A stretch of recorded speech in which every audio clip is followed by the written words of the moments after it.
I'm at Grace Church Road. I went to Waynesboro to bring this man down to this address. And now he's trying to force his way into a house. I'm afraid to move my vehicle.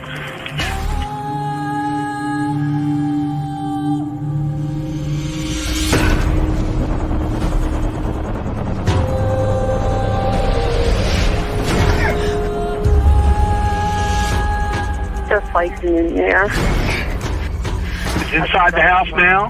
Yeah. You have your doors locked? It's open. I'm in a van. You need to make yourself safe, okay? Even if you've got to drive away from there to get away from him and close that and lock that door. Do that for me now, please. Okay, wait a minute. Okay. We haven't even looked at this. We just got it as well. Oh. Yeah. And everyone's, so waiting to see this for sure. Hello. Hey, everyone. Welcome back. Oh. Get too far, but yeah. Are we all excited? I know I am. I know I am. So let's read it all together, eh? Yeah. Oh, let's see here what we got. Should we let a few more people filter in, or? Yeah. Let's do that. But I know whose your cold cases had gone up to a few minutes back or about 10 minutes ago. But yeah, let's wow. Right. Yeah. And let's see here. Yeah, let me give me a second. We'll let a few more people filter in here.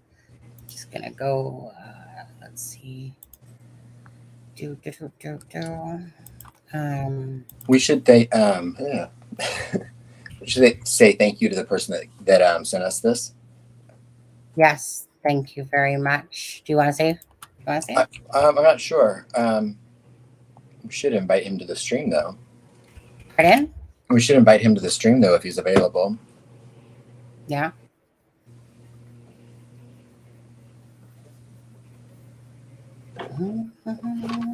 Hey, guys. So have you read any of it, Sonny? I haven't.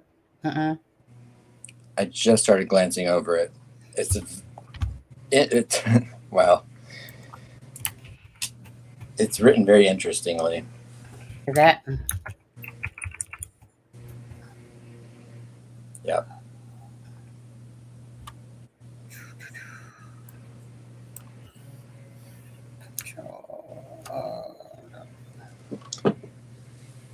One little thing I can say while we're waiting for some people to filter in is it was a PT Cruiser at the CPS building. Oh, really? Yeah.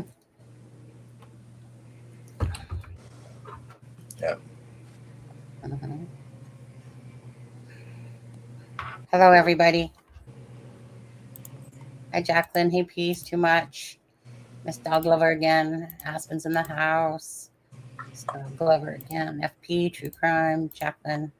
I'm not sure how many people are up, to be honest, right now doing lives Right. with it. Well, look how look at Delphi throwing us a curveball and putting out everything on a Tuesday. Right. They must have thought it was Monday as well, Sonny. Yeah, right.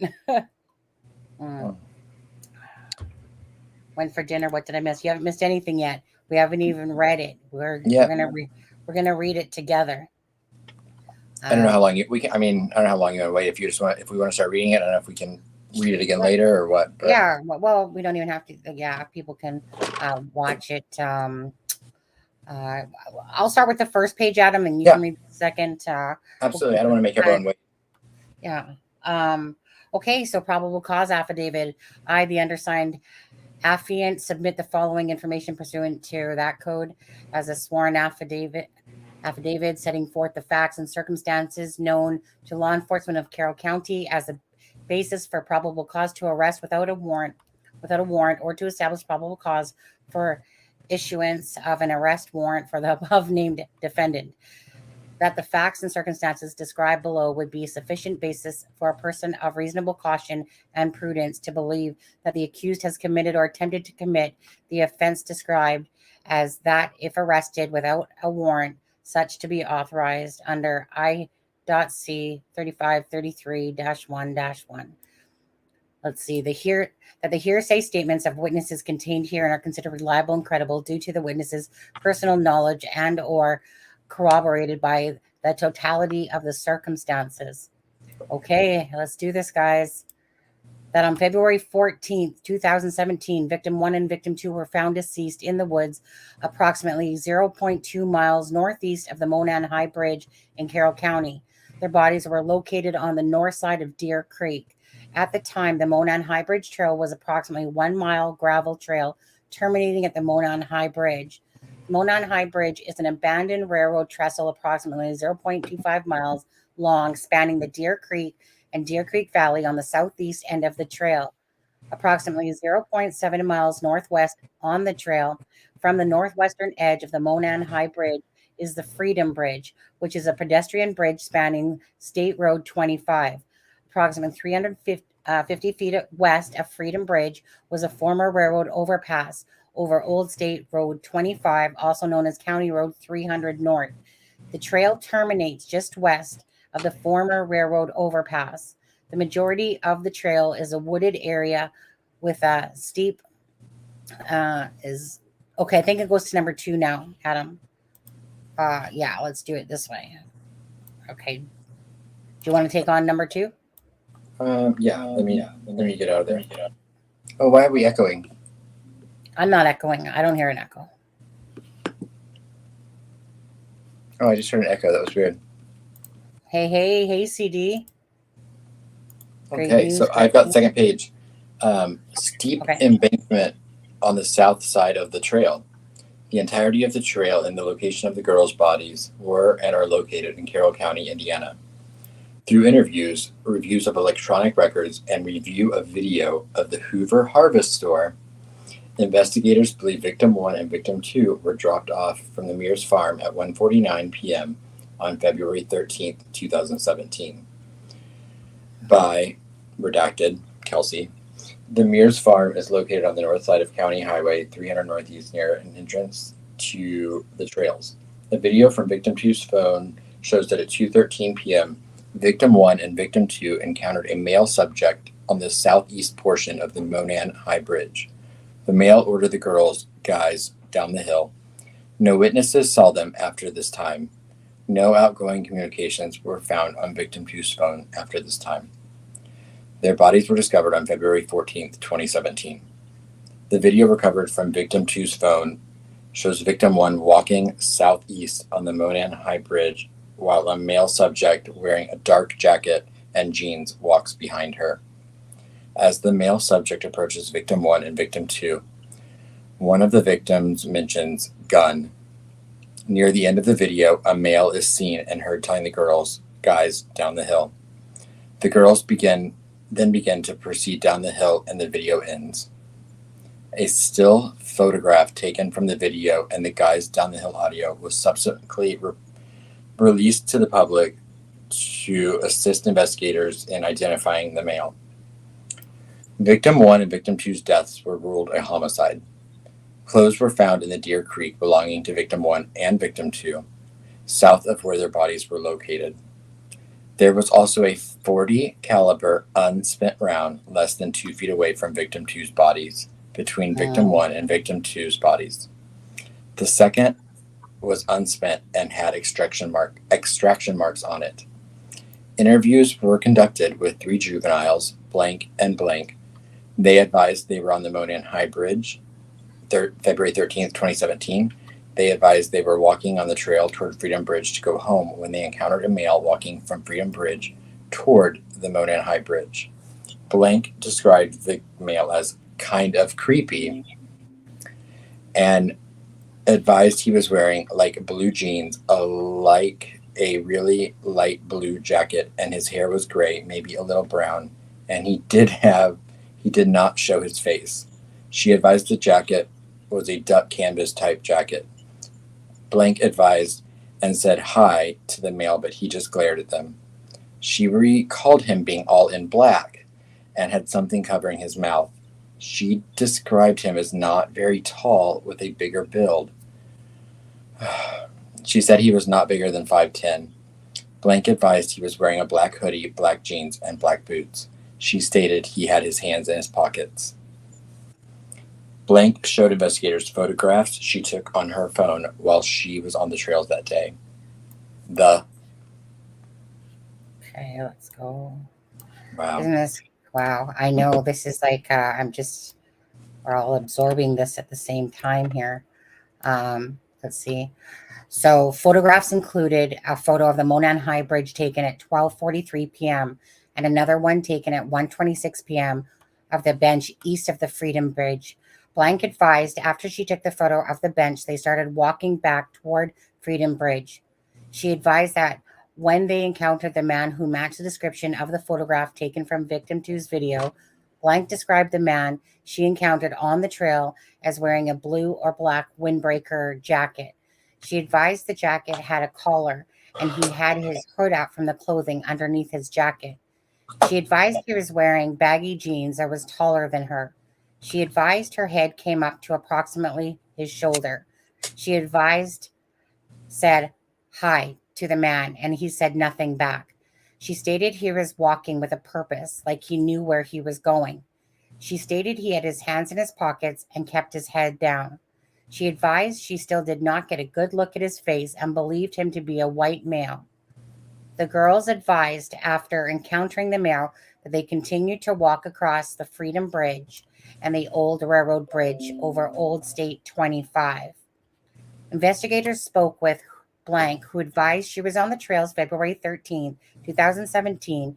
Video from the Hoosier Harv store captured Blank vehicle traveling eastbound at 1:46 p.m.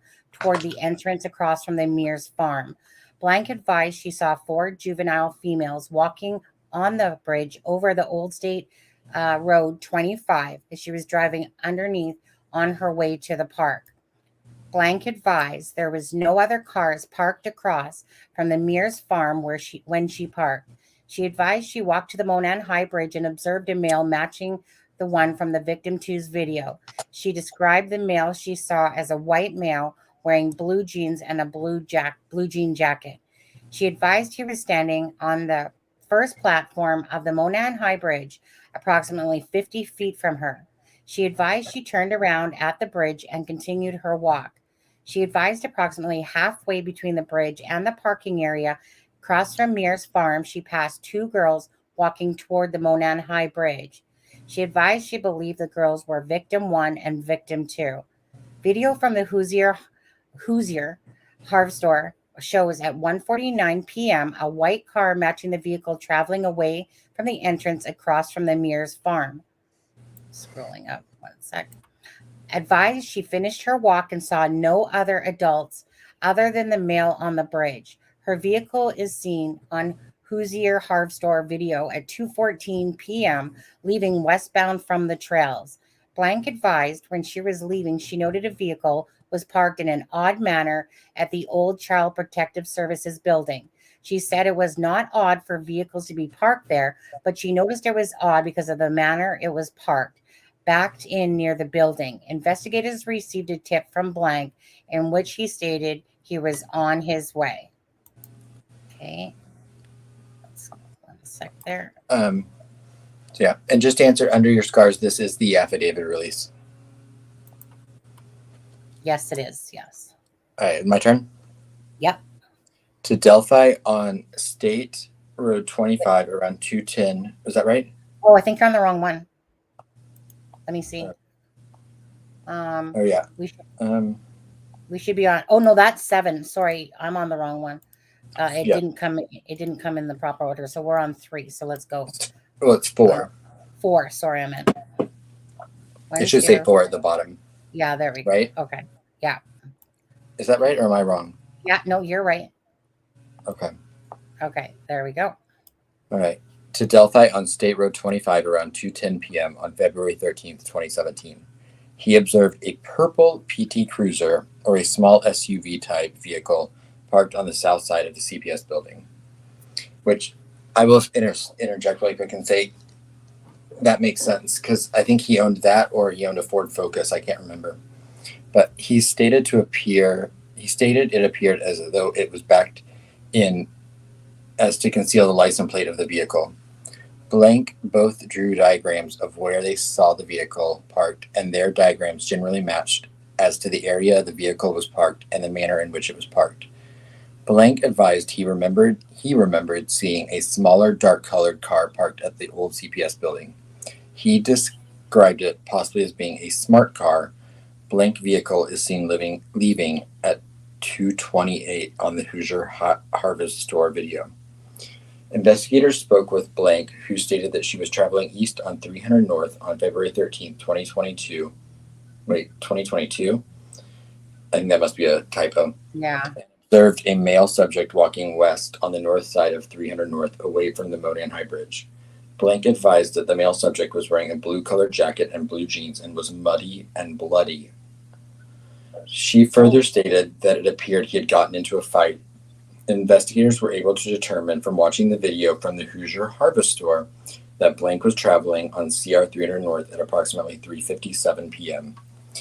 Through interviews, electronic data, photographs, and videos from the Hoosier Harvest Store, investigators determined that there were other people on the trails that day after 2:13 p.m. Those people were interviewed, and none of those individuals encountered the male subject referenced above, witnessed by the juvenile girls Blank and Blank. Further, none of those individuals witnessed the victim 1 or victim 2. Investigators reviewing prior tips encountered a tip narrative from an officer who interviewed Richard M. Allen in 2017. That narrative stated, Mr. Allen was on the trails between 1330 hours and 1530 hours, so 1:30 and 3:30 p.m. or 2:30 p.m. He parked at the old Farm Bureau building and walked to the new Freedom Bridge. While at the Freedom Bridge, he saw 3 females. He noted one was taller and had brown or black hair. He did not remember description, nor did he speak with them. He walked from the Freedom Bridge to the High Bridge. He did not see anybody, although he stated he was watching a stock ticker on his phone as he walked. He stated there were vehicles parked at the High Bridge trailhead, however did not pay attention to them. He did not take any photos or videos. His cell phone did not list an IMEI, but did have the following, and there's some numbers I'm not going to read. Potential follow-up information. Why were 3 girls walking in the area of Freedom Bridge? Investigators believe Mr. Allen was referring to the old Child Protective Service building as there were. Okay. 5. Okay. So let's see. Was not a Farm Bureau building in the area, nor had there been. Investigators believe the females he saw included Blank and Blank due to the time they were leaving the trail, the time he reported getting to the trail, and the descriptions the 3 females gave. Investigators discovered Richard Allen owned 2 vehicles in 2017, a 2016 black Ford Focus and a 2006 gray Ford 500.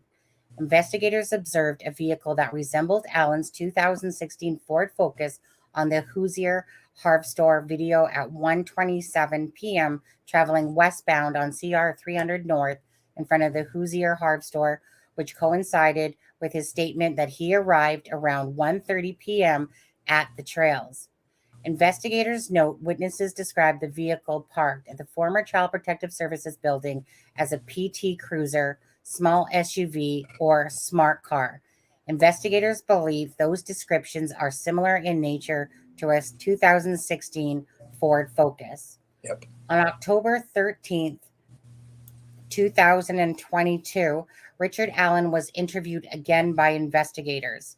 He advised he was on the trails on February 13th, 2017. He stated he saw the juvenile girls on the trails east of Freedom Bridge and that he went on to the Monan High Bridge. Okay, 1 second. Scroll up. Richard Allen further stated he went out to the Monan High Bridge to watch the fish.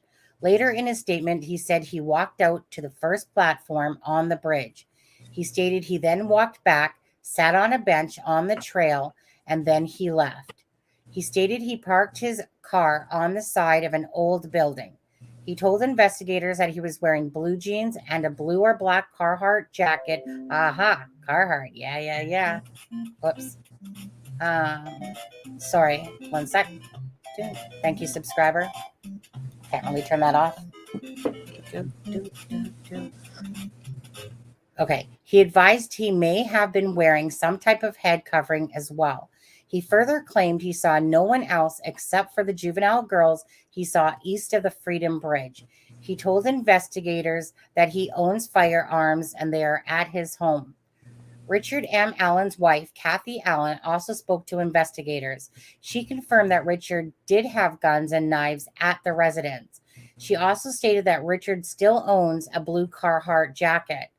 On October 13, 2022, investigators executed a search warrant of Richard Allen's residence at 1967 North Whiteman Drive, Delphi, Carroll County, Indiana. Among other items, officers located jackets, boots, knives, and firearms, including the Sig Sauer model P226.40 caliber pistol with a serial number U62567. Between October 14th of 2022 and October 19th of 2022, the Indiana State Police Laboratory performed an analysis on Allen's Sig Sauer, I think that's how you say it, Sig Sauer model P226 or P226. The laboratory performed a physical examination and classification of the firearm, function test, barrel and overall length measurement, testing fire, ammunition, component characterization, microscopic comparison, and NIBIN. The laboratory determined, and then we should be on 6 here. Okay. Unspent round located 2 feet within, is that right? Victim's body had been cycled through Richard M. Allen's Sig Sauer model P226. The laboratory remarked, an identification opinion is reached when the evidence exhibits an agreement of class characteristics and a significant agreement of individual marks. Sufficient agreement is related to the significant duplication of random, serrated, impressed marks as evidence of the correspondence of a pattern or combination of patterns of surface contours. The interpretation of identification is subjective by nature. It's a fancy reader. And based on relevant scientific research and the reporting examiner's training and experience. Investigators then ran the firearm and found that the firearm was purchased by Richard Allen in 2001. Richard Allen voluntarily came to the Indiana State Police post on October 26, 2022. He spoke with investigators and stated that he never allowed anyone to use or borrow his Sig Sauer Model 226 firearm. When asked about the unspent bullet, he did not have an explanation of why the bullet was found between the bodies of Victim 1 and Victim 2. He again admitted he was on the trails, but denied knowing Victims 1 or 2 and denied any involvement in their murders. Carroll County Sheriff's Department Detective Blank has been a part of the investigation since it started in 2017. He has had an opportunity to review and examine evidence gathered in this investigation. Detective Blank, along with other investigators, believe the evidence gathered shows that Richard Allen is the male subject seen on the video from Victim 2's phone who forced the victims down the hill. Further, that the victims were forced down the hill by Richard Allen and led to the location where they were murdered. Through the statements and photographs of the juvenile females and the statement of Blank were at the southeast edge of the trail at 12:43 p.m. east of Freedom Bridge at 1:26 p.m. and walked across the former railroad overpass over Old State 25 after 1:26 p.m. and before 1:46 p.m. They walked the entirety of the trail and observed only one person, an adult male. Blank vehicle is seen on the Hoosier Harvest Store video at 1:46 and leaving at 2:14 p.m. And she stated she only saw one adult male, Blank. And Blank described the male in similar manners, wearing similar clothing, leading investigators to believe all four saw the same male individual. Wow. Investigators believe the male observed by Blank and Blank is the same male depicted in the video from Victim 2's phone due to the descriptions of the male by the four females matching the male in the video. Furthermore, Victim 2's phone was victim two's phone was taken at 2:13, and blank saw only one male while she was on the trail from approximately 1:46 to 2:14 p.m. Okay. Wow. So the bullet was literally found between victim 1 and victim 2. No explanation for that, dude? And he still kept the same jacket? The Carhartt? I had a feeling unspent round. What have we been saying since October? Yeah. And the Carhartt jacket, I had a feeling that was a Carhartt because I used to work at Mark's Work Warehouse, and I kept thinking that a few people quite thought it was a Carhartt as well. But anyways, investigators believed Richard Allen was a male seen by blank and blank, and the male seen in victim two's video. Richard Allen told investigators he was on the trail from 1:30 p.m. to 3:30 p.m. that day. Video from the Hoosier Harp store shows a vehicle that matches the description of Richard Allen's vehicle passing at 1:27 p.m. toward the former CPS building. The clothing he told investigators he was wearing matched the clothing of the male in victim two's video and the clothing descriptions provided by blank and blank. A vehicle matching the description of his 2016 Ford Focus is seen at or around 2:10 p.m., 2:14 p.m., and 2:28 p.m. at the former CPS building. Through his own admissions, Richard Allen walked the trails and eventually hiked the Monan High Bridge and walked out onto the Monan High Bridge. A male subject, sorry, I'm just going to scroll up. A male subject matching Richard Allen's description was not seen on the trail after 2:13 p.m. Investigators identified other individuals on the trail or CR 300 North between 2:30 p.m. and 4:11 p.m. None of those individuals saw a male subject matching the description of Richard Allen on the trail. Furthermore, Richard Allen stated that he only saw 3 girls on the trail who investigators believed to be blank, blank, blank. Investigators believe Richard Allen was not seen on the trail after 2:13 p.m. because he was in the woods with victim 1 and victim 2. An unspent .40 caliber round between the bodies of victim 1 and victim 2 were forensically determined to have been cycled through Richard Allen's Sig Sauer model P226. Investigators the Sig Sauer model P226 was found at Richard Allen's residence, and he admitted to owning it. Investigators were able to determine that he owned it since 2001.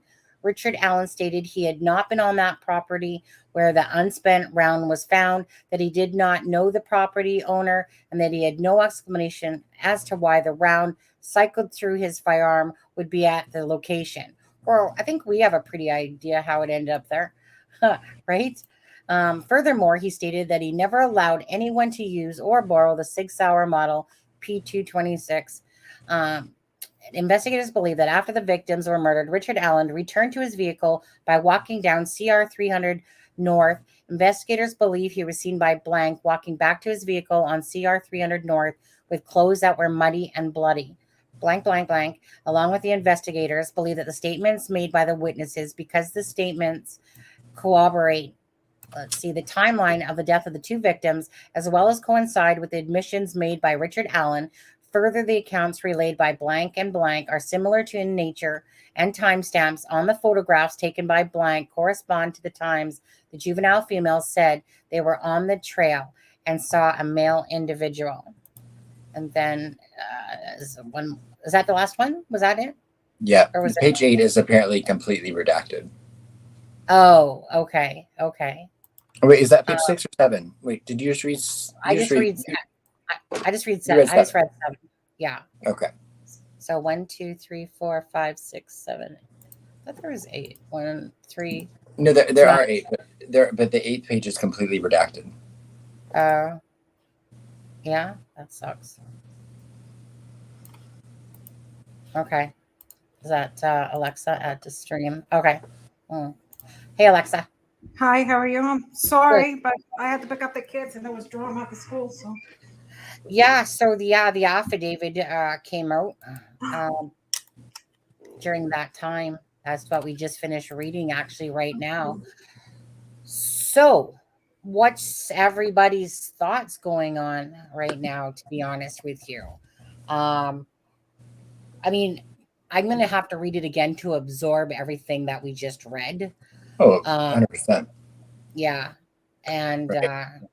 yeah. Hey, CD, do you want to pop on, Jude? You got time to pop on? I sent him the link. Oh, okay. I think that, overwhelmingly, everything that, we've reported is in the affidavit.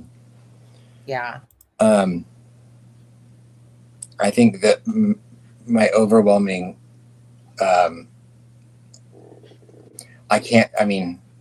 no wonder they didn't want it released. They should be embarrassed. And it's hard for me to criticize law enforcement because I support law enforcement. But reading this, there's no reason they shouldn't have arrested this guy in 2017. Right. Right. Exactly. It's when you read it, right. You don't understand with all that information. How did they miss that? Yeah. So I don't know, what stood out to you the most in everything that was read?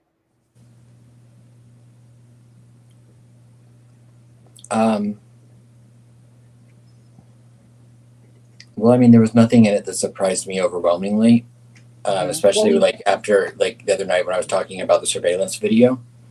It lines up perfectly.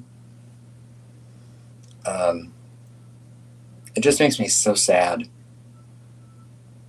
Oh, as I'm reading it too, especially towards the end there, I start becoming angry because I'm realizing as I'm reading it, because at first we're just reading it, right? You're reading it and no DNA. Yeah, and I've said this is not I was told, quote, this is not a fingerprint or DNA case. Yeah. After this, I believe my source 1,000%. I'm just reading it right now, and oh my god. Yeah, and read it right now, Alexa, and then come back to us and let us know what you think. I will say I even have messages from the quote of looking at fish. Say that again. When Richard Allen was asked what he was doing with trails, and he said looking at fish, that was the direct quote I was given. Yeah, looking at fish. So there's no DNA. We have his gun. And that's right there. Like we were talking about this last night, actually, about whether the bullet was at the end of the bridge or if it was literally at the crime scene. Exactly. So now we know his bullet was at the crime scene. And if he still houses that jacket, what a moron. Yeah. What a complete moron. Because even I thought it was a Carhartt jacket myself, just because, I don't know. That's just what I was thinking. It was a Carhartt jacket. Just knowing I worked around Carhartt products and stuff. But to literally still have that jacket. Right. I kept being asked if, when I had said I'd asked my source about the cat hair, and she just didn't answer me. And so it's interesting that, there was nothing about the cat DNA or the cat hair in the affidavit either. Mm-hmm. I can't get over the fact that it took this long. I was told that that's why it wasn't being released, just because they were going to be embarrassed, but it's different when you read it. Because I had not seen it myself. I was just told everything that was in it. Which, I took with a grain of salt until I saw it with my own eyes, like I do everything. But, so, and I'll be interested. So, if he has the jacket, right? But there was no talk of DNA. And yet they said that anyone from Ron Logan's affidavit, that anyone that, was there would have had blood splatter basically all over them. When there was a witness that said there was blood all over him. Yeah. And mud. So what's up with that? They literally had someone that day say, or that said they said they were there on the 13th that drove by saying they saw a man that was bloody and muddy, and it looked like he'd been in a fight. And he was the only male that was given a description of by these witnesses, by any witnesses.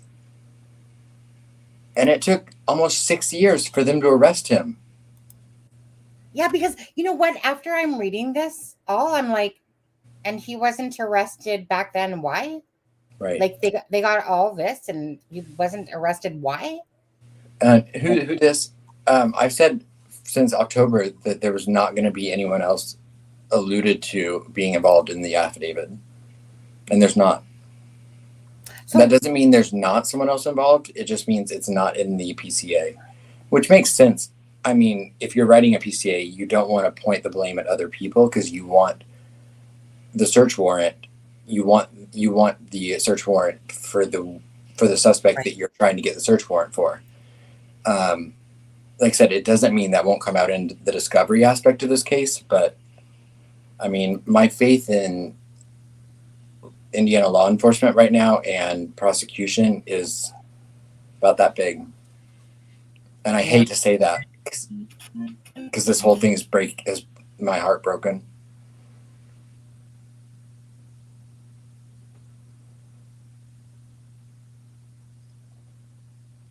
So CD's saying, Sunny, did someone finally come? Oh, people are subscribing. Hold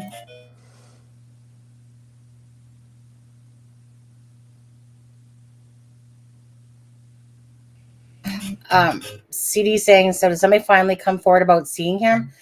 Oh, goodness. No one came forward. I was, this literally, like the murder sheet reported, this really was a case of someone just going back to an old, some of the old interviews and the old information and circling back around. It was dumb luck, to my knowledge. Sorry, I don't know why my thing kept going off. It just kept going off. Little Mario there. So I just had to close it. Sorry, did you just answer this for City? Yeah. Okay.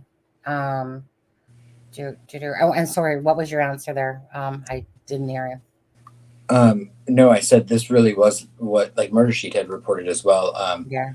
And my source told me, that this was just a case of them circling back around, and they found him again by dumb luck. Yeah. Right. And again, that doesn't, and like I said, it doesn't mean that other people are involved. It doesn't mean that this won't expand, because we know that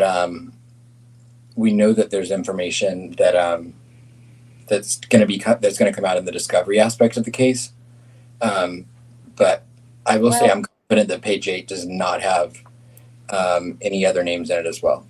Right. So what do you feel like page 8 is housing on there? I'd like to see a copy of even if it's redacted, I'd like to see a copy of it. Because I mean, I even try to look through the redacted names, and try to space out how big the space is, so I can think of whose name that would be. Right. Page 8 is full of names, really? I don't know. I think it might have a list of the witness names, and I think that might be why the entire page is redacted. I think they might have done a what do you call it? When you basically an overview of all the witness names. Yeah. Page 8 has direct evidence. No, that doesn't make sense. Yeah. I mean, the rest of the affidavit had direct evidence. It's evidence that they had from 2017. I mean, and I feel guilty even now, the fact that I'm so dumbstruck by what we just read, but I can't help it. Yeah. I really am disappointed. Well, for Libby and Abby. Yeah. Yeah. And why this really needed to go on this long. I mean, it is what it is.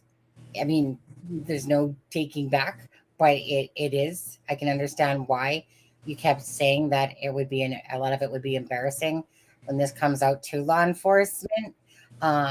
There's CD. Yes. Hey, dude. What's doing? What you doing? What's your thoughts? I'm running around like a maniac. I just got back. I had to go to my kid's school for a like a holiday shopping thing, but I read the whole thing while I was there. I really didn't do much shopping. My kids did. Yeah, it's interesting. Unspent rounds. You know, the witness. I mean, the witness seeing blood on him. That doesn't make sense. Right. Where was that? How does that go by the wayside for almost 6 years? That doesn't make sense. You know, I will say that, yes, when you chamber around him, that you're not firing, the striation marks aren't the strongest, but they're there. It's not the same as a spent shell casing when you fire the round through the gun. Right.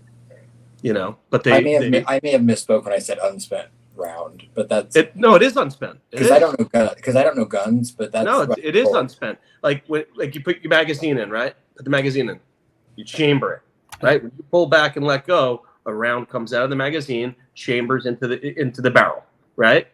What he did was took the magazine out, right, and then unchambered the gun. So now this round that chambered in, it comes out, and it fell. So, you know. Which I'm just going to speculate here, but to me, that's probably was the last act of compliance he had to use to get the girls to comply before he probably killed the first one. Well, the round wasn't fired.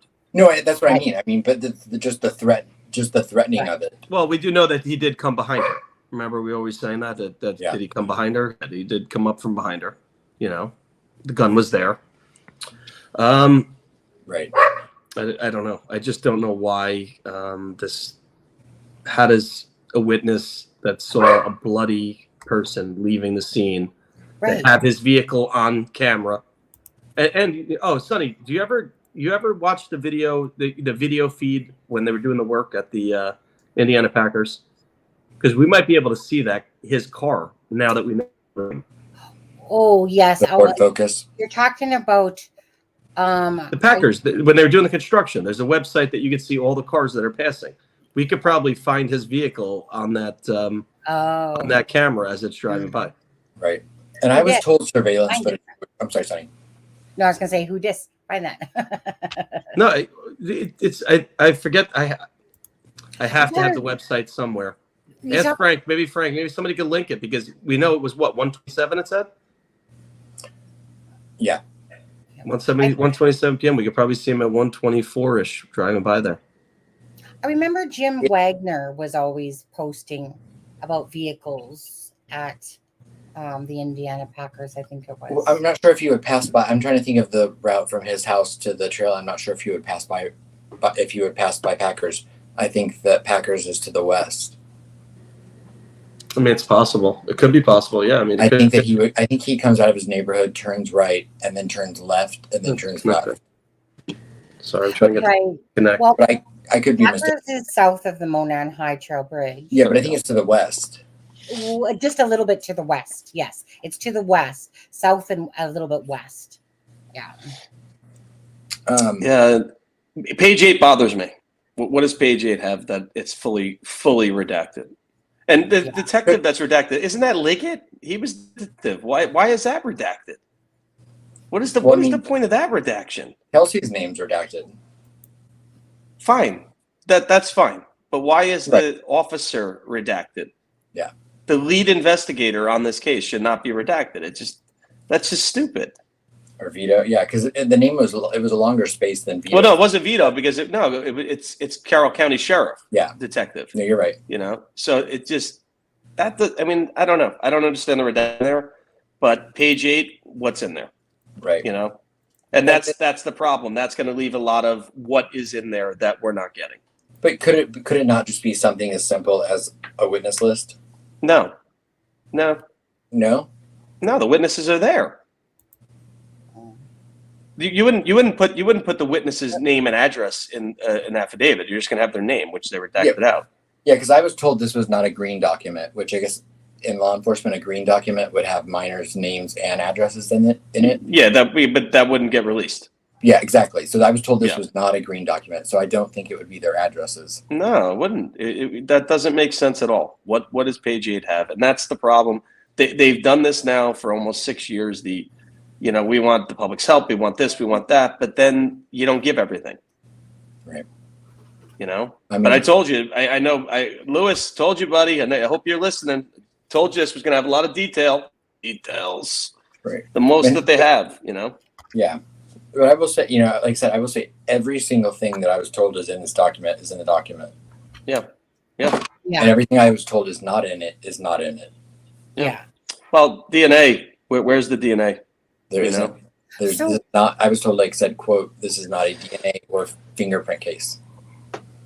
So I mean, we've all been speculating that because they would have had somebody by now if they had some kind of DNA. It's just my question is, is it going to take a little while to analyze stuff and get the girl's DNA back from what they took out of his house? I don't think they're going to get his DNA, but I think they will eventually get something to tie him with the girl's DNA. But I can understand now why the families looked exhausted at the Halloween presser. It makes sense. Does make sense. And people, it's only him. Everybody's. We don't know that. So the investigation's open still for a reason. So you can feel however you want. CD, from what we've seen today and what we've read, what's your thoughts? Do you think it's a strong case, or do you think that? Well, the victims, the witnesses are going to have to testify in this case. Yeah. But that's tough. Yeah. That's tough. Because it is. It's a witness's credibility is anything that the defense can dig up on witnesses, they will try and destroy the credibility. Yeah. And that's tough. This is not. I mean, this isn't. This. You would like DNA. You would like the murder weapon. He had a bunch of knives at his house. We don't know if they're. We don't know what's going to be asked and come up with DNA of the girls. They come up with DNA of the girls, and that comes out a month from now. Whatever, and they're analyzing that. That's going to be a much stronger case than they have now. Yeah, absolutely. This is it's a head scratcher, man. We don't know everything they have. Like I said, that'll come out in the discovery aspect of the case. Mm-hmm. I mean, because we don't have the charging document. But if but let's just say this: if they analyzed something and got it back and it had DNA of the girls, it would be in this. Yeah. You don't. There's no reason not to. You don't want the doubt of the public. Exactly. That's the way our Constitution is, man. You're innocent until proven guilty, and you want this to show as much guilt as possible. And easy to think of, just think of Ron Logan's search warrant. They had that man as the killer, and the problem with that is the way they wrote that search warrant. That's going to come to play, in Richard's defense, and that's Dickie's defense. Yeah, I don't call him Rick. I call him Allen. Dickie. Yeah, he deserves to be a Dickie. Hey, Alexa, what's up?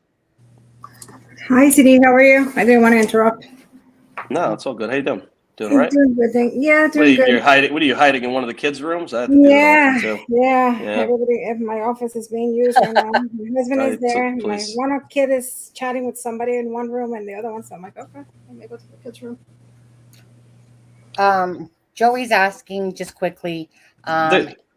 If they could, the luminol of the jacket he wore still has if they have the jacket that he wore, the exact jacket, the blood would be seen. If he left there full of blood, you're not getting blood out of that windbreakerish jacket. But remember, we all said, I haven't said if that was a Carhartt sweatshirt, and it was, because it's that tan color that only Carhartt has, that a lot of construction or outdoors workers wear. Yeah. So a lot of what we were saying is in there. I think it just hurts that there's no DNA right now. Tipman Group, that's it. Yeah, Lake Michigan's right. It's the Tipman Group's camera. And it's all online, Sonny. I don't know if you want to just do a quick Google search, because it would be interesting just to see. Okay. 12 cut pizza. Let me tell you something. I I don't agree that they've had this tip of a witness saying that they saw Richard Allen basically leaving there covered in blood. You know, you never know if somebody was scared. I don't know. It doesn't make sense. They know. Listen, anybody. I saw it. Adam saw it. Anybody who ran his criminal history shows he had a firearms license up until Indiana changed the law. You know, there's too many things that puzzle of this guy. Then law enforcement just does a search. How many .40 caliber handguns does he have? None. Oh, he doesn't have any, but he did. So that, you know, running his license or whatnot, you're going to see that he has a .40 caliber. You have an unspent round chambered. Like, what the F, man? I just don't get it. I don't. Right. And then they found I thought it was interesting too that they found clothes of victim 1 and 2 in the river. You know, because we've always only ever heard about. Well, we know that though. No, but we know. Remember, they called for the evidence bag for the underwear. There was a pair of underwear that they found. Yeah, but I mean, we've always heard, that Abby was dressed and that Libby was not. Yeah. So I found that interesting that they did find items of both of their clothing. Yeah. And then the witness said that his face was covered, which, lines up with him wearing something over his face, or at least it lines up with that, the sketch that, I use on a lot of videos with the bottom of the face covered, whether it be a mask or a gaiter or something. Even a bandana, even a white bandana, Yeah, this is true crime. It's a little aggravating, True Crime Time says CD needs his own channel. Wow, I have one. He did a big interview this morning. Yeah, it was. That was a great interview. Did you like it? Listen, I felt, and not to change the whole subject and go away from Delphi, but the Idaho murders everybody should take a look at that. Yeah. It's a wild case. 4 students murdered in their house, and there's a kid who, not a kid, he's in his 3rd year of law school, but he basically did it, and then he did a second interview. When his second interview, he went outside. He told me the whole story last night. He went outside his house to throw his garbage, and the media is pretty much posted out pretty close to his apartment door. So they asked him to do an interview. He's a genuine person, so he did it. And he was wearing his coat. It's freezing out, and it had the as the thumb attachments, like skiing jackets or even North Faces. They have that to keep the shirt sleeve down. People saying, "Oh, he's hiding injuries. He's the killer," and he's getting destroyed on Twitter, Reddit, Facebook. So I'm like, listen, nobody's going to treat you like that on my channel. If you'd like to come on and just have a conversation, he goes, "Yeah, absolutely." That's how willing he is. Even he told Court TV yesterday, he goes, "I'll give my DNA and fingerprints if they ask." He said, kids getting destroyed, and it's terrible, So I just wanted to give him a platform to just to talk. That is like so dangerous and so irresponsible of people to do that, because you can literally destroy somebody like that. Alexa, Adam's been following a bit. They're doxing so many people. I know. And my whole thing is, if you have something on somebody you uncovered, just send it to the tip line. Exactly. Why are you sending it, but then announcing who this person is all over social media? Right. Like I said to CD, I have so much on so many Idaho students that I was I would never make any of that public, because it's their personal information. Because you don't want to be glorified. Those people want to be glorified. They want me. I am the one who did it. And there's a woman who I guess I don't know her credibility as a psychic, or I know nothing about this woman, but she, who I'm talking about. She's on Twitter. She's a psychic, and she keeps putting stuff up, and then in her comments, there's a guy just blasting her. It was funny to see. But my whole thing is, you got something, send it to the tip line. This just happened 2 weeks ago. Let them get everything back from the lab. They're working. Law enforcement, they're getting destroyed like they're idiots. But the FBI, and basically what happened was, when the bodies were found, they left the house, secured it, got a search warrant, and the crime scene team went in. So yeah, there were Adam, I don't know if you're hearing. I'm hearing about maybe around 8 to 10 people were there of kids. Yeah, that's so. I heard. You got to go through all that of them touching door handles and whatnot. Now you have to exclude all those people. Yeah, and that's the issue, you know. But let's get back to Delphi. Where's Sunny? Where'd she go? Not to get back to Delphi. I'm here. I have a question, which I wish I could find. Yeah. Sorry, Sunny. What did you say? No. CD said where's Sunny, and I'm like, I'm still here. I was trying to find it, but I'm not sure which one. Is it the one with the van in it? No. It's a website that you could actually go to. Like I think it's in 3-minute clips. Oh. So basically, like we go to like 1:24 p.m. and you see. Remember. I want to say it was that weird. You know, the ones that just think it's Ron Logan, but they put out a few videos of like the two. There was like a van and then another pickup truck that were parked there for like a half hour or something. We knew didn't look like that vehicles had anything to do with it, but that's where you could find the link. Right. Oh. So I have a question really quick. So on page 4 of the affidavit, it says his cell phone did not list an IMEI. Is that like an IP address for a cell phone? No, it's the IME SIM card. They didn't have some phones don't need a SIM card. Okay. But because it says it had an MEI. Yeah. MEID, which I don't. So I don't. That's basically a SIM card without having one plugged in. So would that mean he had like an iPhone or just like a burner phone? It's a phone. It's I don't know what I think this is his current phone. Yeah. So if it's it's an iPhone 14 Pro Max or even an iPhone 14 Pro, there's no more SIM cards put in those phones now. Okay. SIM cards are done on Samsung. I want to say has been doing that for a while. So Android. You didn't need a SIM card for maybe I'm not an Android user, but I think a few years ago it was an option. And I have a brand new phone, so some of them don't have it. Yeah, it's depending on the model. Yeah. Mm-hmm. Yeah. So that was one thing that stood out to me. Did anything else stand out to either of the three of you, or either of the three of you, or all three of you? Well, I just him coming up behind them. It was that's interesting. Hearing the word gun, they said the word gun on the video, which was rumored. How weird was it to hear some of the rumors that have come out over the past 5 years? We now see confirmed, but they weren't. The creepy guy, that was from a witness. That wasn't said by. And the problem with that is that was probably told to the family, and somebody might have told somebody, and that's how that leaked out. Right. And that's why like going back to Idaho really quick, the families are a little upset they're not getting everything, but this is you can't have hurt feelings that law enforcement. It's not that the family's far away. It's not like they're thinking they're suspect. It's just they're talking to the media. They don't want something to slip out beforehand. It's too new. Right. It's too fresh. It's way too fresh. So I have a question because you have the BG that's wearing blue jeans. So what about this person that's all in black? Oh yeah, the second. They're describing a second person. Yeah. Yeah. Black jeans. Yeah, I know. Yeah. Which means obviously another person. We know there's more to this. Yeah, we do know this. Around on to talk about, but we know there's more to this case.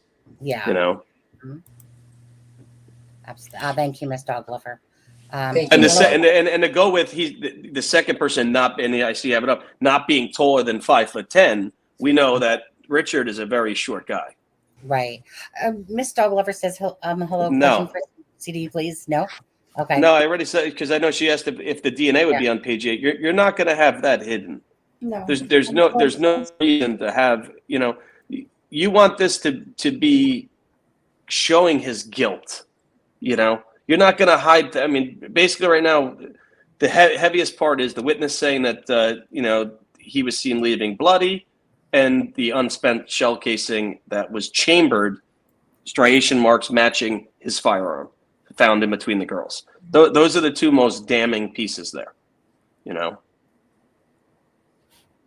I mean, for me, what bothers me is the fact that he went. I mean, he told them that he was there. And I think for me, that's something that, they should have picked up on that. That was like, that was the biggest red flag waving in your face. And I understand, they're a small county. They're not used to, like us here in New York, with crimes and everything. But the FBI was there too. So. Well, did you see the FBI that helped assist getting whatever they needed? He spoke, I think, about a week ago, and he said, he's always felt that there was another person involved. So. Yeah, I mean. And I don't know if anybody saw our buddy Jennifer Coffindaffer brought up Ron Logan. She brought up Ron Logan again. I don't know if you saw the tweet the other day. I gotta say, I screenshotted it. I gotta put it up because it she just bothers the hell. She was just talking. Let me read it. Okay. Waiting to see the PCA. This is from Jennifer Coffindaffer. Let's consider accomplices. Ron Logan? ? He's dead, so no reason to protect him. KK? Exactly. He's in jail, so he's not going anywhere. TK? Where could he possibly run to? Where LE wouldn't find him. It's been 6 years. If he hid evidence like in that river, it's gone. But just her bringing up Ron Logan first. This woman's relentless. She's all over the Idaho murders. Yeah, I just saw her. She did a whole interview with profiling. Yeah, and she kind of said something she shouldn't about that, because I don't know. I'm sure Adam knows that possibly Xana's mom was arrested that week for drug trafficking. Not small amounts. This is trafficking. She should have never said that and put that out there on Twitter, and the News Nation asked her about it. That's stuff that this is an active investigation. There's no reason to be talking about that. Right. It's just where's your integrity, man? I don't know. I digress. Yeah. Right. Hey, I'll be right back. Okay. Yeah. Well, I'm just taking a. Anyway, Alexa, what do you have to say here? No, I mean, I agree. I mean, I was just reading Ben's comment that he's saying exactly, Alexa, what is there now that they didn't have back in 2017? And that kind of makes me go back to what Robert Ives said. So now I'm questioning, what he said. He said that crime scene was odd. That was odd, that there was, that without technology, even technologies from the 1960s, I think he quotes. So, I just skimmed through it, this thing, the PCA. I haven't really looked at it, but that stood out to me. The fact that he went and he said it and they didn't pick it up. That was, to me, that's a big mistake. Biggest mistake. There's a lot of mistakes. There's been a lot of mistakes. And what bothers me about that is, like I said, I understand they were a small county, but the FBI was there. And how, they have criminologists, they have profilers on hand, because, not all the agents are. But that's what, I don't know. I really don't know. But what do you think of the amount of profilers that are coming out of the woodwork right now on Idaho? And I was telling them, and it's okay because everybody, it's allowed to have their opinion. What I don't like is when you said something like I came out on live and I said this and this and this and that. I cannot change it. It's there. What it bothers me is when they start twisting words and they start saying, but to fit the narrative. There's a lot of backpedaling going on right now. There is. There's exactly. A backpedaling. Exactly.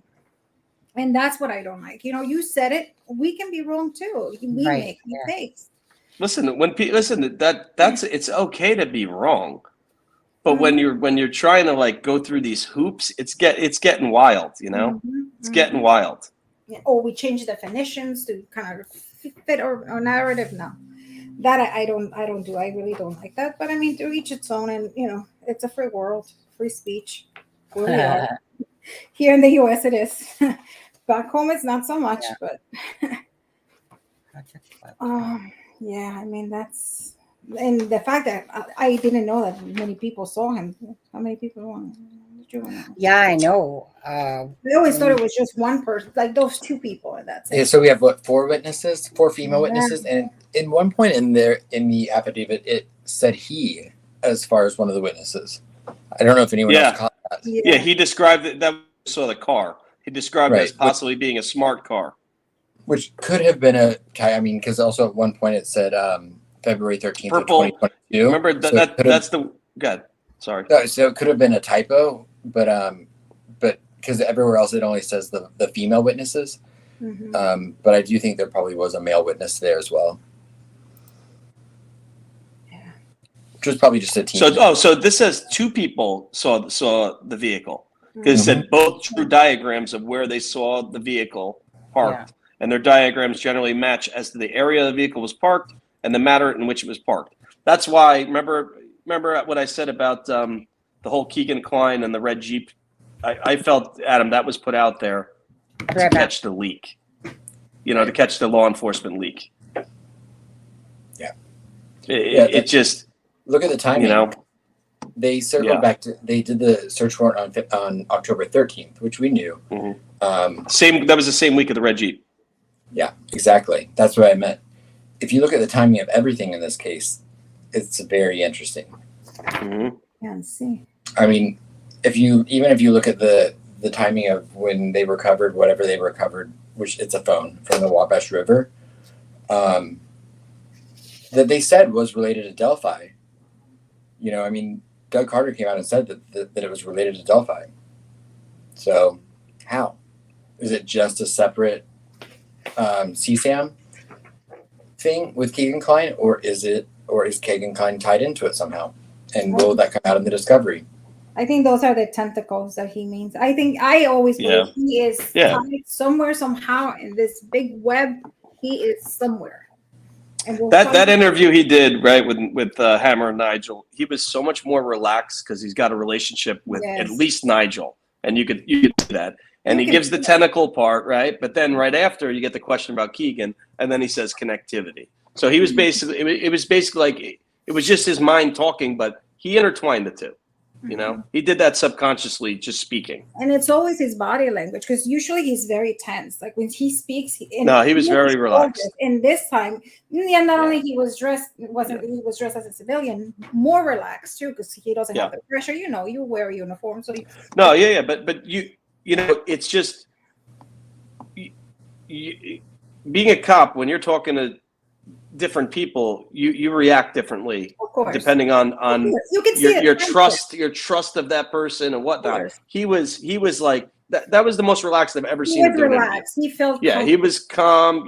It's kind of like when he does the on the state police Facebook when he does those road shows. I like the fact that this guy, I think it was Nigel. I think he was. I don't know. Nigel was to his left. Hammer was the one that was hammering him with the hard questions. It was him. So it was one of the pressing and I like the fact that he kept going and going. That was Hammer. Yeah. So I really enjoyed that. It was a good interview.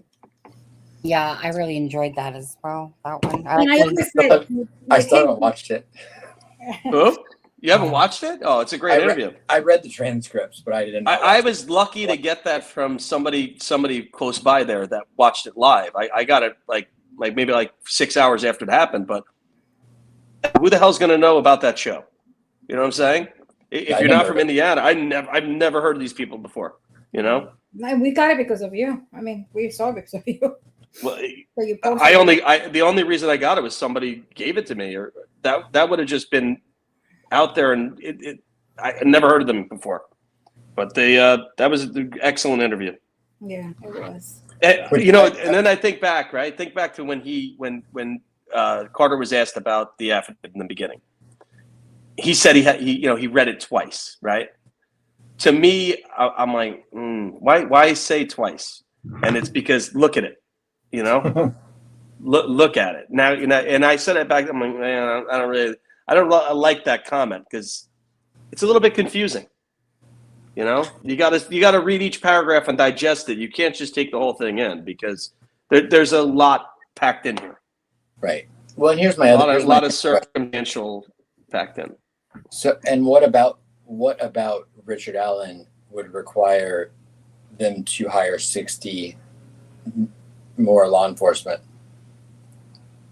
Yeah, to go from this beginning back. Yeah, I mean, right. Yeah. So I mean, I'm just pointing to it. Just because something's not in the affidavit, it doesn't mean that it's not going to come to fruition. Mm-hmm. It's true. It's true. Other people being tied into this, there being other arrests, even if they maybe are arrests that have already been made. You gotta also remember too, though, when this, right, the first 2 weeks, I think it might not have been that long. Maybe the first 2 weeks. If you remember, they showed the tip line, right, and they showed the people in the room. A lot of those people were civilians that were taking those calls. Not just regular civilians, but it could have been like, somebody they trust civilian wise to be, handling part of the tip. Then they got the FBI database in. Correct me if I'm wrong, but I believe the tip line and everything is still up on the FBI page. Yeah, it is. Like everything is still up. Like, they're still looking, like if you look at the FBI page, you wouldn't even know that someone's been arrested. Think about it this way, right? You got a case just anywhere, forget just Delphi, right? You have a case and you lock up the suspect for the murder. Does the tip line remain open? No. Exactly. There's a finality to it. There was none here. There's been no finality. I mean, even Doug Carter, said, I don't know what day, whatever that was. He was like, "Today is not the day." Again, I'm like, no, but that was on the presser. Doug. That was the presser. That was on the presser. I think it was. Okay. It was either he said it. Part of it he said during his press conference, but then after when he was interviewed, he said it again. Right, the WRTV reporter, I think, and I'm like, Doug, come on, give us the day. Yeah, it's just, and that goes into play with the families, the exhaustion, on their faces. Yeah, that's what was overwhelmingly just sad reading it. And I gotta be honest, I felt bad, the first moment I saw that change thing go out with the signatures, I felt bad because they felt it was best interest by what law enforcement was telling them. But it is so hard to keep the probable cause affidavit sealed. Last night I put on my community page, it said it'll be out by Wednesday. And if not, the latest Friday. It's impossible. I knew that it would come out, but I signed it. When Becky. Listen, that's supporting the family. There's nothing wrong with that. There's nothing wrong with that. But it was going to be hard to seal. I think in relation to them moving the trial as well. I don't know, Sonny, if you addressed it earlier on your stream, but Judge Fran Gull has already stated publicly that she has zero intentions of moving this case out of Carroll County. Yeah. So I have a quote that she did to I think it was November 12th, where she said, Gull does not plan to conduct any aspect of this trial outside of Carroll County. Everything will be in Delphi, the judge told journalist James D. Wolfe Jr. Sorry. So to keep that question back up, just so we could, the girls were not shot. What was found was an unspent shell casing. What the reason they were able to tie it to his gun is he put, I'm not saying that team, but the magazine was put in the gun.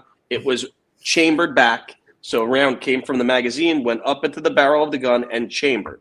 So if you pull the trigger, that's the bullet that comes out of the gun. For some reason, at the scene, he took the magazine out. He racked the firearm back, and the round that was in the chamber was ejected out of the slide, and that landed in between the two girls. He never took it back. But when you chamber, my dog's barking, she's pain in the ass. When you chamber the gun, you're going to get marks from the barrel on the round. That's what. They brought it to a lab. They analyzed it, and that's exactly how it tied to his gun. So no, nobody was shot by them. Yeah, and they're identifying marks. If that bullet was fired out, and then you get the shell casing that way, it's a much stronger markings. Yeah, because that was when I was told by someone in October about the unspent casing CD. I don't know enough about guns that I was confused, because then someone told me that if you don't fire a gun, it shouldn't. So I was really confused as to how that would happen, and so I was told that it could have just been a spent round that like the cartridge or the casing was left in the chamber, and then when they cocked the gun again, it released. But I wasn't sure because I don't, like I said, I don't. Yeah, no, I get it. Guns. It's very confusing. It is, you know. But yeah, no, this is an unspent round, and I think somebody said, "Oh, you know, how could they tie it?" But that's exactly how you tie it. Once you chamber it, it's gonna. And every gun. So basically, when you buy a gun, right? The gun's in the case. You're at the gun store, right? Now the gun store, there's a little envelope that's sealed that comes inside the case, right? That gets sent to the FBI, because what happens is at the factory they fire a round out of every gun, so that they're going to get the identifying marks from that gun. So when it's used in a crime, that's how it ties back. Does that make sense? You understand what I mean? Yeah. Sorry, did you answer this question? So what is the pretense for the search warrant by Nebred? Oh, what do you mean? For the search warrant at his house? Yeah. For them to, it has to be from putting this all together. You know, we're not going to get that here. You know, the search warrant affidavit is going to have, you know, it's going to be with stuff from this, but also sounding like Ron Logan's, where you're looking for data, storage devices, for anything that stores photographs, stuff like that. 2001. 2001, Rhonda. Yeah. I'm Sonny, I'll send it to you so you can actually open it up. I'll send you the, I'll put it in the chat, the actual model. Oh, okay. The P2, here it is. CD, 6 hour P226. CD or Alexa, so the charging document is not included, and I was told that they can do probable cause affidavits in two different ways, and that sometimes they can be done after the fact or rewritten after the fact to include the charging document. Is that correct or no? Because the charging document's going to have basically the charging document's going to read about the homicide and why he's charged with the homicide of Abby and Libby. So could this probable cause affidavit have been used as the charging document as well, or would that be a separate thing? Separate. Okay. You got to have you got to basically, you're explaining the charges against the person. You know what I mean? Why he's charged with murder. I also think that there's going to be a kidnapping charge. There's going to be other charges that are going to come on.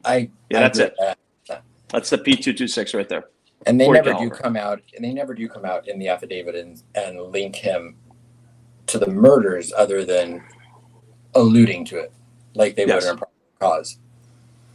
Yes.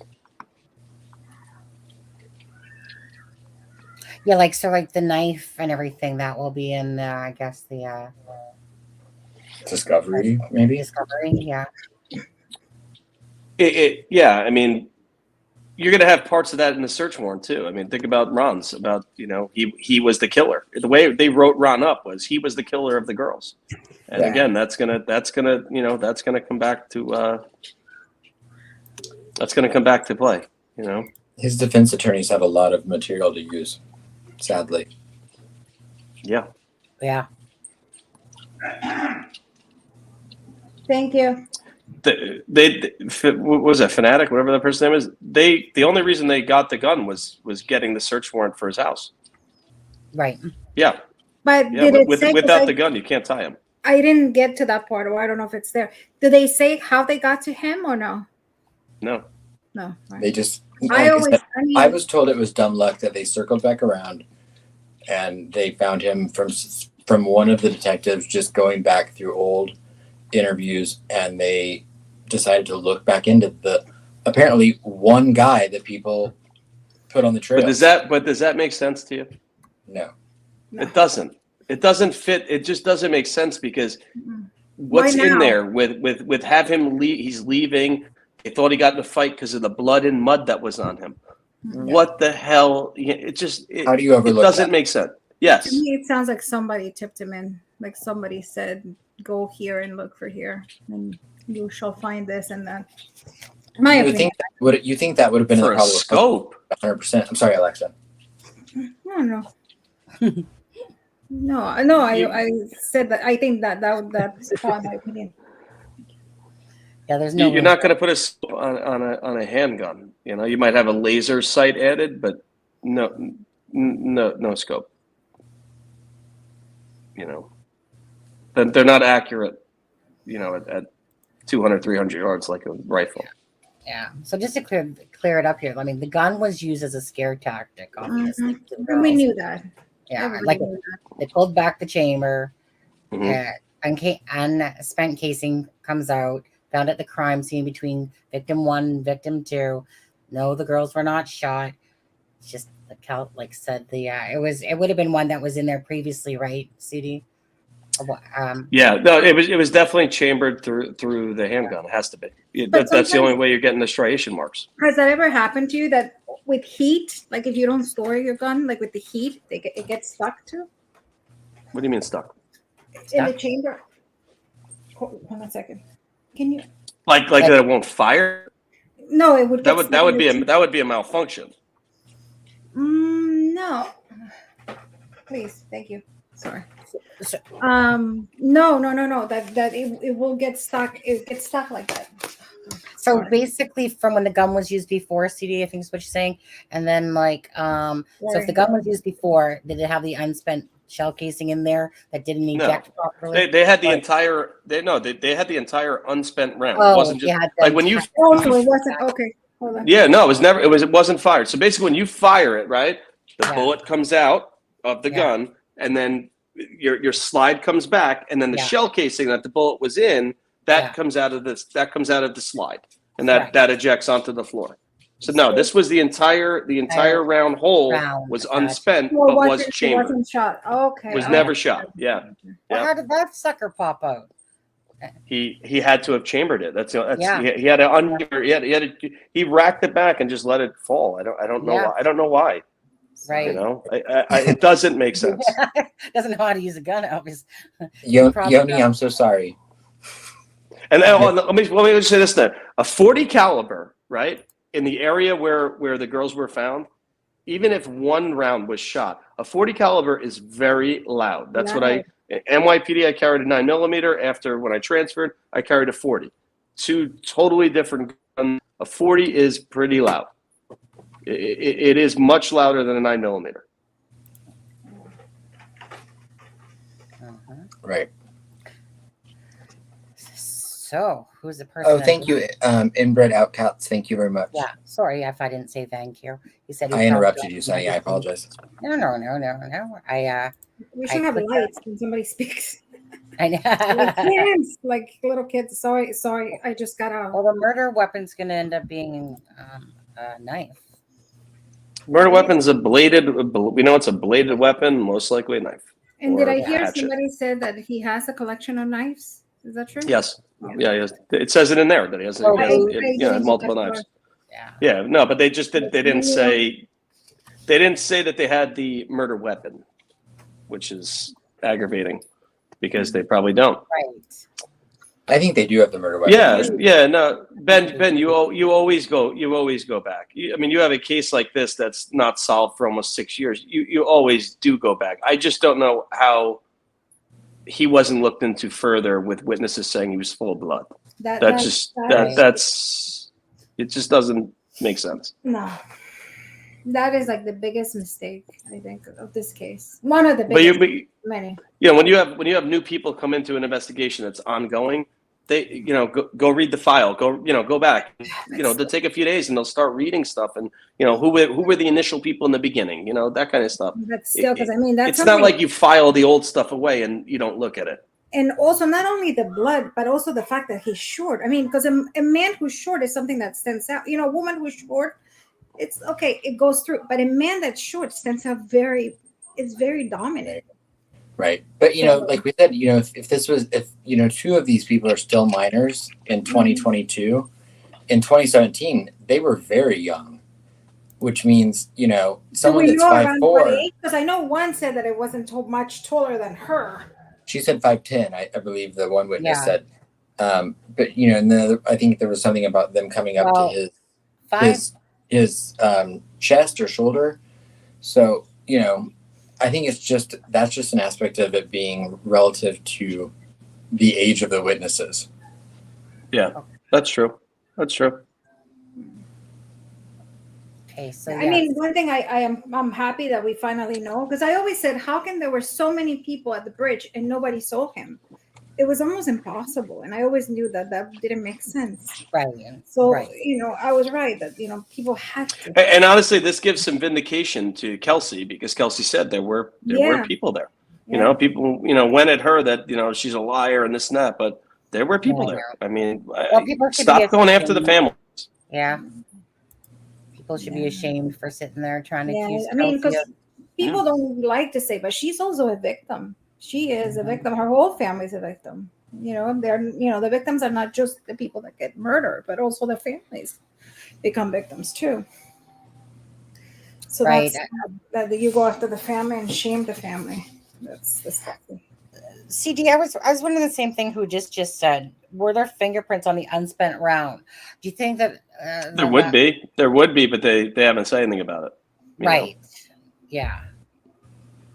So, I mean, obviously that would. Well, I mean, if it says gun. Right. Well, yeah. That could be part of the forensics that they're testing that they're doing now. Because nothing that he was arrested for prior to this would have led them to have his fingerprints on file. Yeah. Well, no, his fingerprints would be on file from his gun license. Oh, from his gun license. Does Indiana require that? And also from when you would get a gun license, they would have your fingerprints. Yeah. And also from his job too. Didn't he? And his CVS. Yeah, he has to have a background check too, so he needs fingerprints. Yep. I never had a background check, so I don't know. Yeah, I had. No, even with getting a firearm license, they fingerprint you. Yeah. Yeah. And they do background checks. Yeah. That's with the follow-up question being included in the PCA. Are they talking about underneath Richard's statement? That might be what they're talking about. Follow-up info, not follow-up questions. Page 4. Yeah, I think it might be. Yeah, I think it's at the bottom of. Yeah, see follow-up information. Who were the 3 girls walking in the area of Freedom Bridge? Bottom, all the way bottom. Oh, I meant. Oh, page 4, right? Yeah. Yeah, right there, right under his cell phone information. Right down a little more. Down a little more. Right there. Up. There you go. Who were the 3 girls walking in the area of the Freedom Bridge? Up. Get up. Come say hi. Come on. Get up. What? What we do? What about that though? Like, I think they were just asking what's with why is that there? Oh, okay, yeah. Yeah, why is that like I don't understand why that's there either. When they just said prior that they interviewed 3 juveniles, I don't know why that's there. I'm not really sure. And I would like to know who the officer was that interviewed him initially. I know it doesn't say the name, huh? Right. No, it just says an officer. I'm like, if you're going to redact any officer's name, redact that one. They don't even list it. Yeah. Doesn't make sense. It doesn't make sense. I don't know why Liggett's name would be redacted. Maybe because he's the sheriff now, possibly. I don't know. What I want to know is the fact that he spoke to somebody. Is this something that went in the file back then, or is it something that came out now? Oh yeah, I mean it says that they were reviewing a prior tip. Okay. But no, it says in 2017. It says the narrative was stated. So yeah. Because it says, I'm just saying, on page 4, again, it says right there, investigators reviewing a prior tip encountered a tip narrative from an officer who interviewed Richard Allen in 2017. Mm-hmm. So, I mean, right there, that's how they circled back around to him. That's where they got the IME. Is that phone that? Or the MEID. But look where it says, because he was asked the question, did you take any photos while you were there? He did not take any photos or videos, but they have a strong belief that photos, videos were taken. Right. Yeah. And I mean, when I saw the quotation of looking at fish, I was like, oh my gosh. Just because, I was told that in October, and I was like, It's not the officer that took himself out, is it? Where'd that person work for the cabinet? That they were in a different state? I don't know. Were they in Indiana? Yeah, the one that took himself New York out. State, you're getting a concealed carry permit. You're fingerprinted, and it's a lot of states are that way.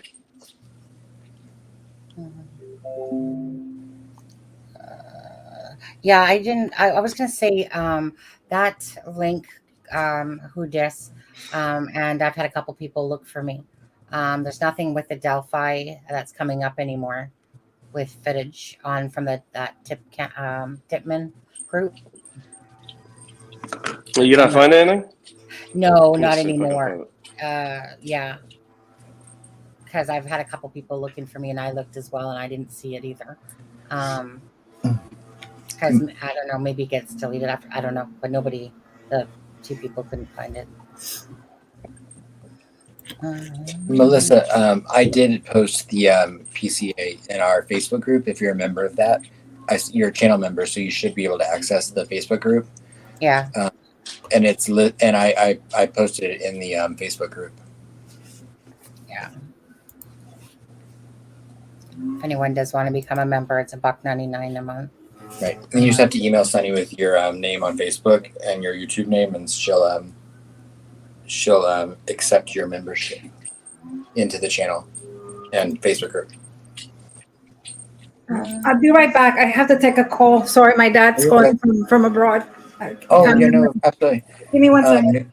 Nicole, product review. Why would anyone decide to target and kill two girls with all kinds of people around? He obviously didn't care about who saw him. It had to be part of his. That was going through my head as well. I'm like, so this person's literally saying that they're 50 feet away from him. He's on the first part of the Monan High Bridge or whatever, staring at fish. And I'm thinking, like, and are these people seeing you and you're just going to carelessly continue on with some sort of, sick, twisted plan or murders? Like, what do you think about that, actually, CD? The fact that these people are literally have seen him on the bridge and, still goes ahead. It's so Sonny, it's ridiculous. It just doesn't make sense how he wasn't, interviewed multiple times. I don't really get it. I don't, but I know. I'm going to hop off because my little guy's just walking in from school. But right. You guys going to be live later? Who knows? Yeah, well, maybe we will. I'm not sure, but third time's a charm. We'll let you know. Yeah, why not? CD, I will say for everyone, CD, thank you for sending us the. For anyone that doesn't know, CD sent us the document, so thank you, problem. CD. Anytime. Yeah, that's what I thought you were talking about when you said he. Yeah, thank you so much. I'm not sure if you guys kind of want to just go through this again a little bit, or not, and just kind of absorb it again, like not read it all, but just kind of go. It's up to you. Like, what do you think? Sure. I think, I don't know if I think we kind of have to read it again if you want to go through it again, just because I don't have it highlighted. If you guys want us to go through it again, hit 1 if you do, 2 if you don't. Because when we read it the first time, I think we were all just reading it at the same time. Yeah. I don't know exactly how much we all absorbed it, or maybe we can stop and discuss after each page. And FP, I'm going to answer your question really quick. I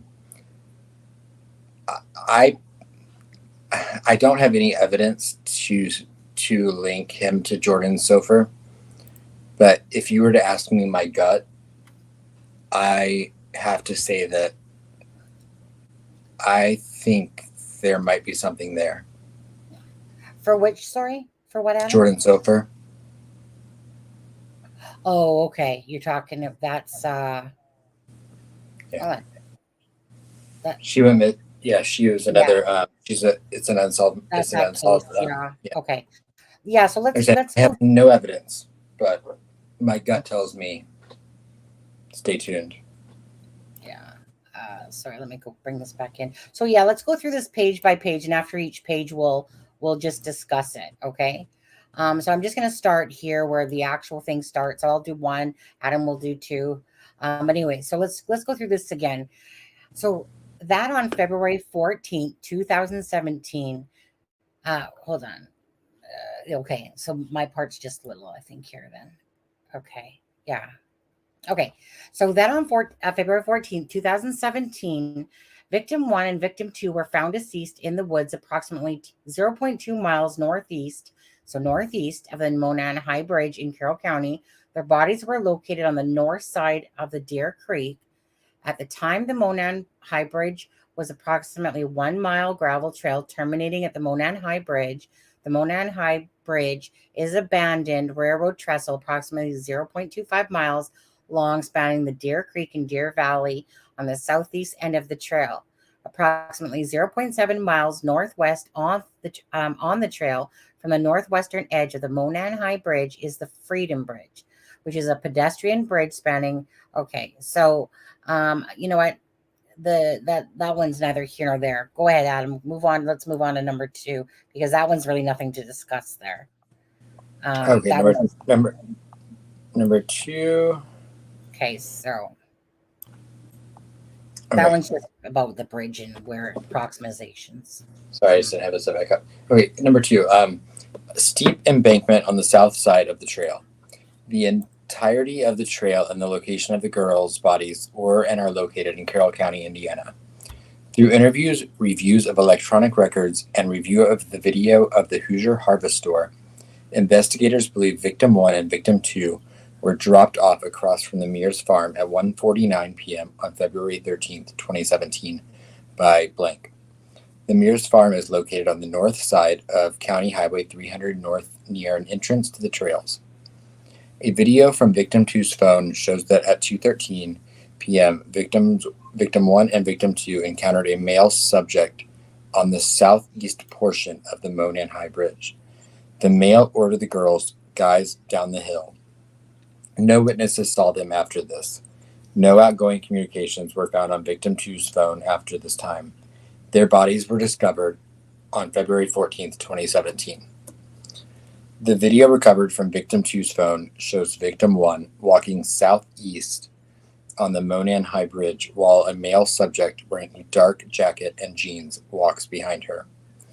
As the male subject approaches victim 1 and victim 2, one of the victims mentions gun. Near the end of the video, a male is seen and heard telling the guys down the hill. The girls then begin to proceed down the hill and the video ends.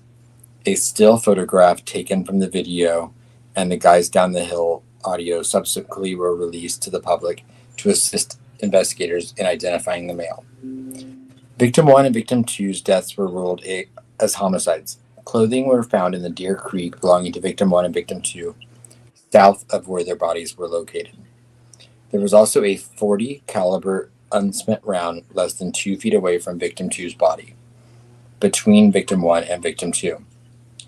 The round was unspent and had extraction marks on it. Interviews were conducted with 3 juveniles, blank and blank. They were on the Monan High Bridge on February 13th, 2017.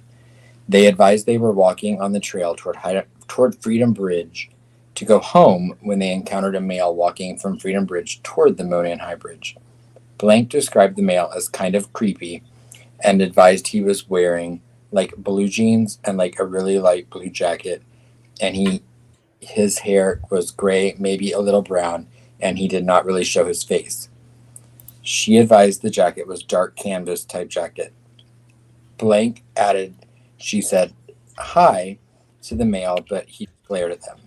She recalled him being in all black and had something covering his mouth. She described him as not very tall with a bigger build. She said he was not bigger than 5'10". Blank advised he was wearing a black hoodie, black jeans, and black boots. She stated he had his hands in his pockets. Blank showed investigators photographs she took on her phone while she was on the trails that day. All right. Okay. So there's a lot in that page. Yeah. I'll just go back there. When I reread that, my first thought was So the one witness described the guy as kind of creepy, and said he was wearing like blue jeans, a really light blue jacket, and he had gray or maybe a little brown in his hair, and he did not show his face. She advised the jacket was a duck canvas type jacket.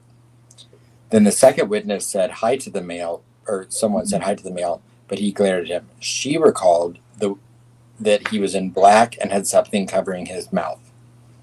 And she described him as not very tall with a bigger build. She said he's no bigger than 5'10". And then blank advised he was wearing, which I'm assuming is Richard Allen, advised he was wearing or the third witness, I guess, blank advised he was wearing a black hoodie, black jeans, and black boots. She stated he had his hands in his pockets.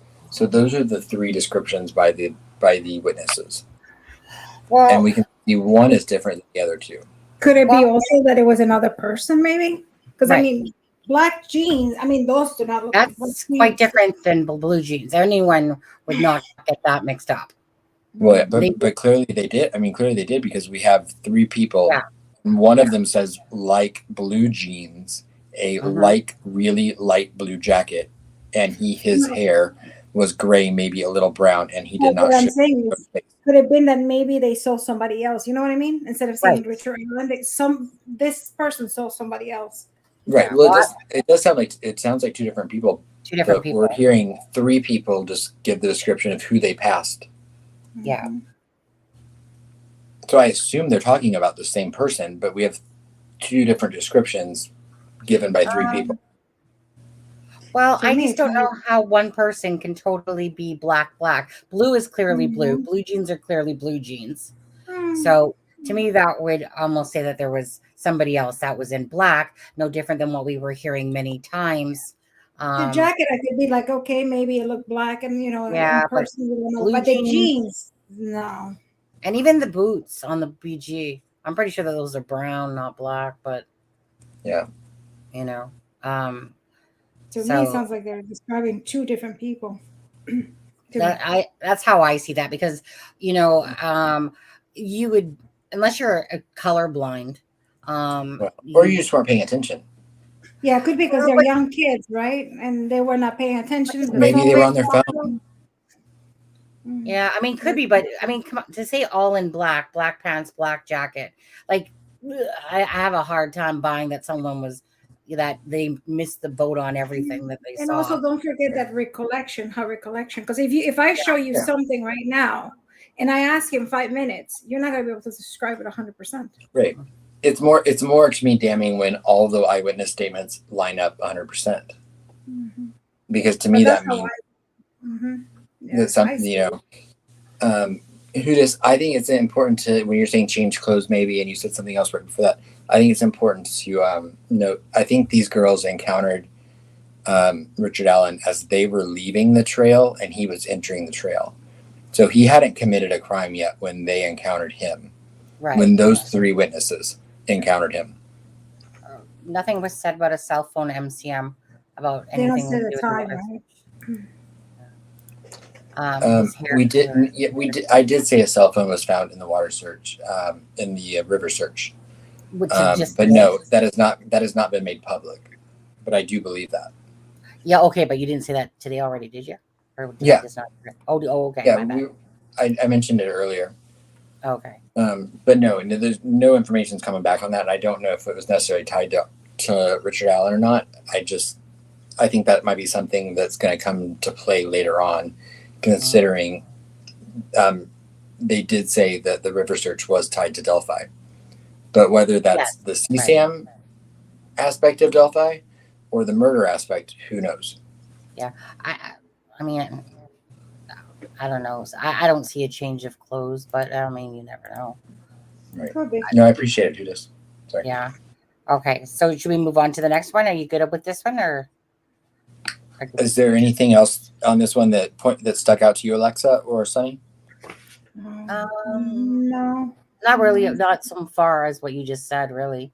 Only thing I would add is just that one of the victims when they refer to the two victims, I'm assuming Abby is victim 1 and Libby is victim 2. And so when one of the victims mentions gun, yeah. And then near the end of the video, he's seen saying guys down the hill, and the video ends as they're walking down the hill. So there clearly is a little bit that we haven't seen from the video. Right. Well, I mean, there's a lot. There's 46 seconds, but 43. Yeah. I thought it was 47 seconds total, and we've seen 45 seconds. 43. Or we've seen 1.7 seconds. Yeah, I'm pretty sure it was 43, but I think it was 43. I've always remembered 43. Is it 43, guys? And I always heard 43. Okay, you're both probably right. Oh, whatever. I mean, 43, 47. Well, it's a little more. The thing is that it's at the end where they're heard saying guys down the hill. Right. So they're obviously at the end of the bridge at that point, right? Because the video. Go ahead. So Abby was walking towards the Weber side of the bridge, right? And and Richard Allen apparently came from behind her and was walking behind her, following her. Yeah. As Libby was standing filming her at the north end or at the south end of the bridge, and then one of them said gun, which I assume would probably be Libby since she was facing them. Is that a fair assessment? Right. To me, Libby would have been facing him. Right? Is that what you're saying? Libby would have been filming. Facing. Right. Yes. She's filming. Abby's coming there. The video is 43 seconds long. So however distance that say, from 43 seconds is, like a bit of time for sure. Yep. So probably about the amount of time it took him. Obviously not too far from the end of the southeast side of the bridge, because 43 seconds. So give or take a couple rungs of those platforms or whatever, couple platforms back, probably 2 or 3. And then, so then 43 seconds, it pretty much, they are told to go down the hill. And that's when basically the video and audio and that end, which we knew. And we've only seen, like you said, the 3 seconds of the audio and 1 second of the video. So, Can I ask you a question for me? Because I need to visualize this, and I think it was something, and you threw me off for 1 second. Sorry. So Libby is filming, right? So he's coming towards her, right? And she's filming. Right. Okay. So you have Libby standing here. Okay. Abby's coming this way. Yeah. And Richard Allen's behind her. Behind. Oh, okay. I got it. So I assume that Libby's the one that said gun because she's facing two of them. Facing, yeah. Whereas Richard Allen and Abby are walking in the same direction towards Libby, which is Libby standing at the southeast corner of the bridge, towards the K. Weber side. Okay. In my head, I always thought it would have been different. That This is my technical. I know. Yeah. Yeah. No, it makes sense. No, not like that. It makes sense. The thing in my head, I thought that both girls were facing the same. That's when I was like, what? And I didn't get it, but now I know. Yeah. Let's see here. Okay, so if we're good with that, let's go over to 3 for now. Yeah. Can I add one more thing on that page? I'm sorry. No, what else? So I know we know about the clothes that were already found in Deer Creek. Oh yeah, right. Okay. What were your thoughts on one, the clothing that was found? Because I guess I always just assumed that Abby was still fully dressed. But that's so could that have been her jacket or the sweatshirt? Right. Whatever the terminology is. Well, because in the Dave Erskine text, it says that Abby was wearing the same clothes as what was on the bridge. So that's what we knew from the text of Dave Erskine. And in here, it said that it was both girls. You pipe down there, Bambi. So that was the male subject is, let's see, where does it say that here again? But it doesn't say what clothing. It could be her. But didn't they said she had her jacket, that she was wearing her hoodie? That's what I'm asking. Just what your thoughts are on that. Maybe they under right there, but victim 1 and 2. see where And there- victim 1 and 2's deaths were ruled a homicide. Clothes were found in the Deer Creek belonging to victim 1 and victim Where- 2. Where's the my South. bodies cursor? located. And Am I it says close to it? south of where their bodies were located. Which I always thought, because I always assumed the clothes were closer to the bridge. But south, wouldn't that imply that they were further towards the K. Weber side? But didn't somebody say that there was something found in the creek? Well, yeah. But my everything I've ever heard about the clothing being found is that the clothing was found closer to the bridge. But if this affidavit is saying that the clothing was found further south, Yeah. that would imply that it was further away from the bridge than closer to the bridge, because closer to the bridge would be north. Well, it's saying, okay, so, oh my God. So the victims, oh my God, I was just there. I proceeded down the hill. Where did I just go? I just had it up where I seen about the south. Or am I wrong? Oh, it says right here, it says clothes were found in Deer Creek belonging to victim 1 and 2, south of where the bodies were located. So that's all that's meaning is that they're found south of the bodies, which would be near the water area. That would be going south. So is south closer to the bridge or further away from the bridge? That's what I might be confused on. No, well, south. So if the bodies are east of the bridge, so if the bridge goes north to south, so they would be on the north bank, but south of the bodies. So close to the bridge. Yeah, like. Okay, so I was mistaken there. They are closer to the bridge, so that's correct. What we've heard all along.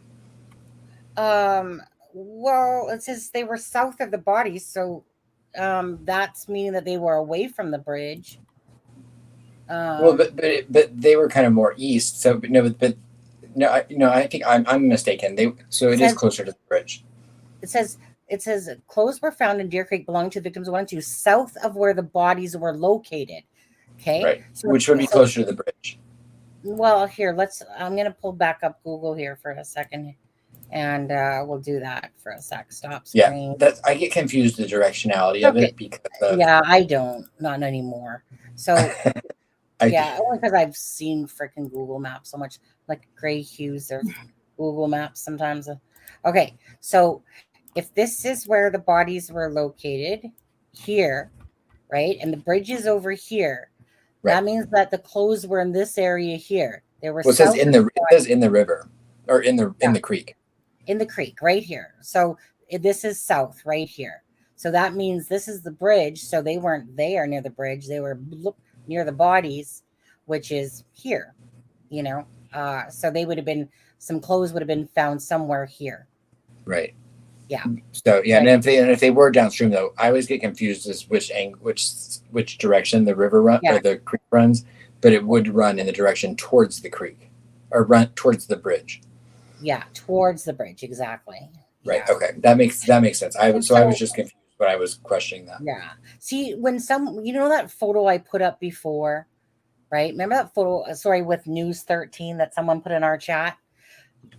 They were trying to show like the investigator was over here looking down, right here, which is the opposite side, and I'm like, no, that can't be it because I know that looks that side. That's why it's like, when there's the investigator looking down in a sense, but they have it from over here. And because I remembered how this looked and I knew that it didn't look like that over here so much. Or maybe it did, I guess. Sonny, I'm going to send you something on Messenger. Maybe it did. Maybe I'm Thank you, CD. Yeah. But anyways, close this area. I sent you something on Messenger, Sonny. Okay. Let me go take a look.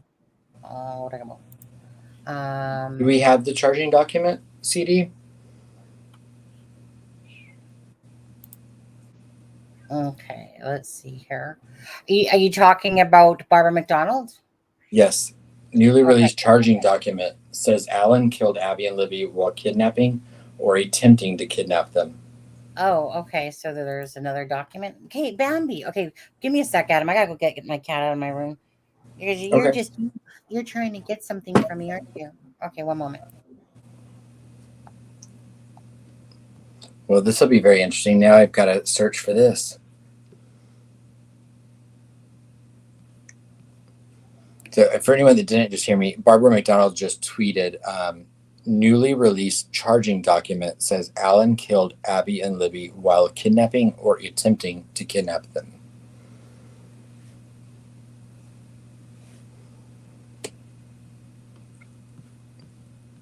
Am I by myself here? Okay.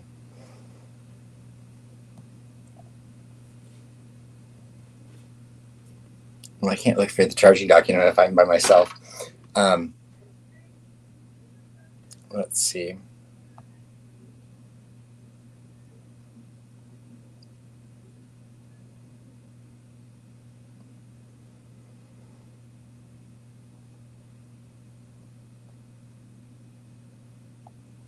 Sorry, I'm just looking to see if I can find the charging document.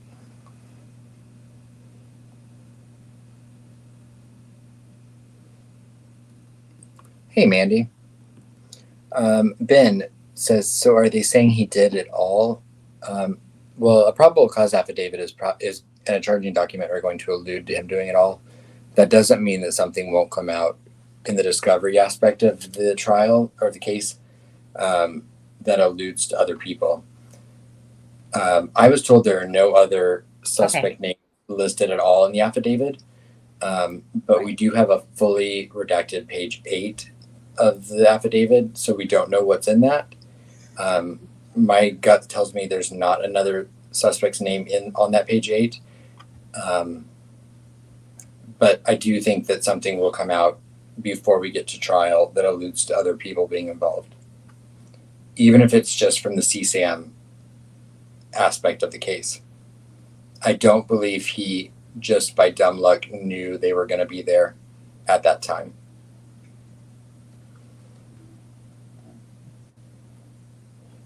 Yeah, CD, I just read that. So yeah, I'm trying to find the charging document now. Yeah, okay. You want to start reading that next page, Sunny, or will I look for that? Yeah, absolutely. Let me just go back to it again and present share screen. And Sister, really quick, Sister, if you're a member of our Facebook group, which you're a member of the channel, so you should be able to get it. I posted the PCA in the Facebook group. Yeah. Welcome back. Okay. Sorry, Adam. I know I left you. Sorry. I apologize. Oh, you're fine. No, I just got a call. My grandfather passed away. So. Oh, Alexa. I'm sorry. Yeah, that's when my husband kept coming and like telling him like my father's calling and calling. I'm like, why is he calling me? And I was like, I'll call him back. But it was insistent. I'm like, okay, let me take his call. So sorry. Well, Alexa, I'm sorry if you need to go, we understand. Yeah. I'll go on if you. Thank you. Okay. Sorry about that, your grandpa. Yeah, thank you. I mean, I know it was probably expected, was it? No, not really. Not really. Oh. No, I mean, he's still kind of young. How old is he? I'm so sorry. Thank you. He's 76, I think. I mean, not that old. So. No. Yeah. So. Yeah. Why is it? Does everything has to happen all at the same time, right? I know. I mean, it's actually better that I'm here. It keeps me distracted because like everybody's like calling, and I was like, okay. Yeah. But I knew the minute I knew my father was calling, I was like, okay, something must have happened. But I was like, I don't know. Thank you, everyone. Appreciate it. Prayers for Alexa. Yeah, sorry about that, Alexa. Let's hear. I was just going to be going on to page 3 here. Yeah. And so it says, okay. So yeah, they're CD and that are looking for the kidnapping charging document, the extra one that came out. So let's see. But anyway, so it says photograph included a photo of the Monan High Bridge taken at 12:43 and another taken at 1:26 p.m. of the bench east of the Freedom Bridge. Advised after she took the photo of the bench, they started walking back towards Freedom Bridge. She advised that was when they encountered the man who matched the description of the photograph taken from victims to video. Described the man she encountered on the trail as wearing a blue or black windbreaker jacket. She advised the jacket had a collar and he had his hood up from the clothing underneath his jacket. She advised he was wearing baggy jeans and was taller than her. She advised her head came up to approximately his shoulder. She said hi to the man, and that he said nothing back. She stated he was walking with a purpose, like he knew where he was going. She stated he had his hands in his pockets and kept his head down. She advised she did not get a good look at his face, but believed him to be a white male. The girls advised, after encountering the male, that they continued their walk across Freedom Bridge and the old railroad bridge over Old State Road 25. Investigators spoke with Blank, who advised she was on the trails February 13th, 2017. Video from the Hoosier Harvest Store or whatever captured vehicle traveling eastbound at 1:46 p.m. toward the entrance across from Mears Farm. Advised she saw 4 juvenile females walking on the bridge over Old State Road 25, and she was driving underneath on her way to the park. Advised there was no other cars parked across from the Mears farm when she parked. She advised she walked to the Monan High Bridge and observed a male matching the one from victim 2's video. She described the male she saw as a white male wearing blue jeans and a blue jacket. She advised he was standing on the first platform of the Monan High Bridge, approximately 50 feet from her. She advised she turned around at the bridge and continued her walk. She advised approximately halfway between the bridge and the parking area across from Mears Farm, she passed 2 girls walking toward the Monan High Bridge. She advised she believed the girls were victim 1 and victim 2. Video from the Hoosier Harvest Store shows at 1:49 p.m. a white car matching the vehicle traveling away from the entrance across from Mears Farm. Advised she finished her walk and saw no other adults other than the male on the bridge. Her vehicle is seen on Hoosier Harvest Store.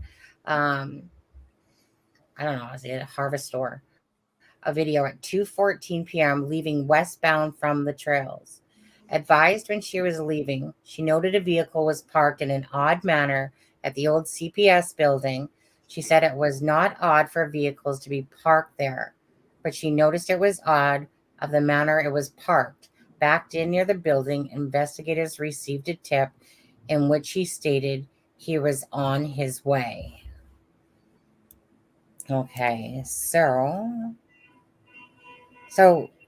when they said that they seen a vehicle leaving, a white car matching. So video from the Hoosier Harvester shows at 1:49, a white car matching vehicle traveling away from the entrance. Would that be Kelsey's? Was that Kelsey's? That was traveling away? I don't know. The Hoosier Harvest Store is next. Yeah. Oh, okay. The Hoosier Harvest Store is next to Mears, on there. Hey, Hudis, if you want to come join us, you can. Let me know in the our private chat if you do or not. I'd like to hear from you. Oh, okay. Well, the white car is Cheyenne's, isn't it? Okay, but the white car is Cheyenne's. Now, but I thought those guys arrived at 2 something. Yeah. So that's from let me go back to that. Video from the Hoosier Harvest Store shows at 1:49 a white car matching a vehicle traveling away from the entrance from the Mears farm. Advised she finished a walk. I thought, what'd CD say? Oh, Aspen's got it?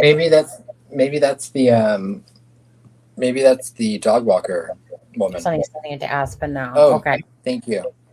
Okay, let's get a look here. Okay. I just gotta download this. Okay, Sunny, you ready? Yeah. Renee's just saying to me, did you get a probable cause? Yeah. Well, we've been live for a while, Renee. There you go, Sunny. Okay, thank you. Okay, thank you very much. Let's get these. Whoops. Let's get these going here. Second one down. Thank you guys. Thanks, City. Thanks, Bud. Okay, appreciate that. Okay, and just 1 sec as well. Oh, okay. CD had sent them as well. Okay, so let's pull those up quickly here. So, boom, boom, boom,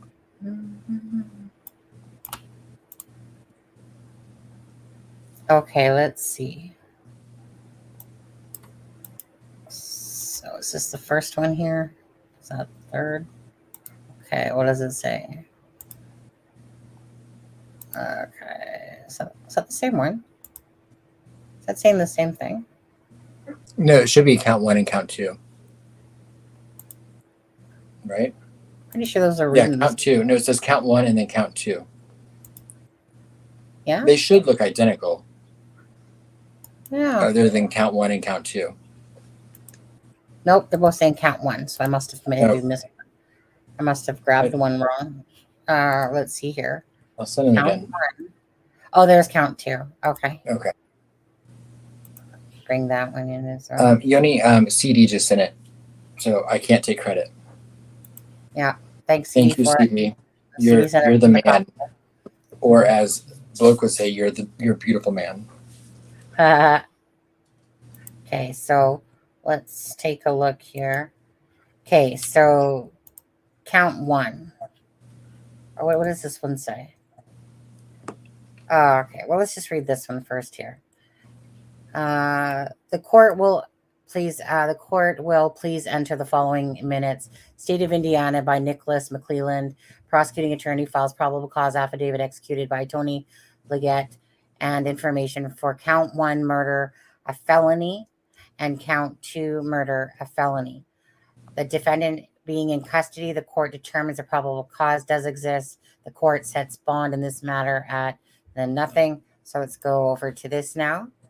And Nicholas McClelland, being first duly sworn upon his oath, says that on February 13, 2017, in the county of Carroll, the state of Indiana, Richard M. Allen did kill another human being, to wit, victim 1, while committing or attempting to commit kidnapping of victim 1, all of which is contrary to the form of the statute in such cases made and provided, to wit, IC 3542-1-1 count 2, and against the peace and dignity of state of Indiana, I affirm under the penalty of perjury as specified. So the foregoing requisitions, okay, approved. The state of the 27th, my term expires December 31st, 2022, and then count. So that was count 2. Wait, what did I just do with count? Oh, what the heck did I just do? That's count. What the heck did I do? I brought it in. Oh, it's over here. My bad. So it's the same thing, but this is for victim 2. That, again, same thing, really. And so, yeah. So those are the other charges that, we were predicting basically that those were going to come out too, yeah? Like CD said, you know? It was just kind of, because that's really what happened. It's like they're being kidnapped, held against their own will there. Just one short line for each charge. Alexa, God bless you and your family. Sending love your way from Nicole. And Yone, I'm still going to call you Yone. It's good that we're finally getting some info since everything has been so secretive. Yeah, absolutely. Like I said, we're not seeing page 8 because page 8 was redacted. So you guys won't see the page 8. No problem. Glad I could get them to share. Yeah, thanks so much, CD, for that. Okay, so, I mean, the documents are just finally out, I guess. So, so felony. So felony is kind of, isn't that like, I thought felony, the way it was explained to me, was when it's like murder. A murder is a felony. Sorry, say it again. A murder is a felony. Yeah, a murder is a felony, but I thought that a felony was like when you can't actually say prove the actual murder. So it goes to like a felony is almost like if you were like the way Lewis had said is if somebody's in the car and robs a bank and you know that they did and they were still part of it, that's felony. Well, no, a felony is just a class of a charge. Alexa might know better than I. Yeah. Can't hear you, Alexa. No. You're muted, Alexa. Alexa, can't hear you. Hello, can you hear me? Yes. Okay. The intent might not be murdering somebody or killing somebody, but because of doing something. So in this case, would be kidnapping, because she died, but you kidnapped. They can say the main thing was kidnapping, but she died. So then he's going to be charged, because I think Indiana doesn't have, like in New York, we have like, manslaughter and Right. count 1 and 2. They don't have it like that. I think that's what it is. Mm-hmm. Indiana, as far as I know, just has murder, right? And it's a felony regardless. Mm-hmm. And this one they put 2 because they believe that there was another act committed, and because of that act it resulted in killing. So probably kidnapping, because he kidnapped them, resulted in killing. So that's how it is. How I think it is, because I'm not a lawyer. I could be wrong. Yeah.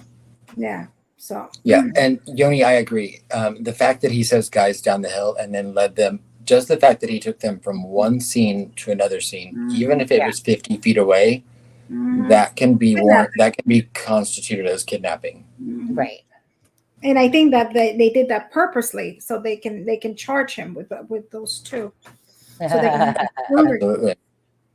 Instead of just saying plain murder. Yeah. Again, and those misdemeanor lesser charges are important to add on, so that when they are negotiating for a possible plea deal, they have things to play with. Harder for you will. Mm-hmm. But yeah, you're not gonna get a reduced felony murder charge if that's what they're charging you. He says felonies longer sentences, felony murder totally different. Yeah, if you ever get arrested in the United States, Sonny, and keep this in mind because I know you have a shady history. You want a misdemeanor, not a felony. Right. Yes. Right. And if you get a felony charge, you want it to be in Carroll County, because then you might get to just spend 13 months in the county jail, like Greeno. Right. Yeah. Hey, Deb. I like to be Greeno's little cellmate over there. Yeah, where is Greeno's cellmate? Yeah. Maybe is it cold in Indiana today? Are they cuddling? Yeah, right. I'm just gonna go back over to okay. So those are see-through wants the search warrant. He's gonna provide us with that, aren't you, CD? Right? See what I can do. See what I can do. See-through. Yeah. Okay, so let's. Hey, Lisa. Who else we got here? Oh, you guys, if you guys haven't hit the like, please hit the like and share. Thank you guys again for and I can't think of the name exactly how you pronounce it, right? Thank you, Miss Dog Lover and Nibred for your contributions, your donations, as you were asking questions to the channel, by the way. So I'm just gonna hit hello. Yeah. You guys can make sure you guys hit that like button and share if you want. And and don't forget that in the bio link you can follow us on Instagram, Twitter, and Facebook. Merch sites on there. Hey, I did a Starbucks line yesterday. Yes, I did. Trending Starbucks. Thank you very much. A felony can result in the loss of numerous rights. Okay. I can't really read that again. So going back to page 3 here. I do have a quick question to reiterate what Yoni said. Yeah. Yeah, I'm not sure what it means when it says McClelland's term expires December 31st, 2022. Yeah. If anyone in the chat or if anyone has any idea what that refers to, well, I guess if you're a prosecutor, I guess if you're a prosecutor, you are elected, correct? So he was probably reelected, and his current term probably just ends on December 31st. Does that make sense? Or am I completely off base there? Well, when it says term, I mean, I don't know what your guys' stuff is out there, how you guys do things over in the U.S. For that, so no idea myself. But I'm sure all you Indianans know, or who here thinks. Yeah, quick. Okay. Well, based on that's a good question, you guys in chat. Who here thinks Ari will be convicted by a jury on these documents information? So anything that we've just personally seen, based on the documents that we've just seen today. Does anyone think one, if you think he will, two, if you think that he would get off? Hey, Kristen, how are you?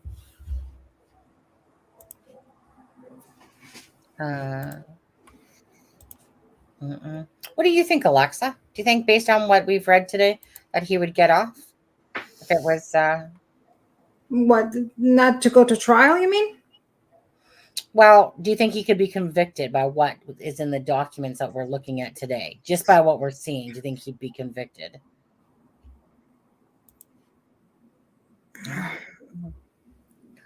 I think so. I mean, I'm going to say no. I would hope that they would have, I mean, but just by what we're seeing today, though. From what we've seen today? Yeah, that's it. So I'm sure there's going to be other things. A good lawyer can pull it off and probably say no. Yeah. He's not going to get convicted, what we see here. Yeah. Because it's basically almost like hearsay, right? Yeah. There's nothing concrete that. Yeah. Basically, right. Everything is from a second account. Nothing really ties him, except the casing. But the casing can be, it can say like he came out and say, "Hey, I was there." But it has to be looking at fish with his gun casing right between victim 1 and 2. Okay. Well, it said 2 feet from victim 2, which would be Libby, and then it doesn't say how far from Abby. Yeah, I know, right, Kristen? Like that one. How do you explain the bullet? Oops. Well, I don't know how possibly my unspent casing could have managed to get. Well, the bullet, it's easy because he said he was there, and he said he got it. No, no. Just looking at fish. No. But the victims, he was on the bridge when he said that. It can get, what? It can get on somebody's shoe. Yeah. And people kick it, and they kicked it right there. Kicked it right over to Ron Logan's thing. Right there, right there. I mean, they can come up with things, obviously, to us. I know. Sense, but that's what they're going to say. I mean, they said that he was innocent. Yeah. So they can say the wind or the searchers or somebody, with the, they kicked it like a soccer ball until it got there. Too much, Mom. It's an unspent casing. Yeah. Mm-hmm. So we were looking at that at the same time. Sorry. That's because we're twins. Yeah. Twinsies. Ivy Rose, an unspent round. Yeah. I'm not a gun person, like I said earlier. So, like I've been saying since October about the unspent round. Unspent casing, unspent round. Yeah, you said it back in the day. Back in the day, right? It seems like a million years ago. Yeah, because nobody was talking. I remember when you said it, nobody was talking about it. It was not even a possibility, and you said it first. I mean, I don't care about that, but I'm just I'm grateful for the person that was giving me information. Mm-hmm. Because and they gave you good information. Yeah. She took the photo of I mean, no, but I don't know. Everything with this case is so out of the norm. Right. Nothing can be clean cut, But that casing, I mean, that casing is gonna be. But I mean, that casing, like I said, can be unused casing. Could be. Yeah. I mean, they're gonna have a field trip. Yeah. A field trip. Thank you, Ivy Rose. Thank you for clearing. For I know CD said it as well, but thank you for correcting that. So it's what is it? Is it in one film? Okay. Well, one piece of evidence. Hey Kelly, bloody and dirty. Geez, I just want to know what the hell the motive was for. I keep thinking over and over. Right. Yeah. I mean, I guess it really didn't answer that now, did it? Found between the bodies of two dead. Right. I mean, it is. It definitely is. Yeah. But, and Kelly, no, it was not fired. No. Okay. Sorry, Sonny. No. One thing I wanted to understand here is about this bench. In the third page here, it says, advised she took a photo of the bench. They started walking back. Okay, so where's that? Okay, so at the very top, it says at 12:43, and another one taken at 1:26 of the bench east of the Freedom Bridge. Blank advised after she took the photo of the bench, they started walking back towards the Freedom Bridge. Oh, so what? So the bench that's. Oh, is that just meaning like she took a picture of the bench? And then they started walking back. Oh, so that's it's just. I think it's just to timestamp when that photo, like where they were in relation to the time. Okay. That's my understanding. Yeah, because the minute I was thinking of bench, I'm like, well, there was that guy sitting on the bench, but that guy was named Christian Mathis. I was sitting on a bench that day that had a blue jacket that people thought maybe he was the BG, but he's from Lafayette. So that's why I started thinking the bench. And he had the brown hair, right? So that's why I'm curious, because he had more of a, I want to call it more of a railroad hat, but it was a leather kind of roundy, what I call like a railroad hat, but I don't know what you guys call those type of hats. Right. But, and Libby and Abby, sorry. No, go ahead. No, you finish. No, go ahead. I was gonna say, Libby and I'm MCM. It says in the affidavit that they were dropped off at 1:49. I believe it said p.m. Was that 13? I'm sorry. What, Alexa? No, wasn't it like 1:13 or something like that earlier? No. It said that they were shown being dropped off at 1.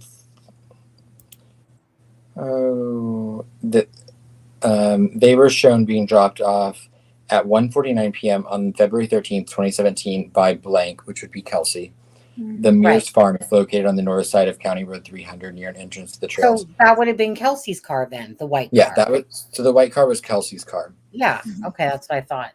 That only made sense because I knew Kelsey dropped them off approximately 1:45 time frame, that area. And so if they got to the thing, back over to the thing, Mears, and then they seen a vehicle driving off, that was because Kelsey had dropped off the girls. And so I think it was speculated before it was 1:37, but it was 1:37 to 1:49. 1:45 is what I've always personally seen. And so when I seen that the person said, well, they saw two girls they believe is victim 1 and victim 2, and then they basically had seen them walking towards the bridge, but had seen a white car leaving, that reminded me of Kelsey's car, because she had a white car, and that was her dropping them off. Yeah. Right. And then I think sorry. Yeah, no, go ahead. No. I said I got the timing wrong. I always thought it was earlier. I don't know why. Well, they first came out with it saying that it was around 1 for the longest time. That's what I thought. 13, something like that. Yeah, no, that was wrong. So that was deemed wrong a long time ago, but a lot of people sometimes would still say that time. But yeah, it was between 1:37 to 1:45 was more of the accurate time that later came out. And then in the page we're getting ready to read, it talks a little bit more about Kelsey dropping them off. That's the one I want you to read, because I have a couple questions about that. Page 4. Which one? Page Which four, one? when you get to it. Yeah, when you The get one to we're it. getting ready to read. Okay, well let's go over to page. Wasn't this page 3 photographs? Yeah. Uh-huh. Yeah, page 4 starts to Delphi on State Road 25. Oh, Okay. so I'm referring to something else that it says on page 3. It says that it says investigators spoke with blank, who is Kelsey, who advised she was on the. Oh no, well, this says investigators spoke with blank on the trails. Who said she was on the trails February 13th, 2017. Video from the Hoosier Harvest Store captured blank vehicle traveling eastbound at 1:46 p.m. toward the entrance across from the Mears farm. To me, that means that's Kelsey that they're talking about. Right. The Kelsey's vehicle traveled eastbound at 1:46 p.m. towards the entrance across from Mears farm. Yeah. And then blank advised she saw 4 juvenile females walking on the bridge over Old State Road 25 as she was driving underneath on her way to park. So to me, that's Kelsey. Blank advised there were no other cars parked across from the Mears farm when she parked. So again, that's Kelsey to me. Yeah. Yeah. She advised that she walked to the Monahan High Bridge. Oh, so maybe it's not. Well, I was and going to say observed a male because Kelsey didn't get out of the car. Yeah, and she said she passed the 2 girls walking towards. Yeah, so I guess it's somebody who just thought it was Cheyenne's, but I thought. Well, this could be someone totally separate. This is being on a different page. It says 1:46 p.m. Just so maybe it's at the same time. Hey, Pink Taco. So let's see here. Investigators spoke with blank, who advised she was on the trails. Blah blah blah blah blah. Advised there was no other cars parked. She advised she walked to the Monahan High Bridge and observed a male matching. Right, and that space is not big enough for the name Cheyenne to be printed. No, but would that be the witness then? It's one. Well, it's a witness. Yeah, but I'm thinking it's that one witness, probably with the last name of. Question. Cheyenne is the one with the pictures, right? The one that took pictures. Right. The lady that was there with a friend. Okay. Yeah. Right, because whoever this witness is, she said she advised he was standing on the first platform of the Monahan High Bridge, approximately 50 feet from her. She advised she turned around at the bridge and continued her walk. She advised approximately halfway between the bridge and the parking area across from Mears farm, she passed 2 girls walking toward the Monahan High Bridge. She believed the girls were victim 1 and victim 2. Video from the Hoosier Harvest Store shows at 1:49 a white car matching blank vehicle traveling away from the entrance across from the Mears farm. So that's probably Kelsey. To me, that's Kelsey. That is Kelsey here. And then blank advised she finished her walk and saw no other adults other than the male on the bridge. Her vehicle is then seen on the Hoosier Harvest Store video at 2:14, leaving westbound from the trails. She also said she advised she was leaving. She noted a vehicle was parked in an odd manner at the Child Protective Service building. She said it's not odd for vehicles to be parked there, but she noticed it was odd because of the manner it was parked back in near the building.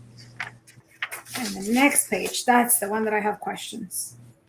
You want me to go to read that, Sunny? Yeah, read it, please. Please, Sunny. Let's see, where are we? 4? Yeah. Investigators received a tip from blank in which he stated he was on his way to Delphi on State Road 25 around 2:10 p.m. on February 13th, 2017. He observed a purple PT Cruiser or a small SUV type vehicle parked on the south side of the old CPS building. He stated it appeared as though it was backed in as to conceal the license plate of the vehicle. Blank both drew diagrams of where they saw the vehicle parked, and their diagrams generally matched as to the area the vehicle was parked and the manner in which it was parked. Blank advised he remembered seeing a smaller, dark-colored car parked at the old CPS building. He described it as possibly being a smart car.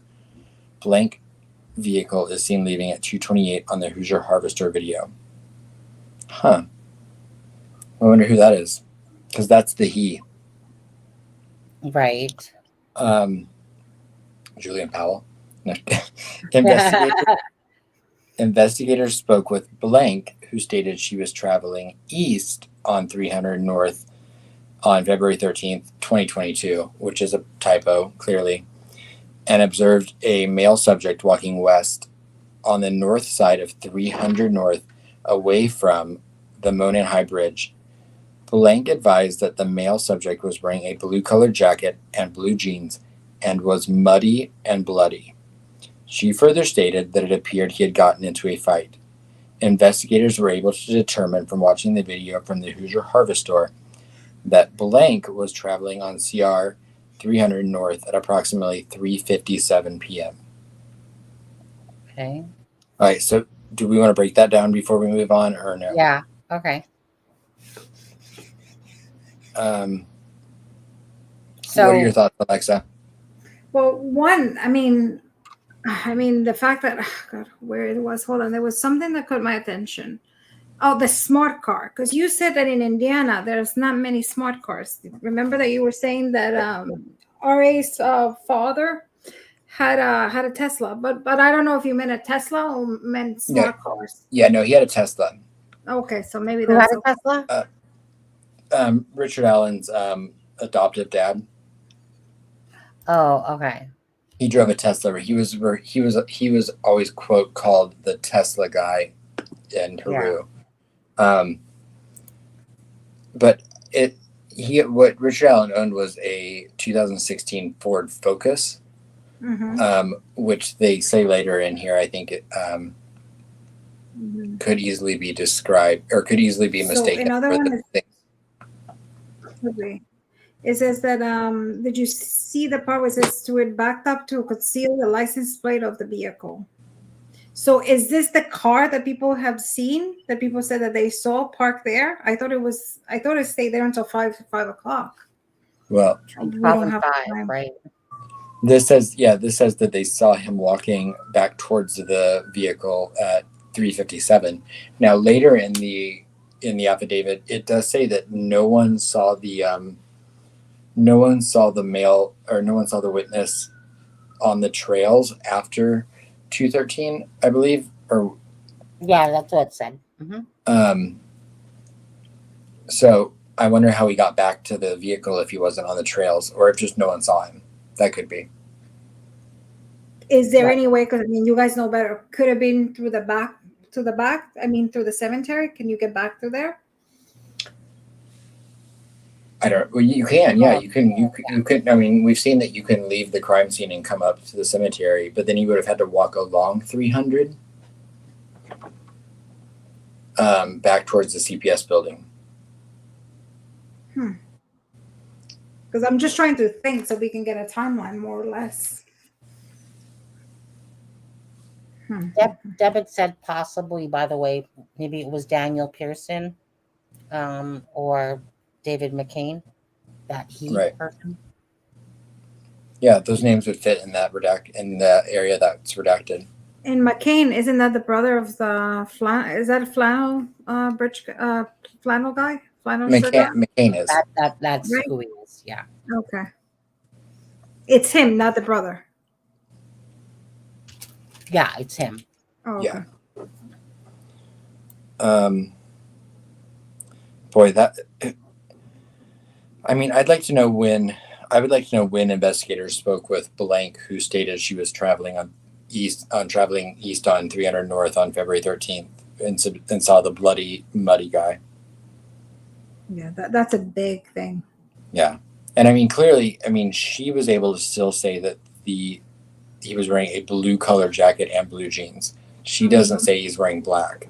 No. So she definitely saw him, whoever the BG guy was. And then, so she was seen on the video at 3:57 p.m. Wow. Should I move on, or is there anything else we want to say about this? No, go ahead and move on. Okay. Through interviews, electronic data, photographs, and video from the Hoosier Harvest store, investigators determined that there were other people on the trail that day after 2:13. Those people were interviewed, and none of those individuals encountered the male subject referenced above, witnessed by the juvenile girls, blank and blank. Further, none of those individuals witnessed victim 1 and victim 2. Investigators were reviewing prior tips encountered a tip narrative from an officer who interviewed Richard M. Allen in 2017. That narrative stated, Mr. Allen was on the trails between 1:30 p.m. and 2:30 p.m. He parked at the old Farm Bureau building and walked to the new Freedom Bridge. While at the Freedom Bridge, he saw 3 females. He noted one was taller and had brown or black hair. He did not remember description, nor did he speak with them. He walked from the Freedom Bridge to the High Bridge. He did not see anybody, although he stated he was watching a stock ticker on his phone as he walked. He stated there were vehicles parked at the High Bridge trailhead, however did not pay attention to them. He did not take any photos or videos. His cell phone did not list an IMEI, but did have the following: MEID 25669463100153495. I'm not going to read all that. Potential follow-up information. Who were the 3 girls walking in the area of the Freedom Bridge? Investigators believe Mr. Allen was referring to the old Child Protective Service building as was not a Farm Bureau in the area, nor had there been. So that's it for 4. Do you have any thoughts on as far as? So Mr. Allen, of course, said that he noted one was taller and had brown or black hair, obviously opposite of his hair. He did not remember description. Of course, he doesn't know how his casing got between victim 1 and victim 2 either. He walked from the bridge to the High Bridge. He did not see anybody. And he stated, those are, so the 3 people, functional to pull up information. Who were 3 girls walking in the area? Was that like Cheyenne in that at that point? What part? Yeah, I don't know, because I'm assuming that witnessed by the juvenile girls. So there were 4 juvenile girls, and we know there was a male, and then we know there was a female that were on the trails that are listed. So that gives us 6 people so far. Yeah. And then it says there were more people, but could be he's lying. Yeah.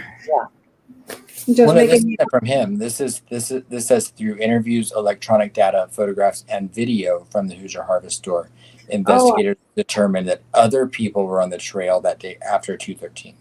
I thought it was from him, from the statement. I thought it was from him. Yeah. It says those people were interviewed, and none of those individuals encountered the male subject referenced above, witnessed by the juvenile girls blank and blank. Furthermore, so to me that means the juvenile girls are 4 people. Then there's 1 person and another person. So that's 6 people. Further, none of those individuals witnessed victim 1 or 2. 1 second, and I just got to call my husband quickly. Oh, you're fine. I'll go ahead and start reading the next page unless, Alexa, you have anything else you want to add to that. No, you can go ahead. CD explained a little bit about the cell phone thing, about how some phones have an IMEI, which is a SIM card, and then newer phones don't have a SIM card, depending on the make and model of them. Mm-hmm. Isn't that the number that that is unique to every single number? The IMEI, kind of like an IP address, basically, for a phone. I would assume is a SIM card. Because I know when you replace your phone, that's the one that you have to give. Yeah, and I'm assuming when they say he did not take any photos or video, that's going by his own account, because it says that narrative stated. So to me, everything that's in that part is what was told during the original interview by Richard Allen in 2017. And I find it interesting that he gets his time getting to the trail correct, which is around 1:30, but then he says he left at 2:30, which we know is probably around the time of the murders. So he doesn't put himself there for too long. You know, so it makes it kind of look like he leaves. But like someone said in the chat, I would wonder, do they have surveillance video? Because notice in all the things they talk about the surveillance video, the only thing they say about the CPS building is from witness statements. They don't state anything about having surveillance video of the CPS building, which makes sense because it sounds like the Hoosier Harvest Store is the only surveillance film that's listed here. And that would not give them the point of view of the CPS building.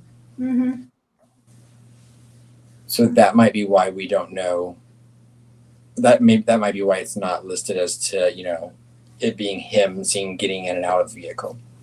And by the way, the IMEI number is to the device. It has nothing to do with the SIM card. Like I said, for example, when you have to do the insurance of the phone, they have to make sure that is the phone that you're exchanging, that's the phone you broke, or that's the phone that you lost. It has to do with the actual device, not the SIM card. It has nothing to do with the SIM card. Thank you. The SIM card is not associated with the network. It's associated with the network, while the IMEI number is associated with the device. That makes sense because I have an iPhone, and yeah, there's an IMEI number on it. Yeah. Like when you go to if you go to your settings and you go to general and you go to about, it'll tell you the IMEI number of your phone. And that is each phone. So that doesn't mean that his phone was, I mean, it still could have been that his phone was there, because that has nothing to do with the SIM card. So, but it's not listed, so I'm assuming it's not, right? Well, it said his phone did not list an IMEI number, but did have the following, which it lists an MEID number, and then an MEIDHEX. So to me, does that mean he had like an Android, or because I've never seen an MEID number before. The other one that starts with an M, I haven't. No, I ain't never seen that one. I ain't never seen that one. Don't know what that is.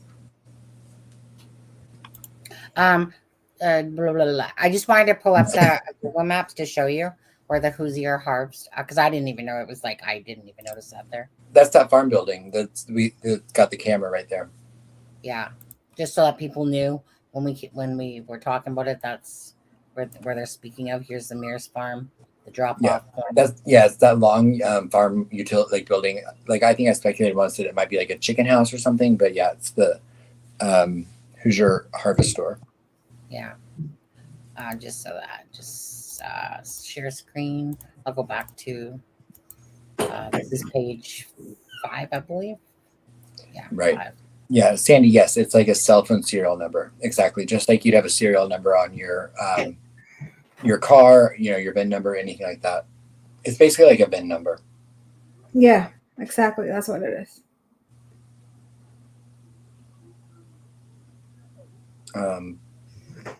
Bonnie says McCain was on the Deb said, yeah, McCain was on the trails that day, but yes, he was, just didn't see it. Yeah.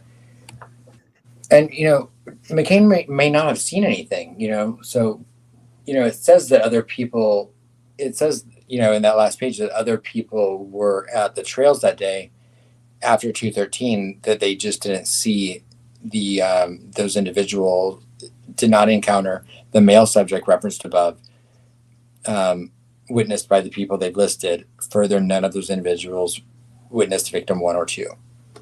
So either Dan McCain is one of the names listed, and I don't know if he is. He may be the male that's listed,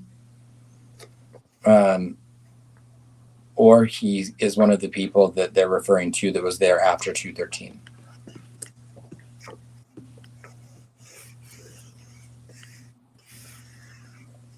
Okay. Sorry, Dave McCain, not Dan. Sorry, Deb. Deb, this is why I miss you.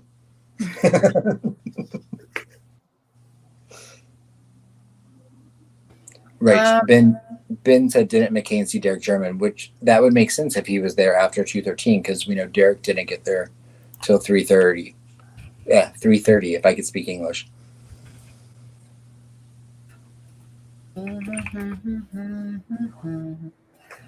Yeah, Carhartt jackets come in different colors for that question. Yeah. Do you want to read the next page, or which one? 5? Yeah. Or is there anything else that we? Yeah, that one. 5. Read it, because that one. Okay. 5 was not on the Farm Bureau building in the area, nor had there been. Investigators believe the females he saw included blank and blank due to the time they were leaving the trail, the time he reported getting to the trail, and the descriptions of the 3 females. The 3 females gave. Sorry. Investigators discovered Richard Allen owned 2 vehicles in 2017, 2016 black Ford. I was eating popcorn. I was sneaking. 2016 black Ford Focus and a 2006 gray Ford 500. Investigators observed a vehicle that resembled Allen's 2016 Ford Focus on the Hoosier Harvester video at 1:27 p.m. traveling westbound. So just think about this. So it's traveling past that store at 1:27. The girls get there. So this needs to make sense to me. At 1:49. Right. So just 22 minutes later, the girls get there. Right. And I still and he passed. Yeah.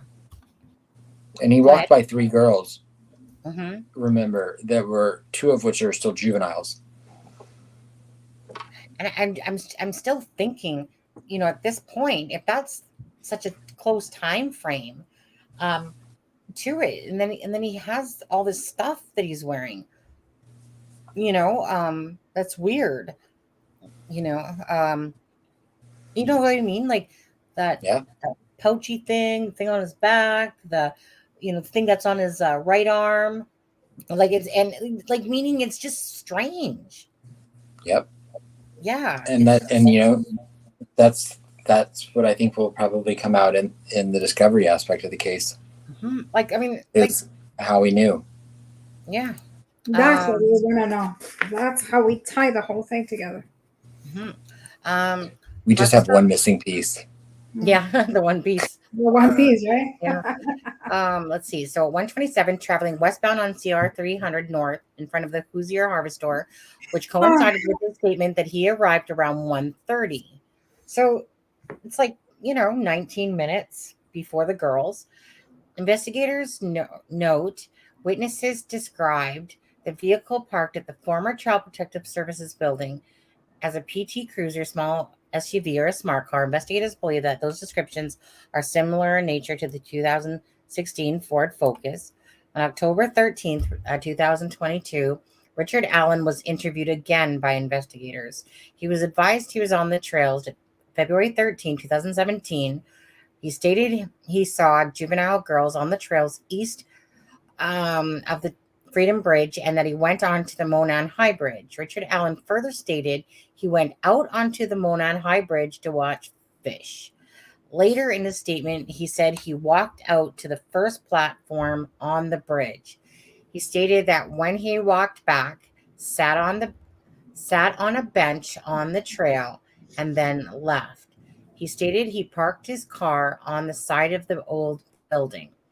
He told investigators that he was wearing blue jeans and a blue or black Carhartt jacket with a hood. Hello, red flag. He advised he may have been wearing some type of head covering as well. He further claimed he saw no one else except for the juvenile girls he saw east of the Freedom Bridge.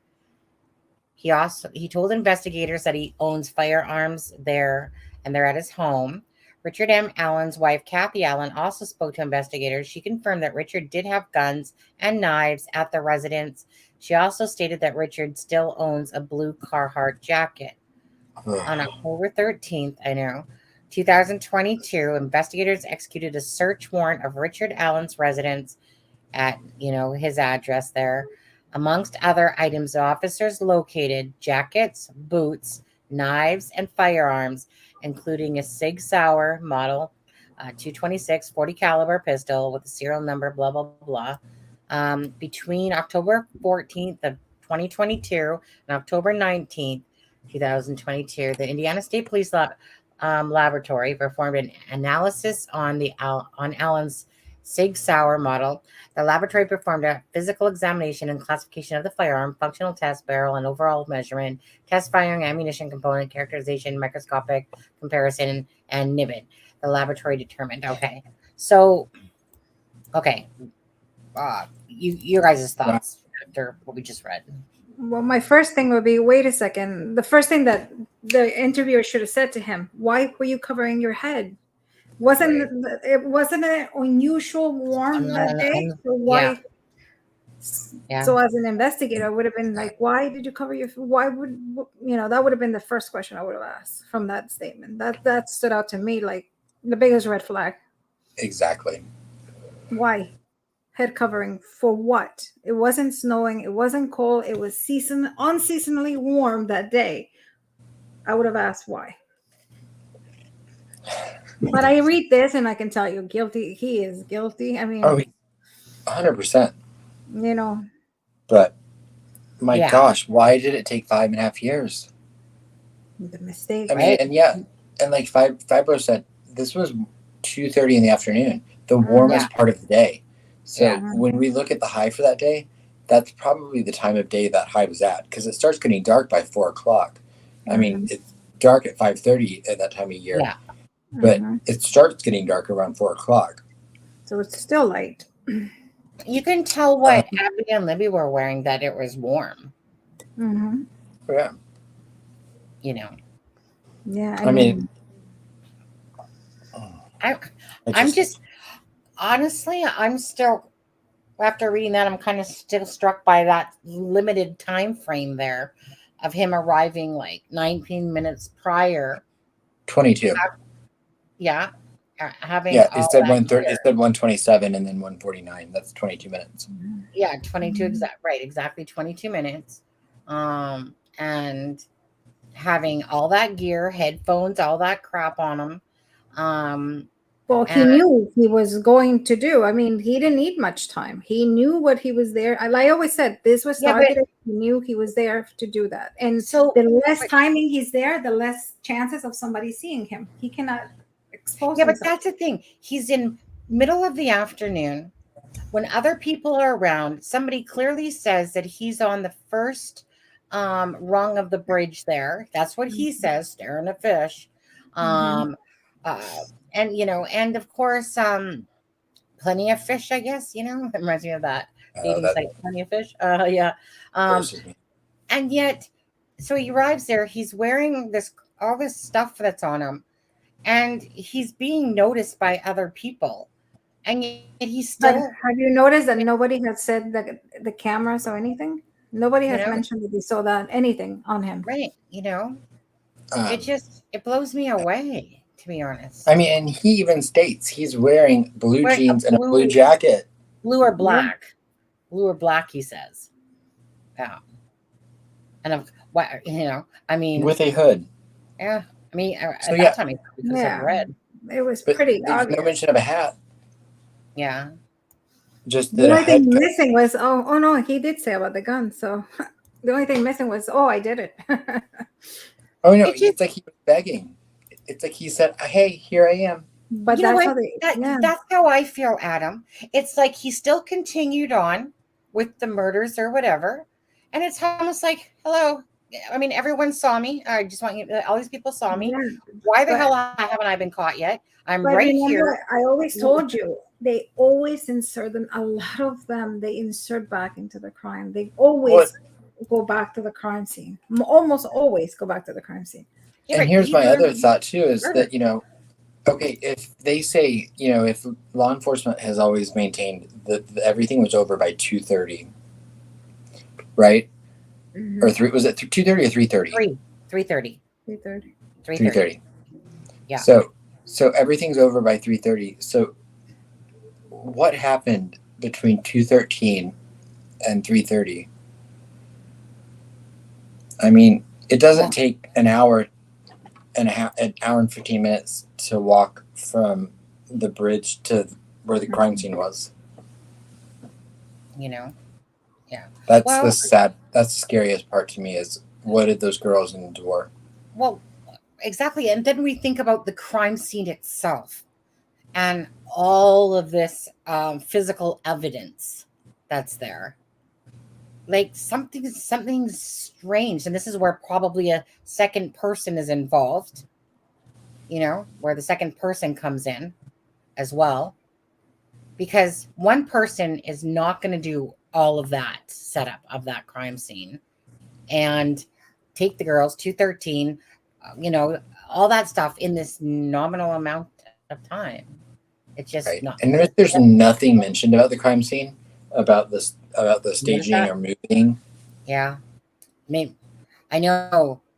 So that's obviously for the evidence part, you know. Yeah, and I was hoping there would be something about that in the charging document, but no. Same, but yeah, it's just so. It's like the most sloppiest murder when you read it. That's what it feels like. The most sloppiest. And the funniest thing is we always thought it was like the perfect murder. Like he didn't leave anything. Nobody saw him. It's completely different to what it was presented by law enforcement. So again, maybe Robert Hines, maybe he was right. Right. What and I get. Sorry. No, sorry. What did you say, Alexa? No, I said that, you know, all this time we always thought that this was the perfect murder. He didn't leave anything behind. No, I didn't think so. Nobody saw him, nothing. It was like technically the perfect murder. And it makes me wonder what Robert Ives said, you know, that there was so much evidence. But I guess Ali screwed up. I never thought of it as the perfect murder at all. In fact, I thought it was sloppy, and I just thought that Ali screwed it up so badly. No, because the fact that they couldn't find DNA, the fact that, you know, nobody else that we didn't know that nobody else had come forward and seen him. I mean, not perfect, but I thought it was very organized. Well, the thing was is that I believe people saw because there was witnesses. According to Kelsey, there was other people around. So I believe that that's just stuff we didn't know. Myself anyway, I believe it was stuff that we didn't know that the LE knew, but we didn't know it. I just deemed it as a sloppy investigation, and I never felt like this crime scene was perfect by no means. I just thought it was really a contaminated crime scene where it's sloppiness from the dogs to etc. That's how I saw it anyway. Personally, I never believed this was no perfect crime scene besides a perfect fuck up is what I saw it as. Right. I always thought it was more organized than what I thought it is. So, I just wanted to point out something I just noticed as well is that okay, so if this is a probable cause affidavit. I guess at first I was assuming the probable cause affidavit was written in order like before the search warrant. But it clearly says in here that the search warrant was executed on October 13th, and that he was interviewed on October 13th. And then it doesn't say the date, but it also says Kathy Allen, his wife, was also interviewed. So this probable cause affidavit was written after October 13th, clearly. And I don't.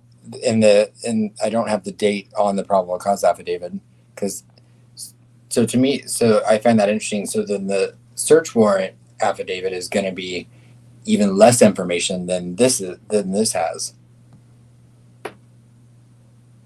Does that make sense? Yes, I'm just on mute. I'm looking at something just quickly. I want to see something that's very interesting, so I'm going to be right back. Oh yeah, you're fine.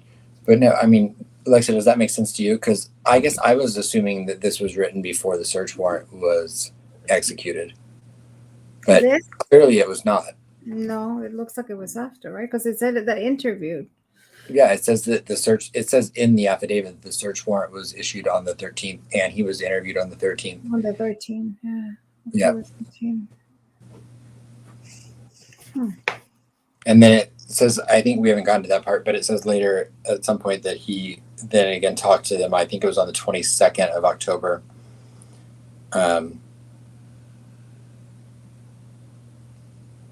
So that adds the layer to me of like then this being completely separate than the search warrant affidavit. Yeah, it seems like it. Which I thought they were going to. Well, they were going to release the search warrant too. Well, they released the charging document. They've not said anything about the search warrant affidavit. That would be interesting when it comes out. I've never heard one mention of the search warrant affidavit. I cannot help but go back to Jason Palladino's Facebook page, where I'm pretty sure that's a Sig Sauer as well. I can't help but go back to that, considering his name was mentioned so many times. And maybe he was the man in black, but I can't help but go back to that with the gun. It's just a quick video, and it's kind of blurry, but this is his video. Where he's showing a gun, and I know that Richard Allen, said that he never borrowed it out, and that was November 17th of 2000. November of 2017. On there, but honestly, I can't help but go back and think about that when I see talk of the gun and Jason Palladino's name being. I mean, it could be nothing, but could be something as well. Don't know. I mean, yeah. Right. I mean, he's already in prison, so let's see here. Share screen. Go back to that. Want me to read the next page? Yeah. What are we? Is this the one that we're still on, or is this a different one now? We'll be on page 5 of 8. This is 5 of 8. This one we just read, eh? Mm-hmm. Yeah. We'll be going to 6. Yeah, the laboratory determined, and then we go to 6. Hey, you want 6, right? Yeah. The laboratory determined the unspent. Sorry, let me zoom.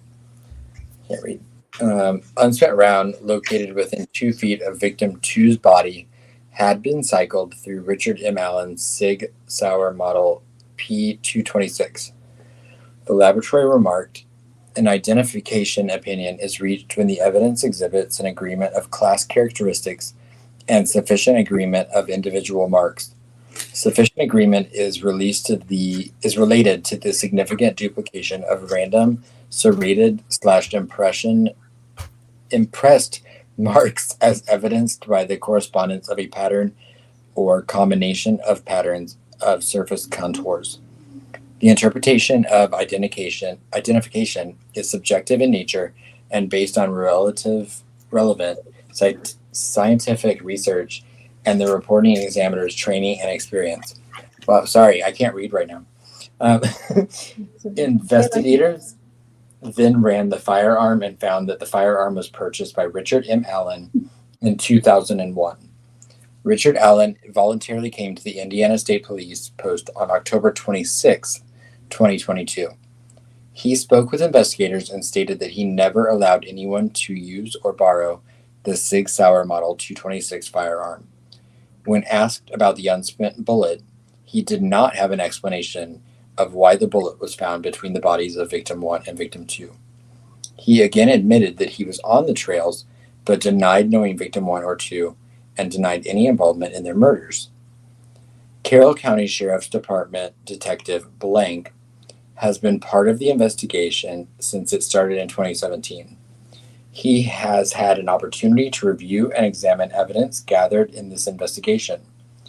Detective Blank, along with other investigators, believe the evidence gathered shows that Richard Allen was the male subject seen in the video from victim 2's phone, who forced the victims down the hill.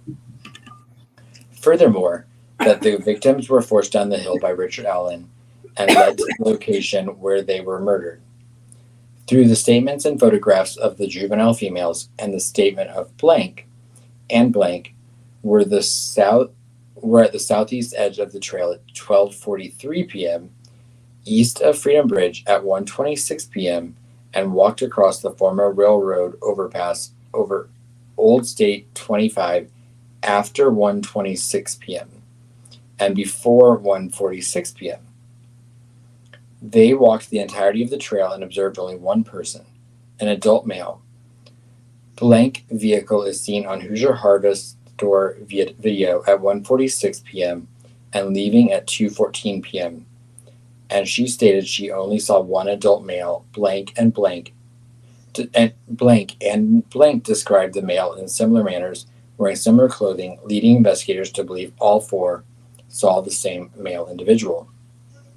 Investigators believe the male observed by blank and blank is the same male depicted in the video from victim two's phone due to the description of the male by the four females matching the male in the video.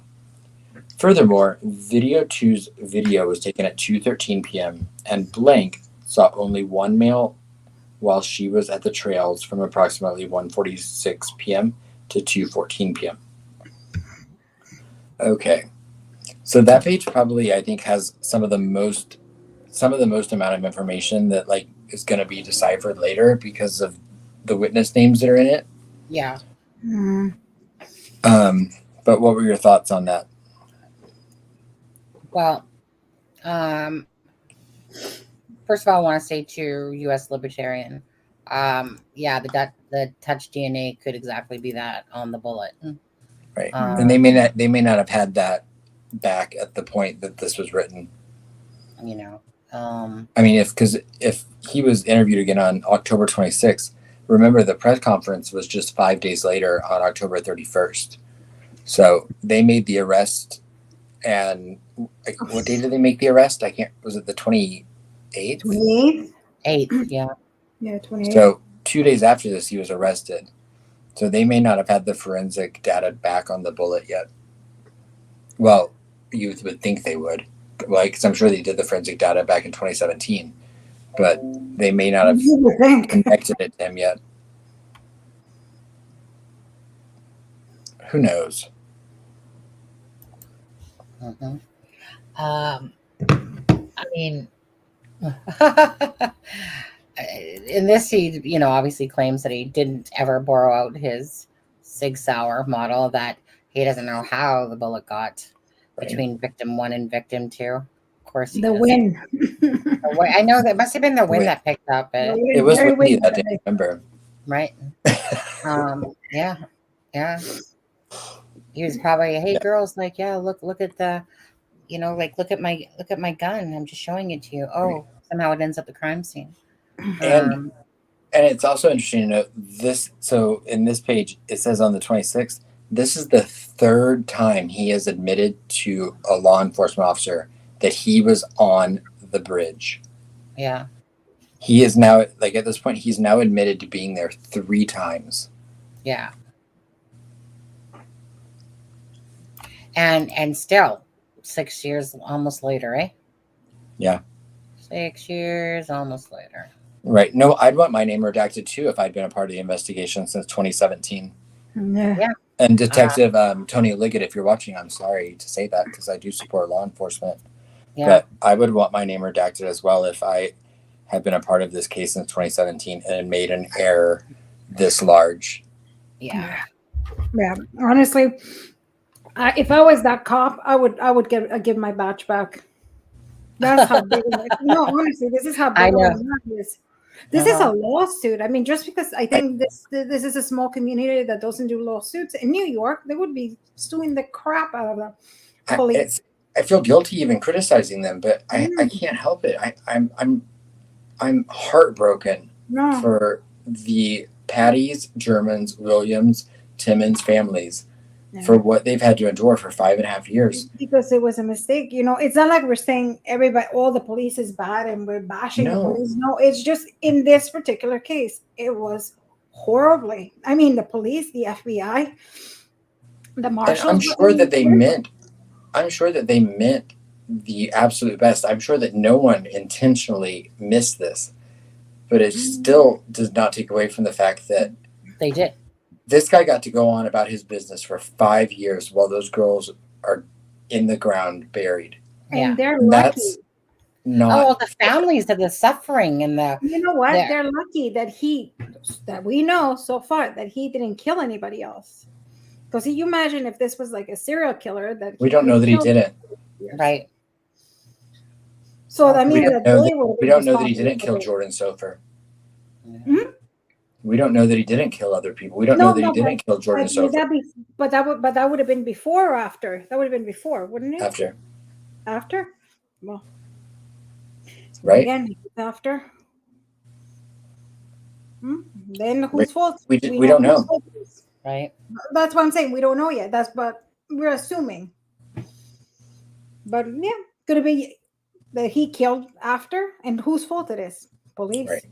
Yeah, the only thing I'm saying, the one thing that we're not assuming is that he got to live his life for 5 years. He got to go to his daughter's wedding in 2018, and he got to walk her down the aisle while Kelsey German got married this year, and she had to walk down the aisle while her sister had been in the ground for 5 years. And that's not fair. Right. Just incompetence, really. Yeah. Honestly, like it's like a walk of shame on this one. Walk of shame. And Adam, that case, Jordan. When was that case?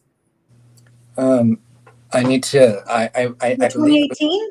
I believe it was 2018. I would need to look it up again, but I believe it was 2018. Sorry, I got upset there for a minute.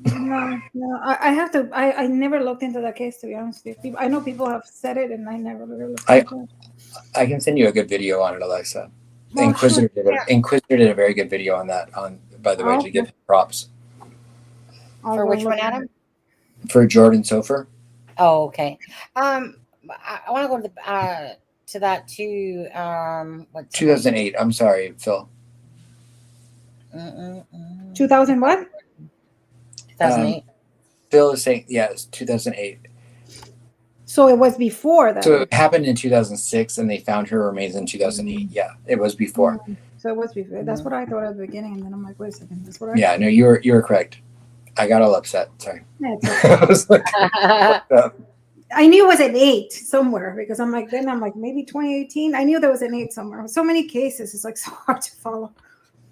You guys, I want to go back to what Sloop's saying here too. Again, Adam, what we've talked about. Yeah. Well, there was nothing in there that really needed to be sealed. No, I've said all along. Besides their sloppiness, really. Yeah. Yeah. But the reason they wanted it sealed is because they knew they were going to be embarrassed. Mm-hmm. And they should be. I mean, that's really because there's. But you know what? They dragged it more, and they made it more obvious because now we have all this time to dissect and think about it. I think it would have been easier to just pull it out from the get-go. And yes, we all know they screwed up. They had said it. We know. But by doing this, I think they dragged it a little more, a little too much, and they made things worse. And anything that the prosecutor does worse for them, it looks better for the defense. Yeah.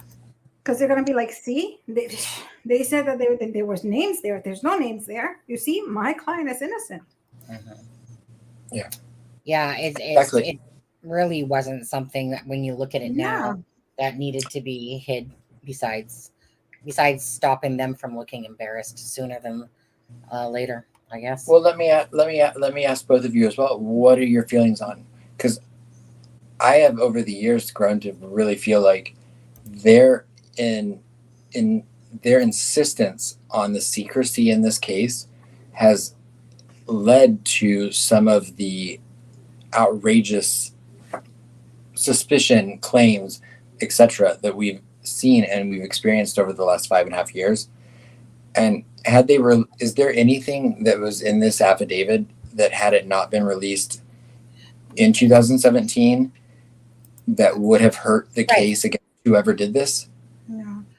That's how I feel when I look at it now. And again, if they were going to release it back in 2017, they would just have redacted page 8 or whatever they wanted to redact back out of it. Mm-hmm. Right. To me, they made a mockery of this case when you look at it through and through, because there's like, meaning most of what's in here basically would have led right to, Richard Allen way back then. I just think it's right. It's And then they insisted on sealing the document, which adds further speculation. And it's also created this environment of people for the last month speculating on what could be in this document. Now we have the document, and we're shown that the only thing that was being kept secret was their incompetence. Mm-hmm. And I feel guilty even talking about law enforcement in that manner, because I do support law enforcement, and I hate to feel the way I do right now, but I can't help it. I'm outraged for Libby and Abby and the families. I agree, Adam. When you see this, and there's just so much to point, some person had bloody clothes, the witnesses, that saw him, he even stated, like I said, 3 times now, that he was there, meaning the due diligence just simply was not done properly. And then, like I said, so not only did they waste our time and their time, like I said, honestly, if they would have went to, like I said, had their ducks in a row on this case, back then they would probably had more stuff against Richard Allen. But no, he probably shit bricks when he saw a video, to be honest. Yeah. And he probably shit bricks. And he's still he's waiting years after years. Like, when are they coming for me? And he's gotten away with it probably by now at this point. I wonder at what point did he let his guard down and say, wait a second, they have no clue who I am. Yeah. Well, I mean, look at his original. He didn't seem to have fear from the get-go. He admitted right off the bat to being there. That's what I'm saying. Off the bat. He was checking the stocks. He was walking on the trails, checking the stocks. He passed 3 girls. That's how they are. The murders were so brazen as well. Honesty, eh? Like, the murders were just completely brazen. A person literally sees him on the first part of the Monam Bridge, 50 feet away. He obviously knows people have seen him, still goes and carries it out, probably with another person. Who knows? Possibly the men in black. Who knows? Because to me, it doesn't make sense. But it just seems like it was just this brazen sloppiness that was right there for them to have. And meanwhile, the families have had to suffer with this. Oh, and to top it, like, with this freaking, like I said, just irresponsible, whatever. But then you think about what they said to the press. I don't think that the community should be in fear. I think that, and then the one guy, whatever his name was, says, remember when he's sitting down and he doesn't really know Freedom Bridge? They always have to say that because they don't want to put fear, even if they know that there's fear. But it's happening in Idaho as well. But the thing, and then it just pisses you off. People should be pissed off with them saying that, because they're basically saying, like, even the one guy sitting in the chair in the other interview, was it Riley? I think it was Riley. And he's like, I think he's a good man. But you know what it is? Also, they determine by the type of crime, they know. They have a good cop should tell you, and I'm sure CD can tell you that. They've looked at the crime scene and they know right away that is a targeted. It's like Idaho. Idaho is, I haven't done a lot of research, but I can tell you this. Well, I can tell that you is targeted. That is 100% targeted. Oh, Somebody target at least one victim, if not more, but most likely one victim, at least one victim. And that's what police feel. So they say, hey, there's no threat to the community, because they know that that person went there to kill just that person or persons. And someone had asked, I don't believe. Page 8 or what? No. I was going to say, and as page. I think there's a little bit of a lag. Go ahead. No, you go ahead, because my was going to go in a different direction. No, all I was going to say was I really don't think page 8 has a ton to hide. I think it's full of names at the end. It's the last part of the thing. I really don't think that there's much to it, to be honest with you. I don't think that there's no big secret hiding in that thing. Personally, myself, I think it's just coming to the end of the thing with a bunch of names and it's redacted. That's I kind of agree with that myself. Yeah, I agree with that 100%. Yeah, and like Kristen just said, he was seen walking along 300 bloody and muddy back to the CPS building.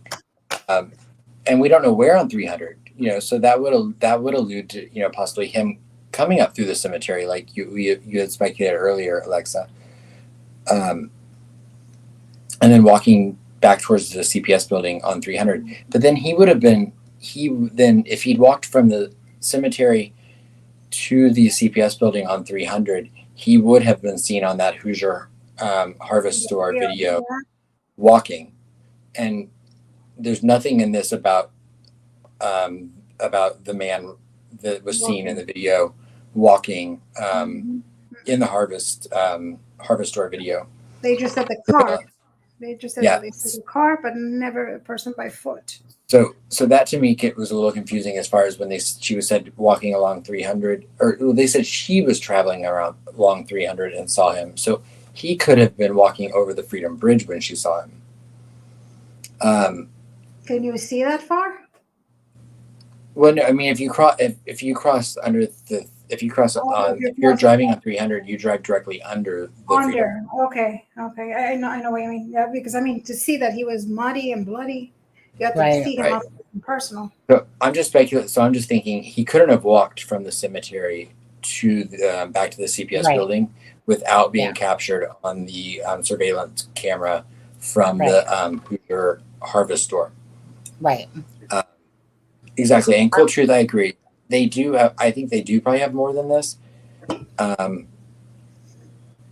think that more will come out in Discovery, especially when it comes to tentacles or other actors. Yeah. And Sloopy's asking, what was the vehicle that was taken from RA? What was that vehicle actually that was taken?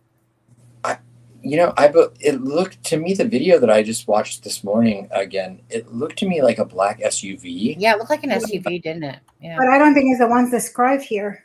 But it's not the one described here. No. And so I'm not sure if maybe he didn't own this vehicle anymore. Yeah. Maybe he traded it in. I don't know. I have it listed. I have his vehicles all listed somewhere. I'd have to go back through my notes. Yeah. Because I do. I know I had the Ford 500 and the Ford Focus listed. I didn't have the color of the Ford Focus, but I do have a list of all of his vehicles listed somewhere. I just have to find it. So if he traded this vehicle in and got an SUV, I'm not sure, because I think the wife also had a van. So sorry to talk so much. Nope, I think so as well. Dumping on popcorn. And I don't remember. I was going to say something earlier, and I don't remember what it was, but it was in relation to something else.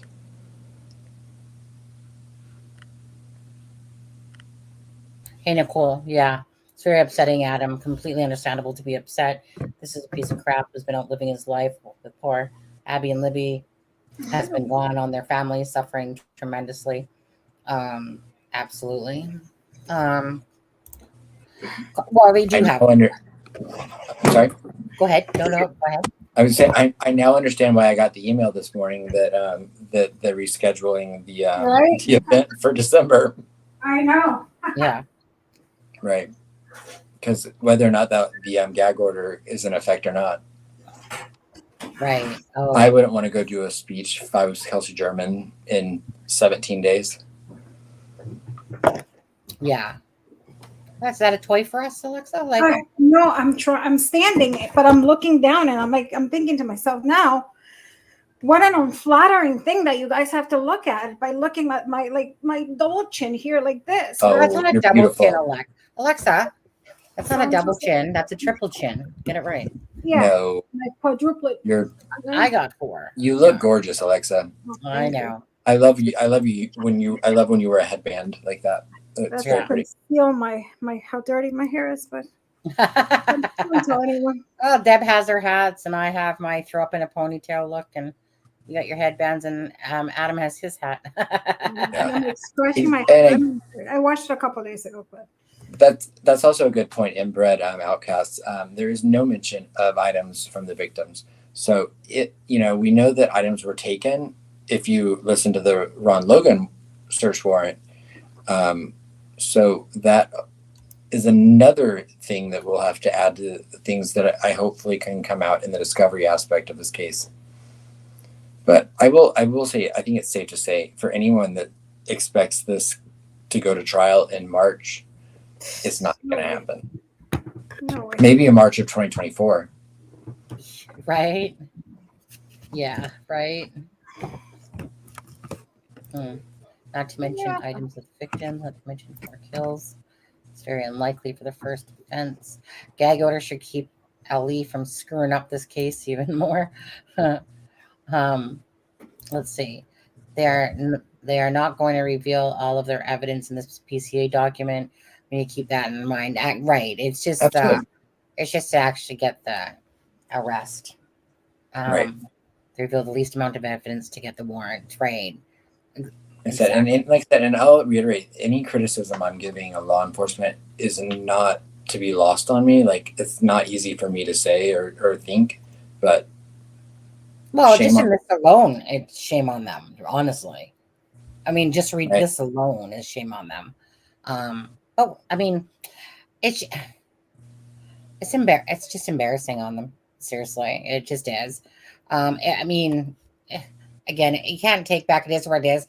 My heart's going out to the families and the girls that have suffered, that have been put through hell, waiting for the day. They've had to stay in a certain stage now for a long time without moving on from it. And this is way too long for what was known or what they could have known or should have known a long time ago. I mean, honestly, Richard Allen got to walk his daughter down the aisle in 2018, and Kelsey German got married this year, and her sister was 5.5 years buried in the ground. That's not right. Chuck still thinks there's no second person. He was layered, knowing his clothes would get bloody. If you hear noise, that's my husband in the background with their high pitch squealing. They could have wanted an arrest to collect a solid DNA sample. Right, and I was told this was not I was told this was not, quote, a DNA or fingerprint case.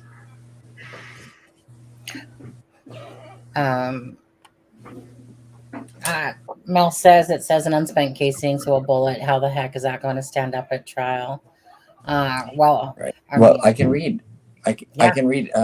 According to the laboratory, an identification opinion is reached when the evidence exhibits an agreement of class characteristics and a sufficient amount of individual marks. Sufficient agreement is related to the significant duplication of random striated or impressed marks as evidenced by the correspondence of pattern or a combination of patterns of surface contours. The interpretation of identification is subjective in nature and based on relevant scientific research and the reporting examiner's training and experience. So that it was clearly said that it was an unspent round located within 2 feet of victim 2's body that had been cycled through Richard M. Allen's Sig Sauer Model 226. And you know that there's going to be a fingerprint or a partial fingerprint or something on that sucker. Right. Hey, Captain Howdy. Yeah, hey, Captain Howdy. Howdy doody. Let's see here. The LA and the DA may have been counting on a confession that never came and went, and now all is backfiring on them. I mean, they got everything but it. I mean, he said he admitted 3 times to being on the scene and was the only adult male witness that the witnesses that are listed in this gave a description of. And it was not fired. Cold truth, it was not fired. It was an unfired round that was it was unspent, but it went through the chamber. So it was expelled from the chamber, but was not fired. Right. Which CD explained to us how that could happen when you're loading a new magazine.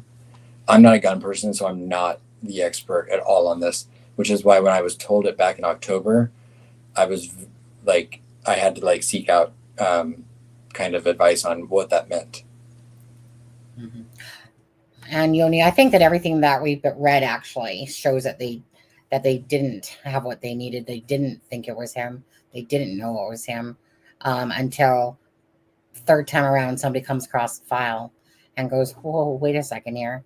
So no. Yeah. To that Lewis and U.S. Libertarian, he was in, so Rich Allen was interviewed in 2017. He was interviewed a second time. I can't remember the date. And then he was interviewed a third time on October 26th of this year. And all three times he admitted to being on the trail. But he just doesn't remember how his bullet got to. Oh, he admitted to wearing a blue jacket and blue jeans and possibly a head covering. Yeah, checking the stocks and looking at fish, but doesn't know how his unspent gun casing or gun whatever bullet would be found in between the victims. Well, Chuck Jones, I still think you're wrong on this one. He says that there is no accomplice. Consider this, looking at the pics. That's a small time frame for everything to happen, and then the whole crime scene that has is just full of physical evidence. It seems very... Go ahead. No, Sonny, I'm sorry. I did not mean to interrupt you. No, I think Lex had accidentally dropped there, but I mean, Chuck, you can go down your own path on that one, but I mean, they pretty much said that the Wabash is connected to the Delphi murders, and so that would mean they said, more than one. You know, you're not going to put another suspect's name in a probable cause affidavit if you're trying to get an arrest. So, you know, that's something that could easily come out in the discovery aspect of this case. And I think it will, because I do think this is going to tie into CSAM. I don't have the proof of that. I've not been told the proof of that. My gut tells me that with everything we know so far, that it will. Yeah. It's not meant to include what was found. Although inbred outcasts, it does include some of the stuff that was found in the search. It says not, you know, it does say some of that. It says that because this was written clearly after the 26th of October, because it states that he was interviewed again on the 26th of October.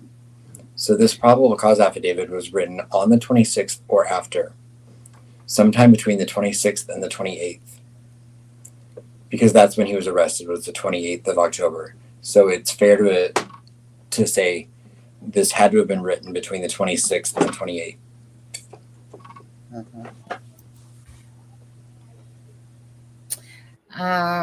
Caesar says, was there not talk of the gun being cocked on the bridge? Yeah, there was. Right. So how did it end up in between the bodies? Right. You know, right. Did he cock it and then put it in his pocket, and the casing came out of his pocket, and then he dropped it at the scene? You know that could very well. That's all speculation, but I mean, I can easily see that happening. You know, so maybe it fell out, picked it up, put it in his pocket as he was at the crime scene. It fell back out. Or did he just cock the gun and then put it back in his pocket, and it expelled it, and it fell out in his pocket? Yeah. That's probably a very logical thought right there. Yeah, I was going to say that's a really good possibility. Yeah. You know, because all that we know that's in the video, that it says that one of the girls, which we think is Libby, considering where we know Abby was walking southeast on the bridge. I'm gonna do my scientific motion again. Here's Libby, and Abby's walking southeast on the bridge, and then they state in the affidavit that Richard Allen starts walking behind Abby, or one of the victims, in the southeast manner as well. And one of the victims says gun. So logically, to me, the person that would see that is the person facing the two walking in that direction. So to me, Libby is the one that says gun. Right. That it seems most logical. Again, just trying to weed through those little parts there. Libby's the one that's looking that way. She's the one. Abby's not. Is that rain or snow? Huh.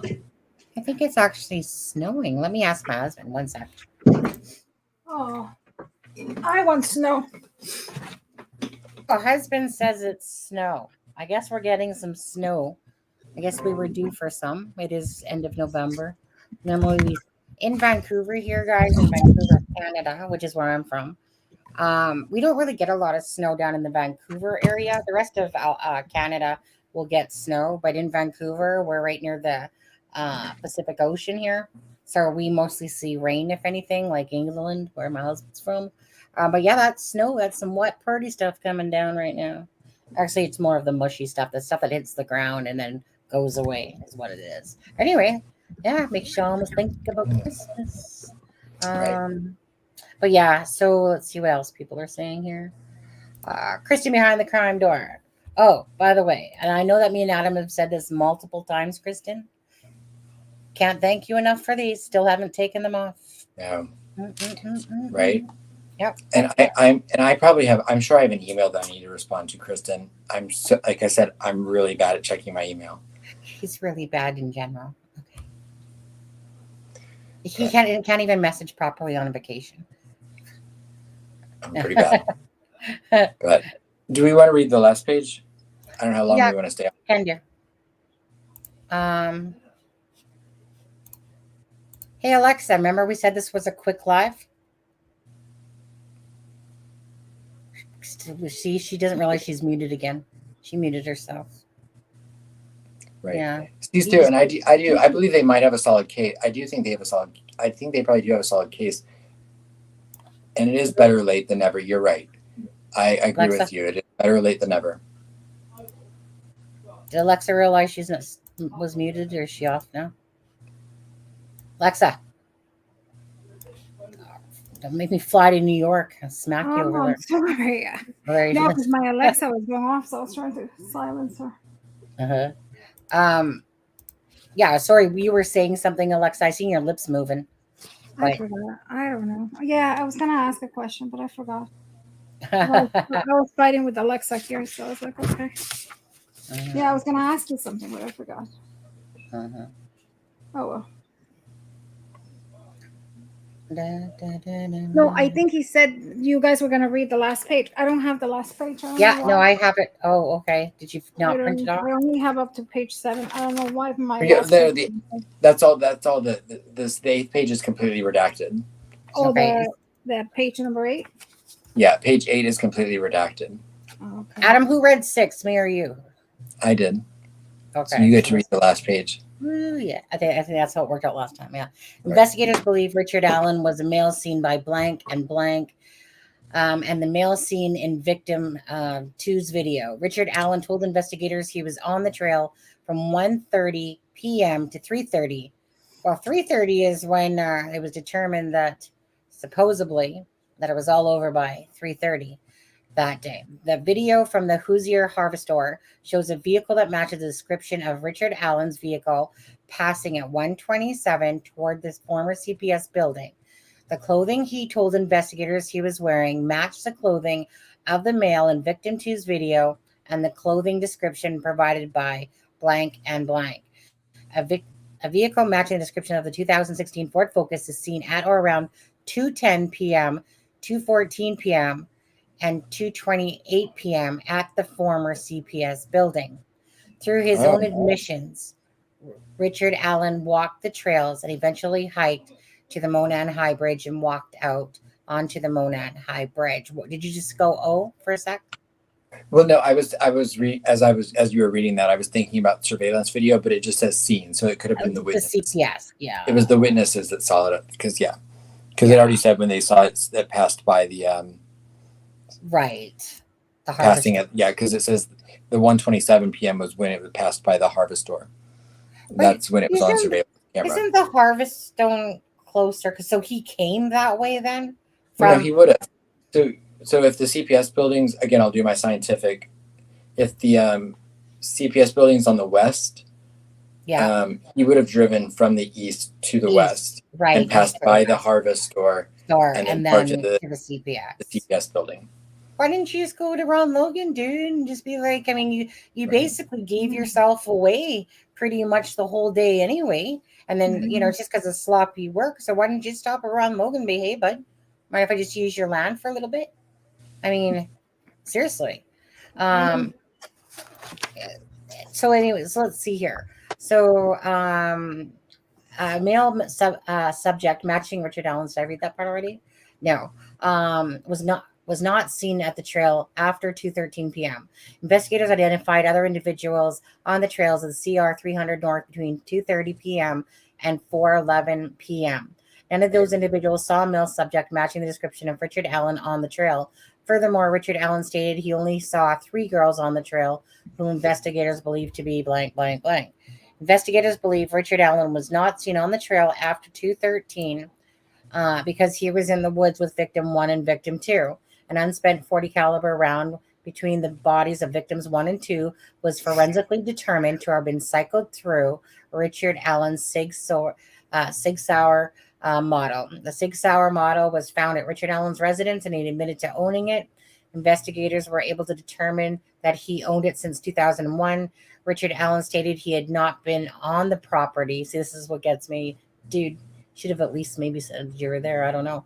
Richard Allen stated he had not been on the property where the unspent round was found, that he did not know the property owner, and that he had no explanation as to why a round cycled through his firearm would be at that location. I can think of a couple of reasons myself, but furthermore, he stated that he never allowed anyone to use or borrow the Sig Sauer model. Investigators believe that after the victims were murdered, Richard Allen, piece of shit, returned to his vehicle by walking down CR 300 North. Investigators believe he was seen by blank walking back to his vehicle on CR 300 North with his clothes that were muddy and bloody. Blank, along with the investigators, believe that the statements made by witnesses, because of the statements corroborate the timeline of the deaths of the 2 victims, as well as coincide with the admissions made by Richard Allen. Further, the accounts relayed by blank and blank are similar in nature, and timestamps on photographs taken or correspond at the times of juvenile females that were said on the trail and said, okay, I first of all think Richard Allen is too freaking stupid to committed any murders before this. Knowingly sits there and puts himself there. He lets enough people see him being there. This is like, to me, a dumbass. To me, I don't see him committing more murders than this. He might, but hey, unless he's in another one and they sucked at their investigation as well. I just see this as just being him sloppy, Ali sloppy, and through the perfect storm and the perfect, injustice to the girls and the family that it's carried on this long is my thoughts anyway. Yeah. That would be an even bigger injustice if, Indiana State Police missed another crime that he could have committed. I'm not saying that he did. I'm just saying, speculatively, if he did. I always believe that he hasn't. I mean, I'm sure that he has committed maybe things leading up to, but actual crime. And I think with this, it's time to prove. And it's a lot of people are saying that he's dumb for doing that, but no, that is actually very common because you have to. He's coming no, if you're it goes back to, if you're guilty, you're not going to link yourself there. That's what a common person like you and me and everybody would say. I wouldn't be like, hey, I'm not going to admit that I was there. But what he's doing is he's playing that game with law enforcement by saying, hey, I am coming, so look at me. I am going from my will and saying, hey, I was there. And you describing everything and saying you have nothing to hide. And obviously, and this is where I guess you notice how good the cop or the criminologist or the profiler, whoever's doing this is where his or her instinct comes in and says, wait a second, why are you telling me this? And then you start asking questions, and then you read body language, because most of the time that's what it is. That in CD and Mr. Steve can tell you, and especially them cops, you look at body language, and then you're able to tell, how is, how they're front, and those are things that you cannot fake. The way you front, the lines, the shoulders. You might try to fool people, but you can't. Those are things. Those are involuntary movements.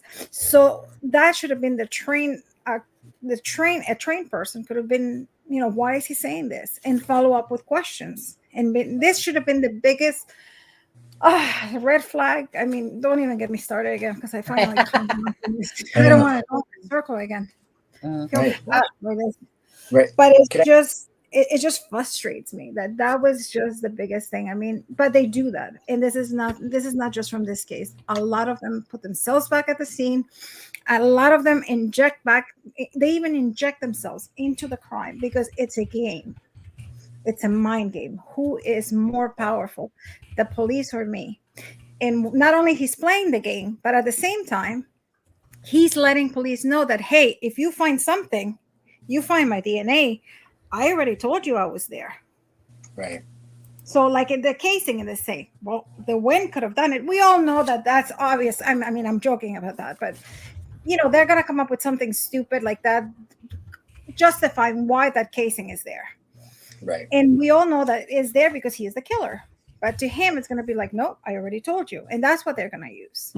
So I don't think it's not that he's dumb. He's very daring. And that's a daring cop, daring criminal. It's all about the game, unfortunately. Mm-hmm. Right. But 1 second. Okay. I just wanted to say, Tina Vegas said RA wasn't identified by witnesses, just a white male. Exactly. Yeah. So we know. What do we count? 6 witnesses in total, mm-hmm. Or 5? I can't remember now. I think our list that gave a description that matched Richard Allen, and when you tie that with the fact that Richard Allen himself admitted to being at the scene, that's the only reason I was saying that it shouldn't have been that hard to decipher. Especially considering he was the only person on the trails that matched that description. Yeah. And I mean, some of them described him, I think, even before the video came out, right? Yeah. Well, now we don't know the dates. The dates aren't listed on here. So the picture came out on the 15th mm-hmm. of February, and then the video I think came out on the 22nd. Mm-hmm. If I remember correctly. My dates could be wrong, but so now what I want to know is the actual crime scene. What does the crime scene have? The things that were left by him, because he doesn't seem the ritualistic. He doesn't seem the non-secular. I mean, I don't know. Well, I don't know. Maybe he was trying to fool law enforcement. Well, again, this is what's still striking me. Will be striking me as odd, and it's too bad nothing came out because of the stuffed animals there, the masks, just the whole scene itself. Well, if there's a stuffed animals, I can see that, because I think he's playing into, like I always told you, I think that crime was sexual, but it can go into the fantasy of sexual, like maybe cameras, knives. Yeah. But there's cameras, there's knives there for sure. There's one in the neck. There's others around it as well, and there is non-secular stuff there, according to, was it Ives that said that actually? But either way, I just can't see this whole thing. One person, I mean, who knows? Like, it's just hard to believe that one person did all of that.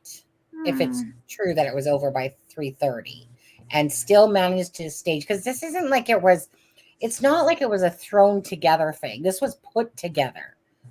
This was like a put together crime scene. It's not just, you know what I mean? It's not just here, let me whip some things around type of crime scene. It's here's this in that position, here's this in this position, here's that in that position. It just seems, I don't know. I don't know. I don't know. I mean, we don't have all that information, and we know what we can see from what you have done and everything, and we can speculate. Yeah. I guess this word could be. Well, but they have the hotline still open for a reason, Exactly. They have it open for a reason. They would have closed it off if they felt like they had their people, because we all know that a few people are in jail, Megan Klein being one, Jason Palladino, for instance, and his father being another, Ashley and Garrett, for instance, being in jail for a couple. So to me, they still have it open for a reason. And again, this is shining some of the light. It's not shining all of the light. It's just shining a portion. So I think that there's still going to be more. And then I'm still going to be curious, because to me, you don't mix up someone wearing all black versus blue. That makes me wonder. Yeah. So, it just gives us more to think about again, which, at least we have. Square one. Hey, back to square one. No, I think we're at square two now. Actually, I feel like we got. We have some. Yeah, not much, because almost this basically everything. The only new thing that was new, and not to us, because Adam said it like a couple weeks ago, 2 weeks ago, whatever it was the gun. Was October the 28th. Yeah, what was it? Help me out with the word. The casing. Yeah. And that's like the only new thing that I think from this thing, and we already knew that by Adam told us that a couple weeks ago. Mm-hmm. So, well, as far as I'm concerned, RA is going to be that person on the bridge, and obviously his gun casing or unspent casing there is at the crime scene too. Still wondering why, I'm just wondering, it's just bugging me so much that this person saying, hey, I was 50 feet away from him, when he was on the bridge, but I still went down, murdered, Right. And LibCom. So yeah, we did. I was told that, quote, Richard Allen told them he was looking at fish, and that's exactly what's in the affidavit. But other than that, we don't know what else he said. We still don't. He hasn't seen a case like this in almost 40 years. Yeah. Yeah. Yeah, mm-hmm. And Kristen, exactly. They have, of course, they have more than that's in the PCA. But there's that's more than that. That's all going to come out in the discovery. Yeah, Michaela, true. People keep talking about the unspent round, but there's going to be more than this. There just will be. Right. To me, the biggest part. Sorry. Yeah. No. Go ahead. No, you finished, Sonny. I'm sorry. No, actually, I was going to drift off that there anyway. So go ahead. I'm going to say, to me, the biggest parts from back in October when I was told this information, the biggest things to me that were going to be in this document were the casing or round, the surveillance video, which I deduced was from I didn't know it was called the Harvest Store, but the Hoosier Harvest Store. I knew it was that building. And 3, the fact that no other names were listed in the affidavit other than the witnesses. And those are the three things that all came out in the affidavit.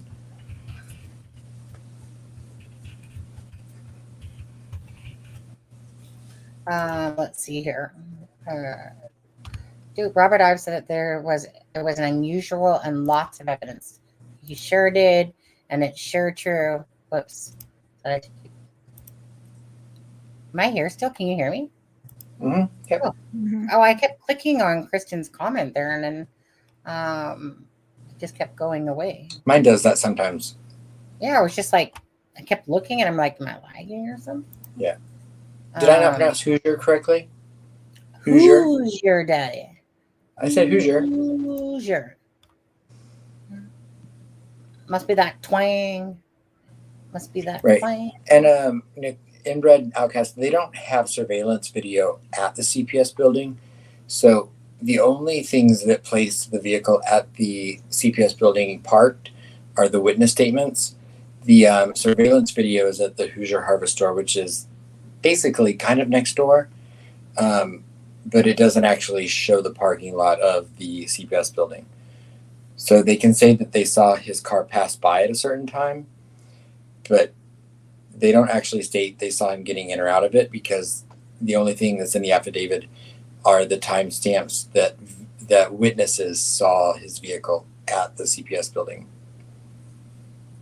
Although I am curious if that one witness, if they said they believe he walked back to the CPS building along the 300, I can't imagine how he himself is not in the surveillance video, because he would have had to have walked by the Hoosier Harvest Store if he's walking on the 300, unless it's just closer to the Freedom Bridge and he's not seen on the camera. Maybe he came up on that trail that we know runs on the north side of the bridge that runs parallel to the creek, and then came out closer to the Freedom Bridge, but then still walked along 300.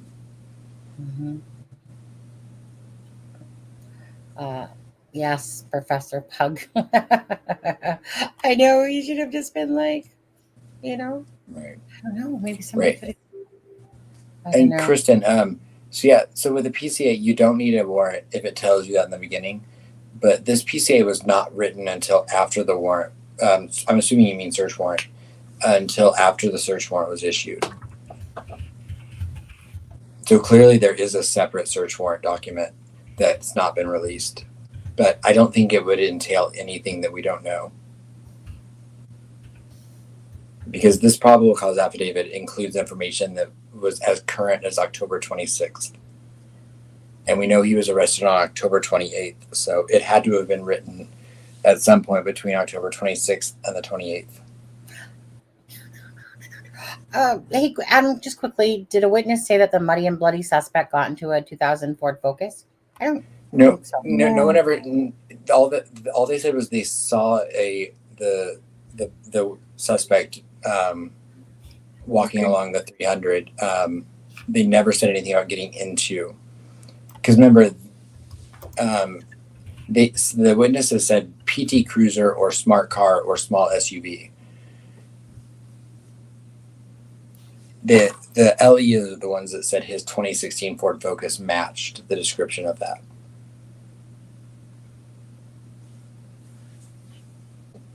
Right. And Professor Bug, I agree. I still believe there are more people involved. Same. How? I don't know. It's like this is reminding me of like almost like a little mini series playing out, Keep watching till next year. Unfortunately, it's at the hands of two girls being murdered. And you know what? Exactly, Daisy. Sorry. This one thing did make me, I want to say giggle, but in a sadistic way a little bit, because I think it was FP who put up there, I wonder what Richard Allen got his wife for Valentine's Day that year.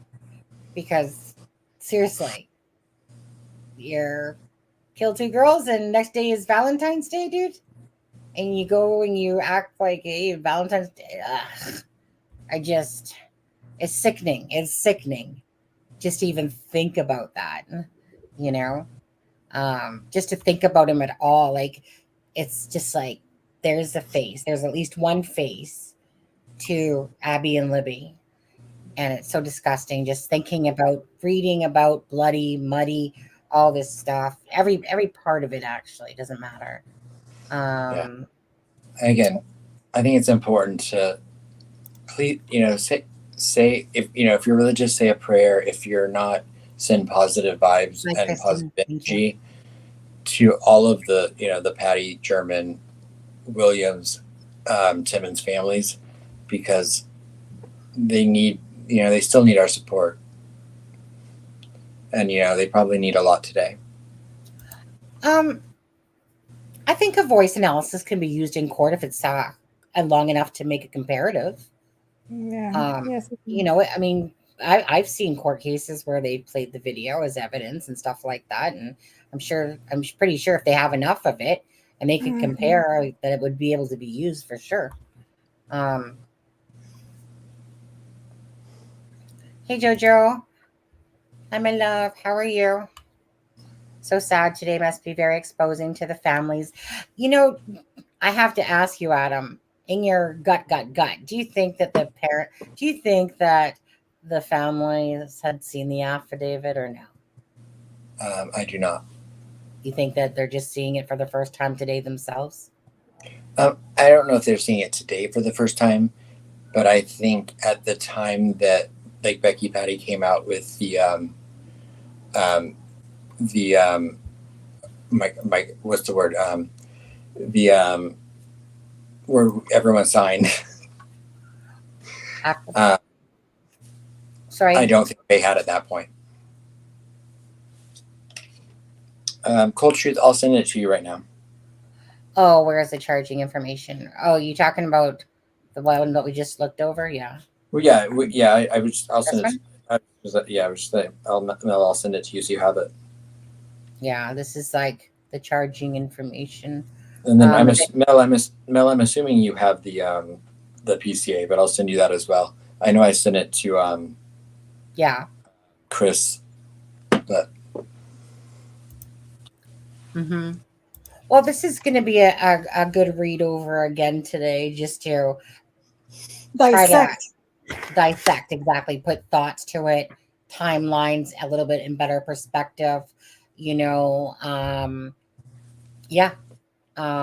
to kind of grasp more of the picture here, because we are seeing a lot more of the picture instead of always guessing about times, for certain things. That there is talk about the video being seen in the car and what that this whatever PT Cruiser, It was a Ford Focus.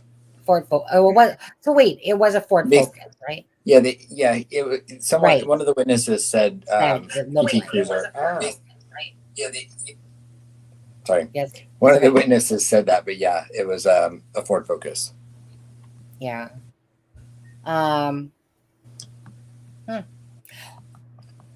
go ahead.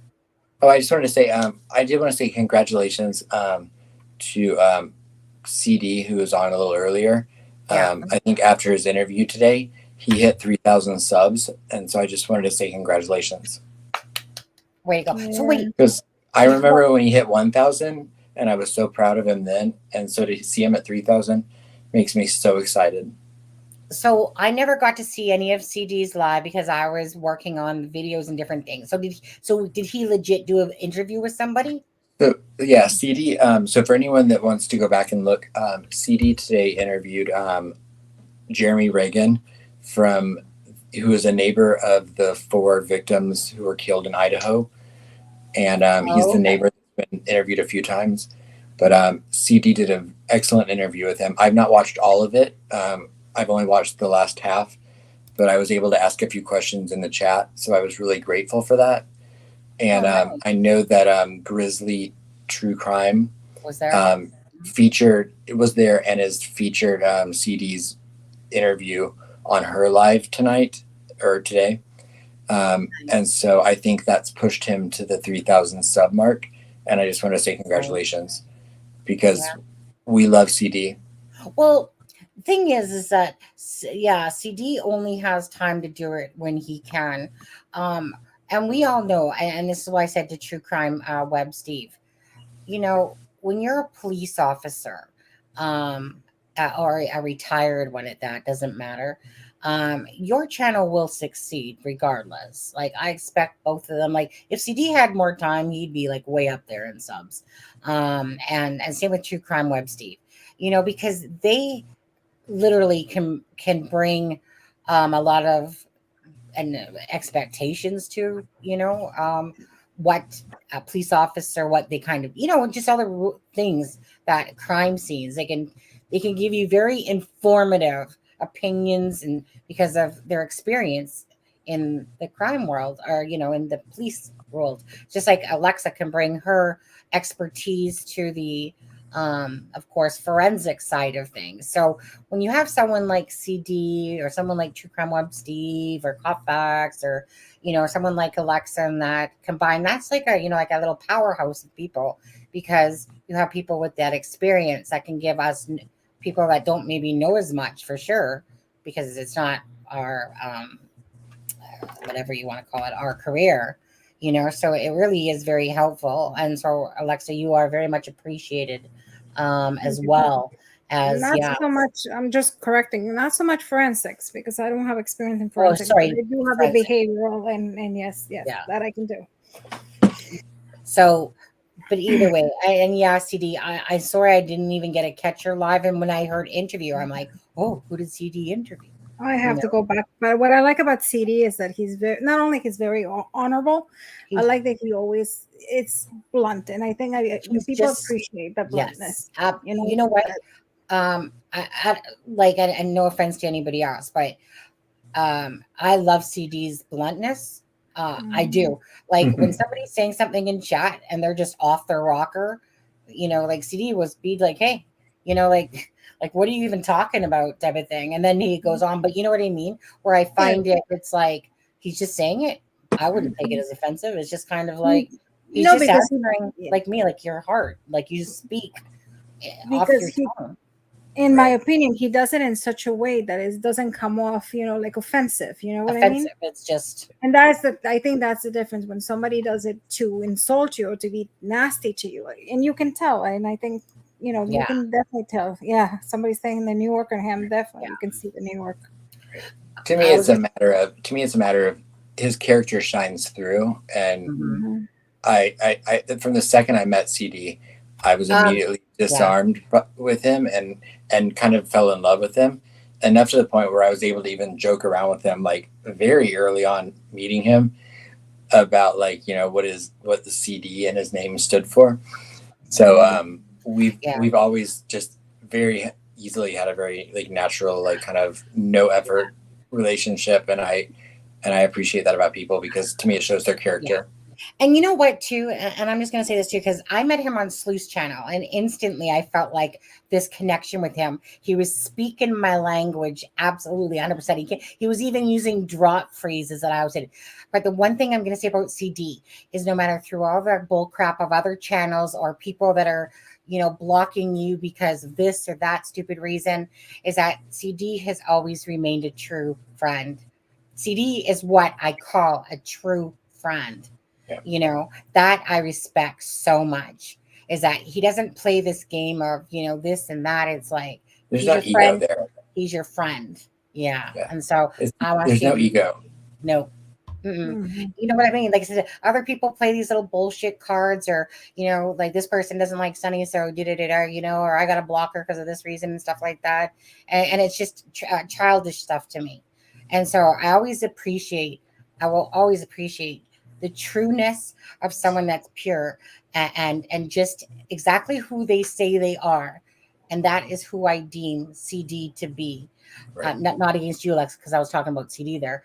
But I will say the same thing for Alexa. You know, absolutely. She doesn't care what other people think. If they want to critique her work, who cares? She knows who she is as a person. and that's what matters. I know who I am as a person because all of us are strong enough to be aware of that. And that's why it's kind of like, full speed ahead, say what you want. This is me. I'm just telling it like it is, doing me. And I will never apologize for being myself ever. And if some people like it or don't, I don't care. It's me. It's who I am. No one's forced to watch this channel, but I just love authenticity. Love it. Love it. Love it. Love it. And I think that, I think even if there were to be something that, like, if CD and I were to, like, disagree about something, I don't think it would end up as a personal issue. It would just be like, yeah, you feel this way, I feel this way. It is what it is. Yeah. But I respect CD 100%. Alexa, I respect you 100%. Sunny, I respect you 69%. Oh, 69. Okay. Fair enough. I'll take that. It goes back to that whole, you agree to disagree and you respect. And that was like the one thing I remember. That was the first thing I told Sunny, was it okay to, and because I didn't want to come into her channel and be like, I don't agree the same way. And I said to her, I am not going to be one of those sheeps that I'm going to say yes to everything you say, because I can't. That's not me either. And I won't be. And I said, if I can't do that, and I said to her, I cannot come in. And she said, no, I gave you a green light. You can say whatever you want. And I was like, okay. And that because I was scared at the beginning, not scared, but I was concerned. Is the right word. Yeah. Right. I didn't want to come in and insult you and be like, hey, that's I get that, right? Because sometimes even too, it's kind of like you almost feel like, like, oh, okay, well, do I say what I'm feeling or do I, and I take no offense to it whatsoever, because I just simply know, like, me, Deb, and Adam all have our own different thoughts and opinions on different things. And then people they believe that they know me and they can read my face, which I would pay money for the person that can really truly read my face. And they go say that I say the opposite of what I think about you. And I'm just like, seriously? No, that wouldn't be possible. But anyway, we'll leave it like that. No. Call a spade, be who you are. One thing I could recommend for anyone out there, just be yourself. Never change who you are for other people. Do you. And that's it, and that's all I ever do. Is I just do me. And that's all I'll ever be like. And again, it's, like I said, the authenticity. What are you laughing at? Oh, wait, one sec. Jojo Ballistic. Yes, I'm always thinking about Suzanne Morphew, and hopefully justice will come that way for Suzanne as well. Oh, wait, did you say, hold on. You piped down there, CD. Did you say, Sunny, you're a true friend? Sorry, did I not ask you enough? Was I was laughing. Go ahead. What are you laughing at? I was laughing at Yoni. Yoni said, Alexa, I worked at a helium factory once, but quit after one day. I will not be spoken to in that tone of voice. That is funny. That is funny. I'm still looking for CT's comment. Thanks, that Sunny. Wow. Dude. First of all, you put Aspen before me. Look at, you are a true friend. Thanks, Sunny. Thanks, Sunny. I feel like you could offer up a little ante more there. Nah, CD knows I love him. Like I said, from the minute I met him on Sleuths, I was just like, this person just oozing, like the expressions he kept using. I'm just like, get out of my head, dude. Get out of my head. You're just me. I don't even have to speak because CD's speaking for me. So yeah, that was great. But I don't know. We've been 4 hours and 13 minutes, and so much for a short live. Right. But we didn't know that. We didn't say that was going to be the other one we did, but I said to my husband, it's going to be a short one. Oh, sorry. Sorry. He was fighting with his kids over yogurt, to be honest. Is that what it was? Over yogurt? Yeah. Okay. Yeah. It was spilt milk. We've been on long enough now that I think we're gonna have to do a shorter video so people that didn't want to watch a 4-hour live can catch up on the information. No, I've already put out my 3 videos today, so if we did anything else, you don't get anything. Right, because you can put out three videos a day for YouTube. That's the way it works. 3 videos, in a sense, and after that, you won't get a notification. So unless you're specifically coming back to check, so then that's the only way. But YouTube only sends out 3 notifications, and we've done 2 lives, and I put out a video this morning. So maybe CD needs to have a live later. And then He's already had one today. Well, yeah, there's no sense. No, why not have 2? And he's been on here right as well. We'll have to crash Kristen's. No, you exactly, Captain Howdy, you certainly weren't. Most people in here were saying that from the beginning, that what we have saw today, obviously is just a part of it. But what we saw today definitely is not strong enough to me to convict anyone. Not without, like I said, if based on with the defense. But yeah, there's definitely going to be more there coming along. Yeah. They were attaching. FP said, I would like to hear Alexa's opinion on Alan's overall plan if it didn't go awry. Yeah, I feel so bad because I know he asked me a couple times and I was about to answer. Then I got a phone call or I got distracted. First, I want to apologize because I've been very distracted on this line. You have a reason. You have a reason. Yeah, but I guess with the news and everything, I got really distracted. First, my dad calling me so many times, and then I got really distracted, so I apologize. Yeah, he did ask me. I did say, hold on, because even the question now. Opinion of role plan. I think he went to I always said it from day one. I believe he went there with the plan. The plan was to kill.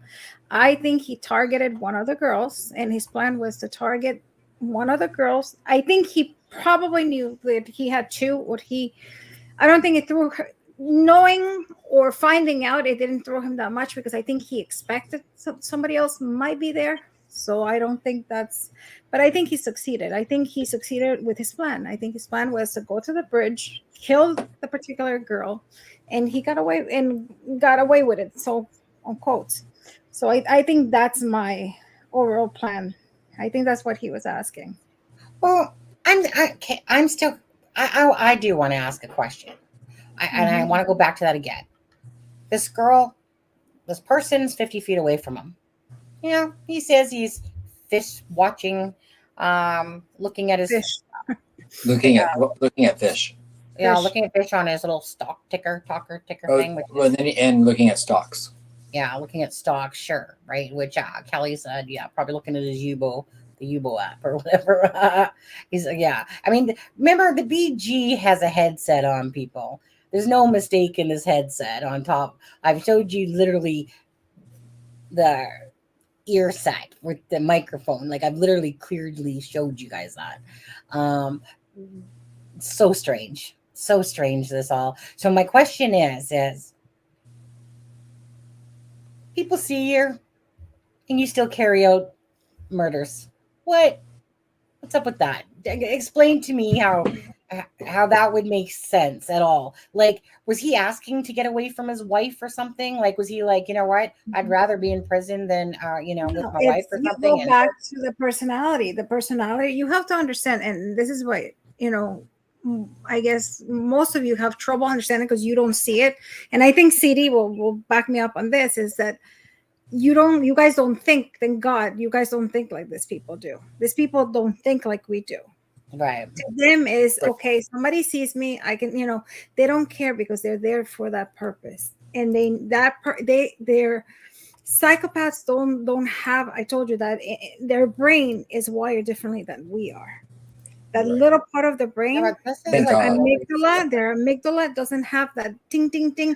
Oh my God, if somebody sees me, like if I'm cheating on my husband and I go out and I'm like, oh my God, somebody's going to see me. I'm like hiding, I'm thinking, I've never done it, but I'm thinking that's how I would do it.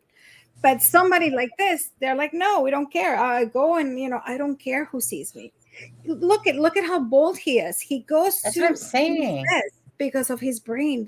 He doesn't think I don't think he's a narcissist, but I think he's a self-centered person. And I always said from day one, I don't think he's a narcissistic person. But I think he's a psychopath, and he shows all the signs of being a psychopath. Well, I mean, it's just, I mean, it's just he's coming off as like so strange. It sounds stupid.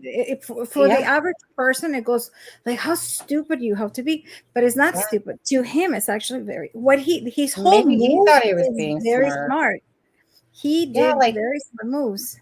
Yeah, like I'm just gonna be caught on the was there, no part of well, what do you mean my bullet was there? I have no idea who Ron Logan or the property I is. think that's only that's the only thing he didn't think of. I think Yes, he thought of same. DNA, he thought of everything, but that's the only factor that he I didn't think agree, of. Alexa. That's what You I was didn't, thinking. I'm thinking he thought Hmm. of gloves, he thought of this, he thought of Hmm. that. Oops. I didn't think a Everything, the casing was gonna crime fall scene, out of my everything. pocket. But You know. and there's always they always say there's no perfect murder, and there's always that little thing that they always leave behind, whether it's a skin cell, whether it's a hair, that factor that Yeah. you cannot right. predict, and that's the unpredictable factor. It's that Well, bullet. he's definitely got a what we call a stupid factor. Right. And I mean, was he drunk? I Right? don't think so. I mean, Right? maybe he drank to give power. I don't think he would be I mean, drunk for this because he look can't at be smart. Dahmer. Well, I don't know because people do Dahmer was drugs. drunk for every crime he committed. Yeah, and people do drugs because they, Yeah, learn. but Dahmer was at another level, and he got. It's almost like he practiced with and he got better. But this one, no, not with his Yeah. personality. Well, no, I'm Maybe he just took a speculating. shot, Like, if it was his day off, was he drunk? I mean, I wouldn't think that he committed drunk. Maybe he drank, maybe like a shot or something to give him the valor to do and be like, "Hey, I can do it." Maybe, but drunk, I don't think so. For the BG, Jeffrey, no. I've said it in a couple lives now, a few lives. It's And also, obviously people, because some drunks, they are functioning. It's like drug addicts. I have seen people. I know a doctor that does coke before surgery, and he's a brain surgeon. Oh, wow. And one of the best in New York is, if I would tell you the name, you would be like, no way. And he's one of the best neurosurgeons in New York, probably in the country, but in New York, I know he is the one. And he does coke before he goes into the operating room. If I ever need brain surgery, I'll have to ask you his name. yeah. I know, and not here. I mean, I obviously I saw him with my own two eyes, so this is not hearsay, nothing. I saw him, and I know he had a reputation, and I was like, and he's one of the best. So he's one of those people that are functioning. I guess you call it functioning. That function perfectly well with medication. I mean, with drugs. Some people function perfectly with alcohol. They're the drunks that they can. I mean, up to a level, of course, that they're functioning. Could be. And I think Dahmer was one of those that he would get drunk or he would drink, but he can still commit everything without becoming sloppy. Towards the end, he became sloppy, but the beginning, no. And those are the things that I mean, I don't think. Who knows? I mean, I'm dying for the day that this case will be black and white. Yeah. That we will be able to say, okay, this is our theory. No, it gets canceled here and there because of this and this. But it's like you get this and then you get more questions. It's like a riddle. Tentacles. Like a riddle. It's the tentacles. Yeah, the tentacles, seriously. And that's another thing that I'm like dying to know, like, where does he fit in? And I'm trying to go all the avenues, and I'm thinking, I know he still fits somewhere. KK fits somewhere. Right. Yeah. I agree with you 100%. Yeah. But where does he fit? Where did is he the guy, maybe the chubbier guy in black, which I probably don't think so, but I'm thinking in my head, could that be it? Yeah. Was he there? Because I mean, the searching of DNA, that's very given. The marathon gas station. I know there's a lot. And Jeffrey, I just want to go back to you because I was in the middle of saying that. No, I've spent ever since, because RA was arrested, and then I literally had a picture to put that beside with the BG. Ridiculous similarities.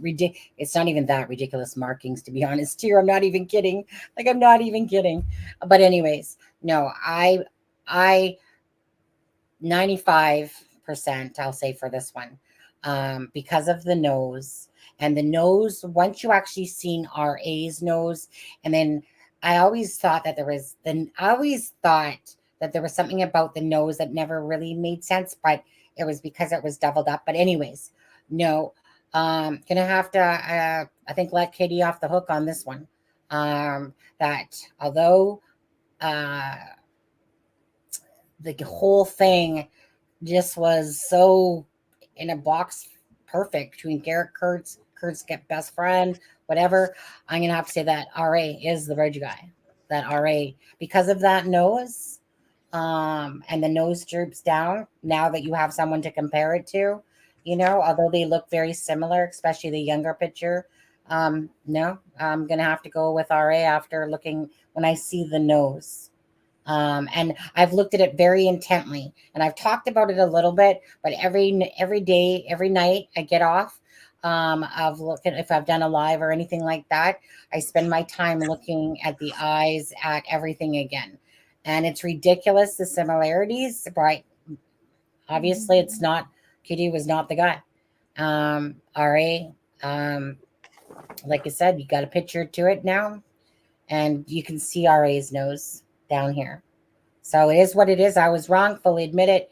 I mean, it's not determined fully if he's the bridge guy, but I'm going to say for myself, I'm going to determine him as the bridge guy myself. So I was wrong, and I've learned my darn ass lesson about ever calling out someone. I was so positive I was right with all the markings and stuff like that. Nope. As much as there's similarities, if anyone did the work I did, as much as you see all the pores and the markings, Richard Allen had a lot of the similar. Like Richard Allen literally had a mole right there, like Kitty does right there, like literally in the same spot right there too. But it's so weird because there was. I'm not even going to get into it. Either way, it will turn out. I have to eat pie on that one. No, I don't think you eat pie. I think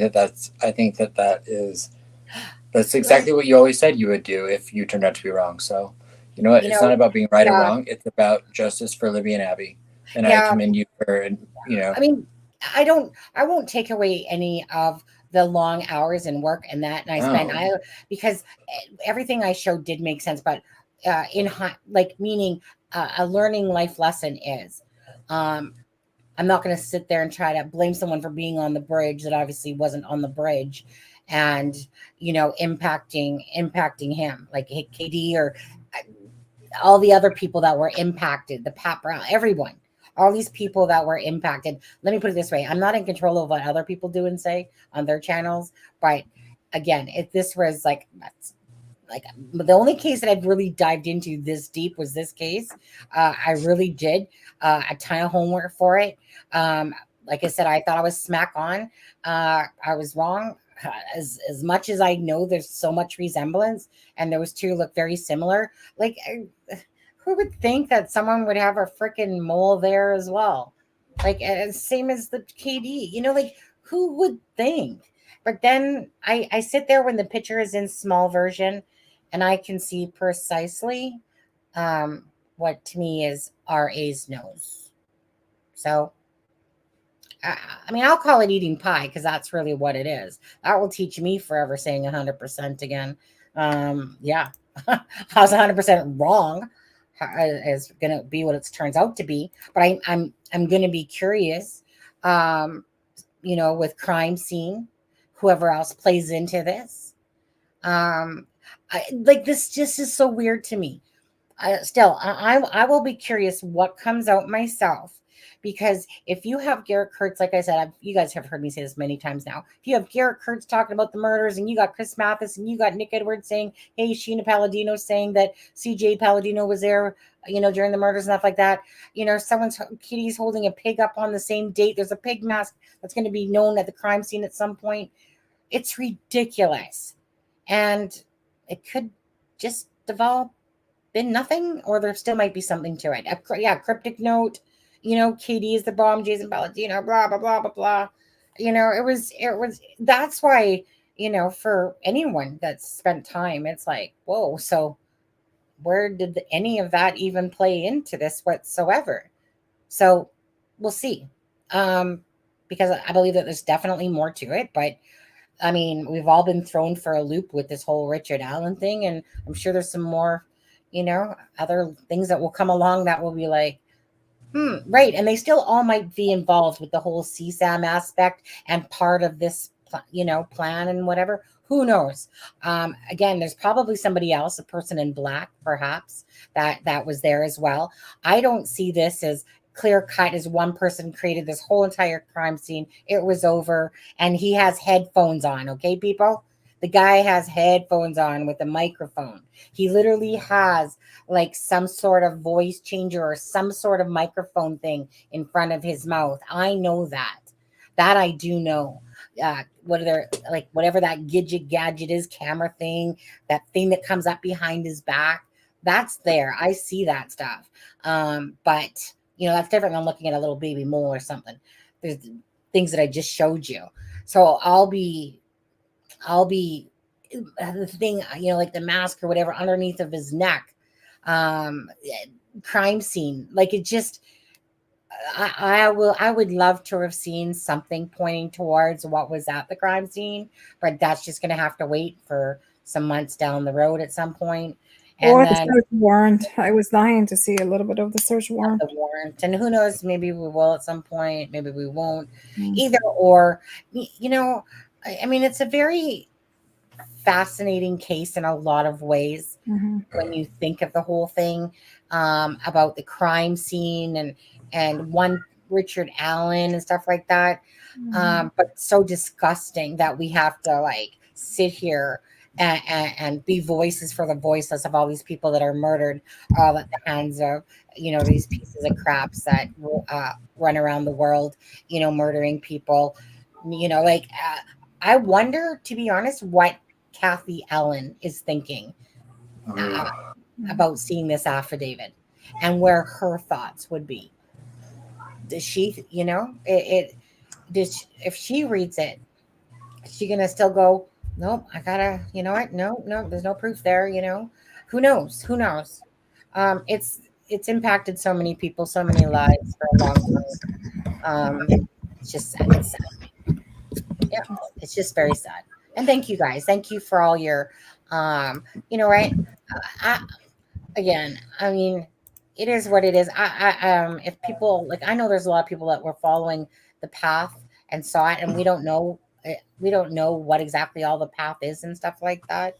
But as for KD, I think perhaps there's a certain person, especially one certain person, that might just have to come to the understanding that, that I was wrong, right? That if RA is determined as a guy on the bridge, and to me, I'm saying, you know what? Now that I have a picture that I can actually compare the actual picture to of the person that's accused, again, the thing all made sense. It all did, from markings to whatever, but not good enough apparently. So yeah, just I'm not trying to backtrack on anything I've said or done. I'm admitting that I'm wrong. Okay, I don't want to be rude, but I gotta run. So we gotta go too. Thank you so much. Yeah, we're gonna go off. But Lexa, prayers for you and your family. Yes, okay? Prayers for you. Alexa's grandpa has just passed, people, so please prayers for Alexa. Alexa, thank you for staying on this live, and I know you got things to deal with. So love you. Thank you. Believe me, you kept my mind occupied. Yeah. Okay. So, thanks so much, Alexa. Love you. Much. I appreciate it. Have a good night. Bye-bye. Thank you. Okay. Yeah. Okay. So I guess we can wrap this up here. And Miss Dog Lover, I love you. What's she saying? Oh, and thank you for the donation above again that you did. My bad if I didn't. Thank you for all your hard work. Thank you so much, Miss Dog Lover. I'm sorry that I have my thing turned off. It's just that. Did you see her other comment? No, which one? You just had it up. Oh, this. The one down here. This one. There. It's up. Sorry, KD. You might be working on associating yourself with murderers. So just saying. That made me laugh.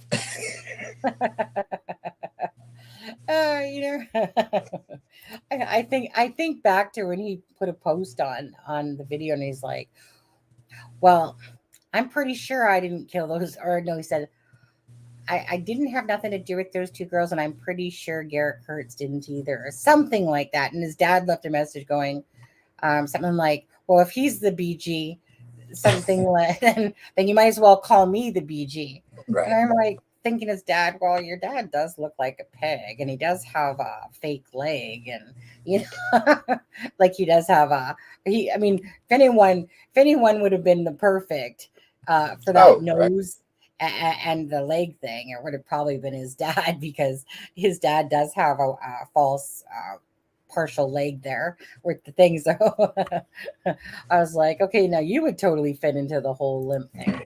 But we love you, KD. Yeah. I'm not going to go that far because I don't. I think he's. I mean, he's called me a few nice names, and I probably now they'll be well deserved. But I always just found it funny that he could have blocked me at any point. He could have whatever, but he always just left me added to his messenger, and every now and again. I could definitely see though for sure he has like this humoristic side to him. But when he threw me, or sent me a picture of toilet boil water with his piss and a cigarette butt in it, I was still very grateful for that, because to me the BG is smoking, if he is smoking, but is he smoking a brown tipped cigarette, not a white tipped cigarette like Richard Allen smokes in his things. But again, this is 5 years ago now, people. And I've switched brands in that time and done different stuff. So, what? Somebody got blown? Sorry, but I saw I blocked you. Accident. Is she back? Is she good? I got booted, but I saw. Oh, did you block? No, is she good? You didn't. She's not blocked, is she, Alexa? No, I see her. No, I don't even think you guys don't even have the power to block, do you? I got the power to mute, but not block. I got the power to block. Okay. So anyways, you guys, I honestly could sit here for another few hours if I really wanted to, but because this is just one of those days where a lot of information, but man, I'm gonna go ahead. Maybe when the search warrant affidavit or the search warrant document comes out, like in 20 minutes, we'll be back. We'll be back. No, I'm kidding. Yeah. Wait, what are you expecting to come out? The search warrant, perhaps? I said when the search warrant document comes out in like 20 minutes, we'll be back. What about the gag order? Well, you think that's coming? Oh. You think that the gag order's coming out? Do you think they're gonna? Well, I will say I don't think that. Well, Fran Gull is on the record saying she has no intention of moving the trial out of Carroll County. As for the gag order, I don't know. It makes me wonder if that's part of the reason. Well, I can send you the message that came with the thing for Kelsey that was postponed, and it mentioned the gag order in that. Oh, did it? Yeah, it says something vaguely. Just something vaguely about whether or not it was going to be issued or whether or not it was going to be upheld. The judge has made no ruling yet, but Kelsey and I want the integrity of the case to be paramount. Kelsey has spoken with the prosecutor, lead detective, and me, and we are all in agreement that this event should be postponed, whether or not there is a gag order placed. Okay. So. Yeah. Yeah. Okay. Before you guys go, I'm just gonna quickly show you this. Okay. Before we get going here, Sharon's like, "Go for it, Sonny. You got 2 more hours." So I just want to show you guys again on the merch site. Okay, I created this line last night. It's a Starbucks line. It says, what does it say? Actually, what did I put?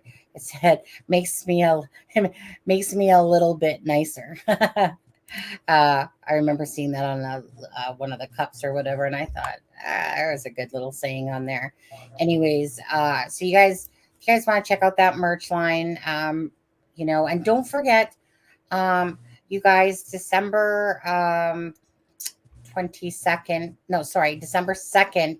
We will be doing Friday we'll be doing, yes, please. For whoever who could come, please. Again, it's our last kind of hoorah for We're going to do a donation night, please, for Blaine's 3 children, in honor of Blaine and the children for Christmas. The children, like I said, know that we've been trying to raise money for them to have a good Christmas in honor of Blaine. And I know Blaine is very much missed by us. And if you guys could show up maybe for Friday, even if it's a couple bucks, guys, like buy a coffee, like on the bio app, or anyone can do it now still if you do have a couple extra bucks to spend, but you can simply just buy a cup of coffee. That would be helpful. It all helps. It's and then it's going to be given over to Andrew Best. I told him about the first week of December, somewhere in that like 7 to 10 days area, whatever, and then he's going to take the kids shopping. And so that will be really sweet. But I want to say this. It's really because of people like yourselves. Not everyone can always do something, and they can't always whatever. But just coming in here, being a subscriber, hitting that like button for us, all that counts as being part of the family. So not everyone can always have the ability to donate. But if you do have a few bucks, and even just to donate one coffee, again, that if a few people just did that, it all just works towards and and I know Callie gave a special donation and a significant donation as well for Blaine's kids that she wanted to do. I mean, I'm not even going to set a goal at a certain amount, because it's whatever people have to offer or couldn't do. That will be really greatly appreciated. I know for me personally, I always like to try to impact somebody at Christmas time myself, in my personal life. And this one's for Blaine. This one's from all of us to Blaine's children, to say, you know what, we care. We're sorry about what happened to your dad. He was the main provider for the money, and obviously I'm sure money's tight. Let me put it that way. So I'm just going to say this. If you can show up for Friday, thank you so much, Miss Dog Lover. That will be greatly appreciated. But in the bio link, when I drop the bio link like I just did, you can go follow us on Twitter, Instagram, Facebook. You can go to the merch site, which is in front of you right here. There's lots of different things. If you want anything specially made, I'm just going to type exclamation email. That will bring up the email for acrimeandshame@gmail.com. You can, if you want somebody that's passed that you want a special mug for, or for Christmas that you want to, like, for instance, I want to get one. I'm going to get one for my twin, for my mom. So I will order that so that because I had made a mug before with my silhouette machine. And then I remember my sister saying that she wanted one or whatever. Never did happen. At some point, I think I put my silhouette machine away and it's buried somewhere. But anyways, so I'm going to order her a special mug with my mom, Gloria, which is one of the samples there. So if you do want a special order on a shirt or something, doesn't matter if it's for Christmas, doesn't matter if it's for a birthday, doesn't matter if it's for whatever, you can always request that. Just know that the merch site takes about 5 to 7 days to arrive after you've ordered it. Just know that, okay? So that's always there. Anything purchased from the Abby and Libby line, 50% of the proceeds do go to for the Abby and Libby Memorial Park. That sorry, somebody's thing came up there. That one, I'll I think not on, I think January 1st. So somewhere around the January area, I'll send Becky that money over, because I'm not going to sit there and send kind of like, here's a few bucks and here's a few bucks more. I was deciding, because, like I said, it's not like we're raging in sales here, but I've created a lot of merchandise. And again, somebody wants a special request and says, look, I want TikTok on a cup, because I'm a TikToker. Hey, I'll freaking make you one personally. Just tell me what you want. Tell me what you want, what you really, really want. Right. Yeah. And FP, just to clarify, they I don't have it pulled up again right now, but and we're about to go off, but they do explain in the affidavit how an unfired gun can create those ridges. Right. Mm-hmm. Yeah. So the ballistic testing, so, because it went through the chamber, my vague understanding is because it went through the chamber, even though it was unfired, it has those serration and markings on it. But it is explained in the affidavit. So, Adam. yes. Oh. You see people? What? So I have the line called the hashtag line. I know. I love that. You Yeah. said that's the one that someone from yeah, this is the one right here, you guys, that someone from actually this company. So Fourth Wall is, that third party one or whatever. So basically they have their cost price, which is definitely more because it obviously includes shipping prices in there as well. But anyways, so I created this one called swag tags, trending gamer, whatever. And then it just so happened that a lady messaged me back from Fourth Wall in regards to one of the products. And I was like, wait, I know that name, because you're the one that purchased this hoodie on there. So I thought it was really cool that someone had actually. So when I emailed her back for my question, I said to her, I noticed that you're the one that actually purchased the swag tag. And then she was like, yeah, you make a lot of great products. But I was like, I really kind of like the whole trending, because everything nowadays is hashtag this, hashtag trending, hashtag gamer, blah, blah, blah, blah, blah. And Callie had me make a special zip up hoodie for her son for Christmas time and stuff like that. Anyways, stop screen on there. So anyways, in the bio link, so my green screen was tilting around. In the bio link, anyways, is Adam, I just can't do it. I need to come back to this side. Okay. The meme site. It's follow us on Twitter, Instagram, Facebook. It's got the coffee app, the PayPal app. So if there is any donations that you wish to send to the kids or just to us, our channel, feel free, but make sure that you note it that it's for the kids. And do not, when you're sending a PayPal, put it ever underneath goods and services. Make sure it's friends and family, because PayPal, you suck. You suck sometimes, PayPal. It's honestly like they're so stupid. It just never phases me. We put holds on stuff like that for 21 days. 21 days, really? It's a donation. Okay. But so the lady sits there and tells me that, well, the donation will come off on, it was from Callie. She's giving me money to go to the dollar store and get some Christmas stuff. And so that was $69.69, she said. Yeah, I like the swag tag too. That was my own word, actually. Swag tag. I just was like, hey, swag tag.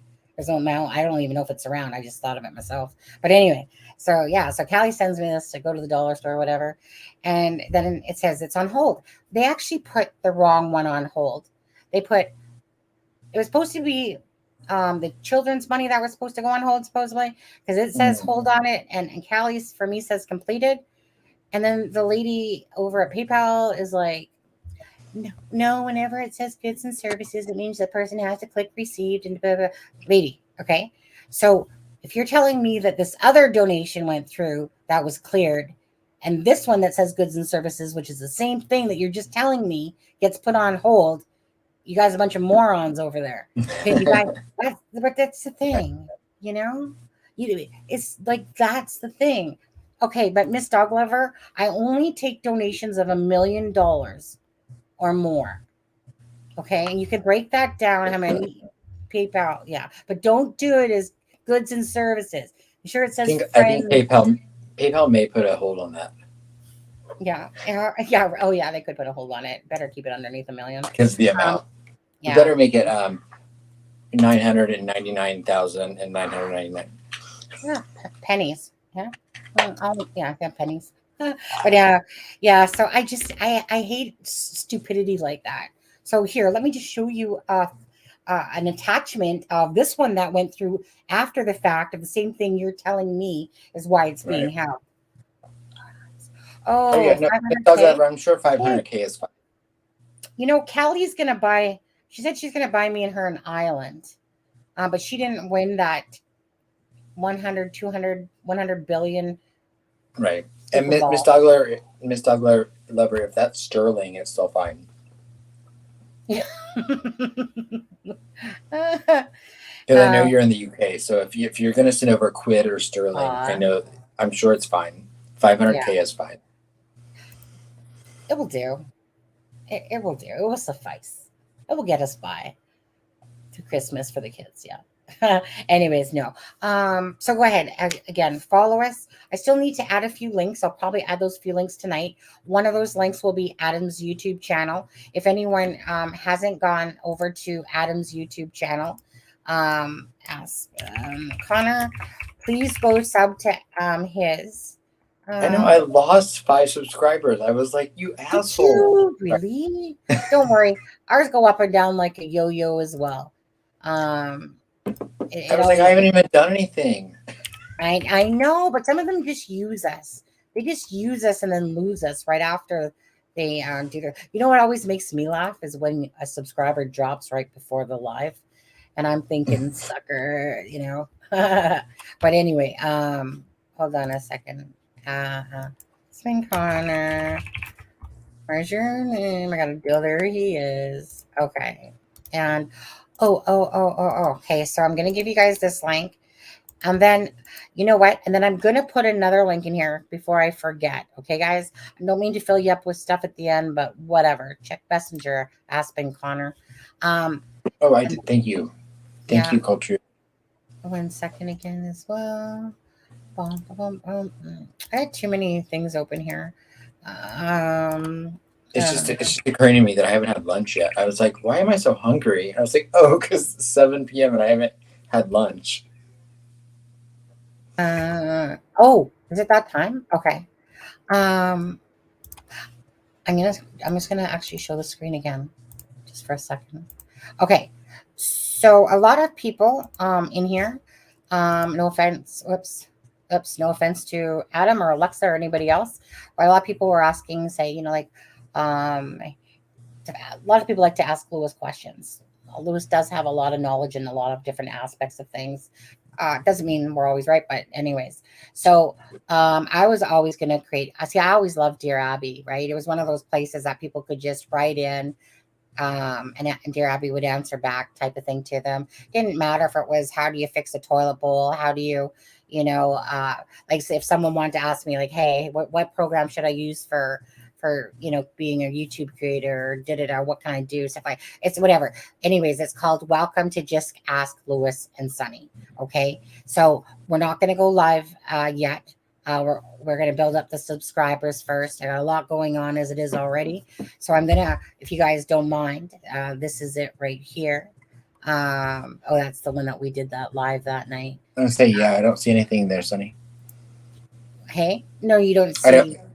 I just see the video where it said Just Ask Lewis. I don't see the channel that you've created. Above it. Oh, that's it. Okay. Oh yeah. Sorry, my bad. Okay. So I'm just gonna go drop the link. So that's basically how it looks. I'm having a problem because for some reason, whenever I drop the link, it shows up as just a big J, and I can't figure out for the life of me why it keeps doing that. It should be showing up as the channel. Anyways, so let's see. Do we have any subscribers? Oh, we have 6 people. But that's because I did it yesterday. Miss Dog Lover, I just put the scroll on the bottom. Is the PayPal link on there? I can't remember. Oh, it's in the bio link. So yeah, Miss Dog Lover, that's the PayPal link there. Is in the bio link. Yeah, it's in the bio link. And the bio link is in the description of this video as well. Yeah. Bless your caring heart is the. I mean, I guess I could probably go to the PayPal link. Yeah, I could. Just so you know. Okay, so let me. So you guys, you women, you females, you guys will like this. Like I said, when we have a Just Ask Lewis and Sunny, because maybe one day Alexa will be on. Maybe one day my husband will be on. That you want to ask him what questions. Maybe someday Adam will join us on it. Whatever. It's just going to be one of those things where we'll have different guests as well. And it's just going to be like a family thing. And it's not going to be a Delphi thing. It's going to be about just I don't care if it's about makeup, guys. I don't care. I'm an expert in relationships, even though I'm single. Right. I mean, hey, I was in one for 13 years. Yeah. So that takes work. So if you guys, that's the one there. Okay, so we'll bring that channel up in a while there, but that's a link there. So get your head start. There's only 6 subscribers. Lewis was the first one. I was the second one, and I can't remember who was the third. Oh, I think it was your spouses. It was Jamie. Yeah, right. Anyways, so that's the link for the Just Us Ask Us channel. So again, love us and go there, because you guys will want to like that. If some of you people like to come on here, because Sunny, do you have the ability to or program to paint a portrait? Do you have the ability or program to paint a portrait? Well, I don't do portraits for sure. I do more landscapes things, but I don't have a program. I paint in real, but I don't paint like online or anything like that. If that's what you meant. People need to hit the like. Yeah, people need to hit the like. Right, exactly. Okay. So, okay, you did that. Okay, thank you so much, Miss Dogler. Sorry, I was about to go with the PayPal link, but thank you. Yeah, for that. Thank you so much. I'll text you a code. Text you a code and things, anyways. Everything is this 2-factor. Oh yeah. Oh. Okay.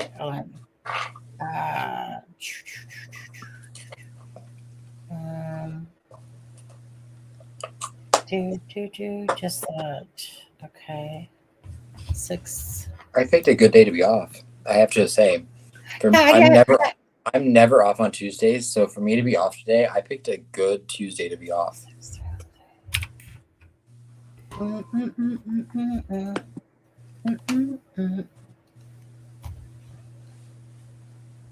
You're all set.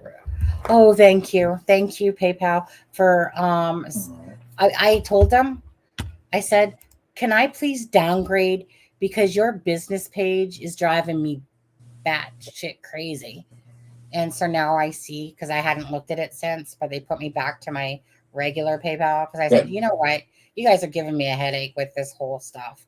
Just put it back to my regular PayPal, please. I have my Strike a Pose Creations business one. If anyone doesn't know, you guys, Strike a Pose is the one where if somebody wants to create a video and insert your child or, whatever into it, or send a Christmas card that's, to a bunch of people, they can just ask me. That's on the Strike a Pose website. So creating. Sunny, have you had any word from Blaine? Yeah, like, are you talking about Ashley?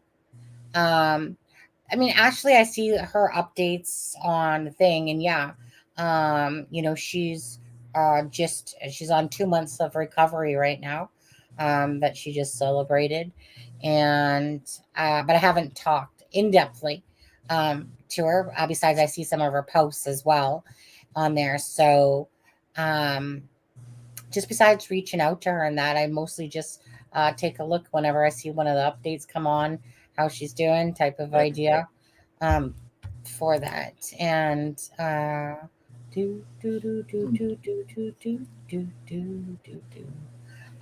feel like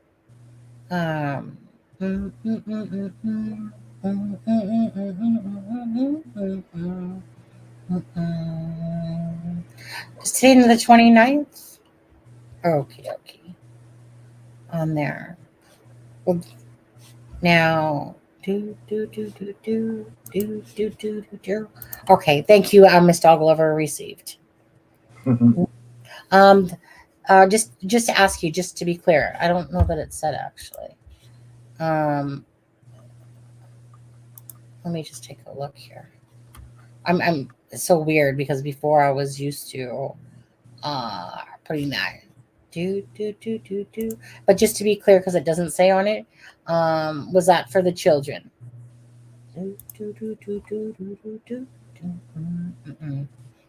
I think it's because like usually there's like sometimes like a little note attached sometimes and stuff like that.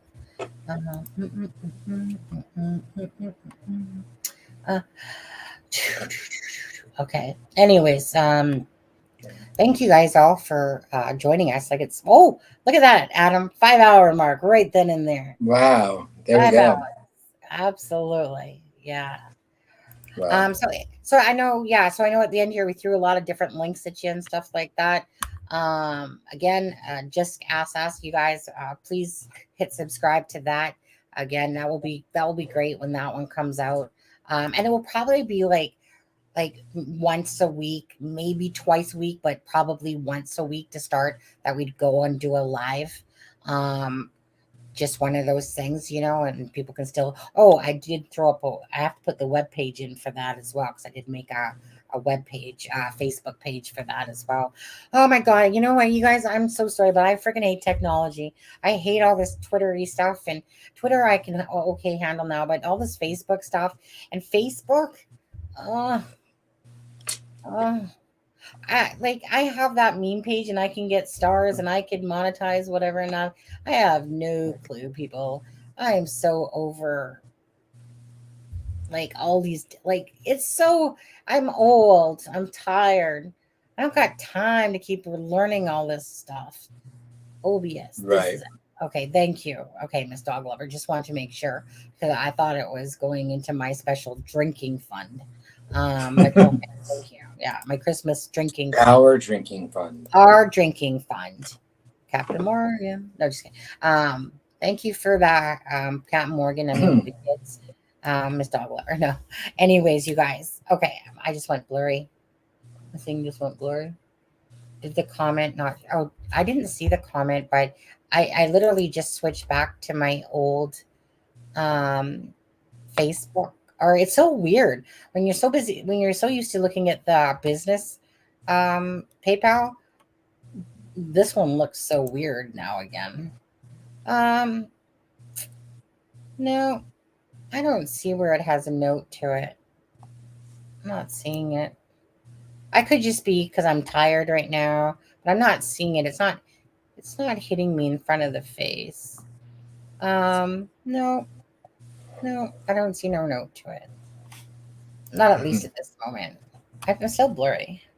But either way, that's why I wanted to ask you, just to make sure, because I was hoping for my drinking fund. Everything.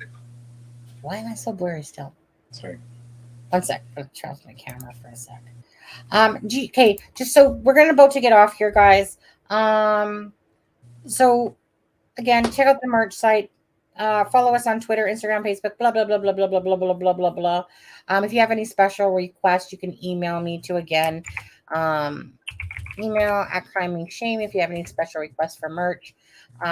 Bloody PayPal, bloody. And other than that, so unless you guys, I don't know why my thing goes blurry and does that. Oops. Let's see here.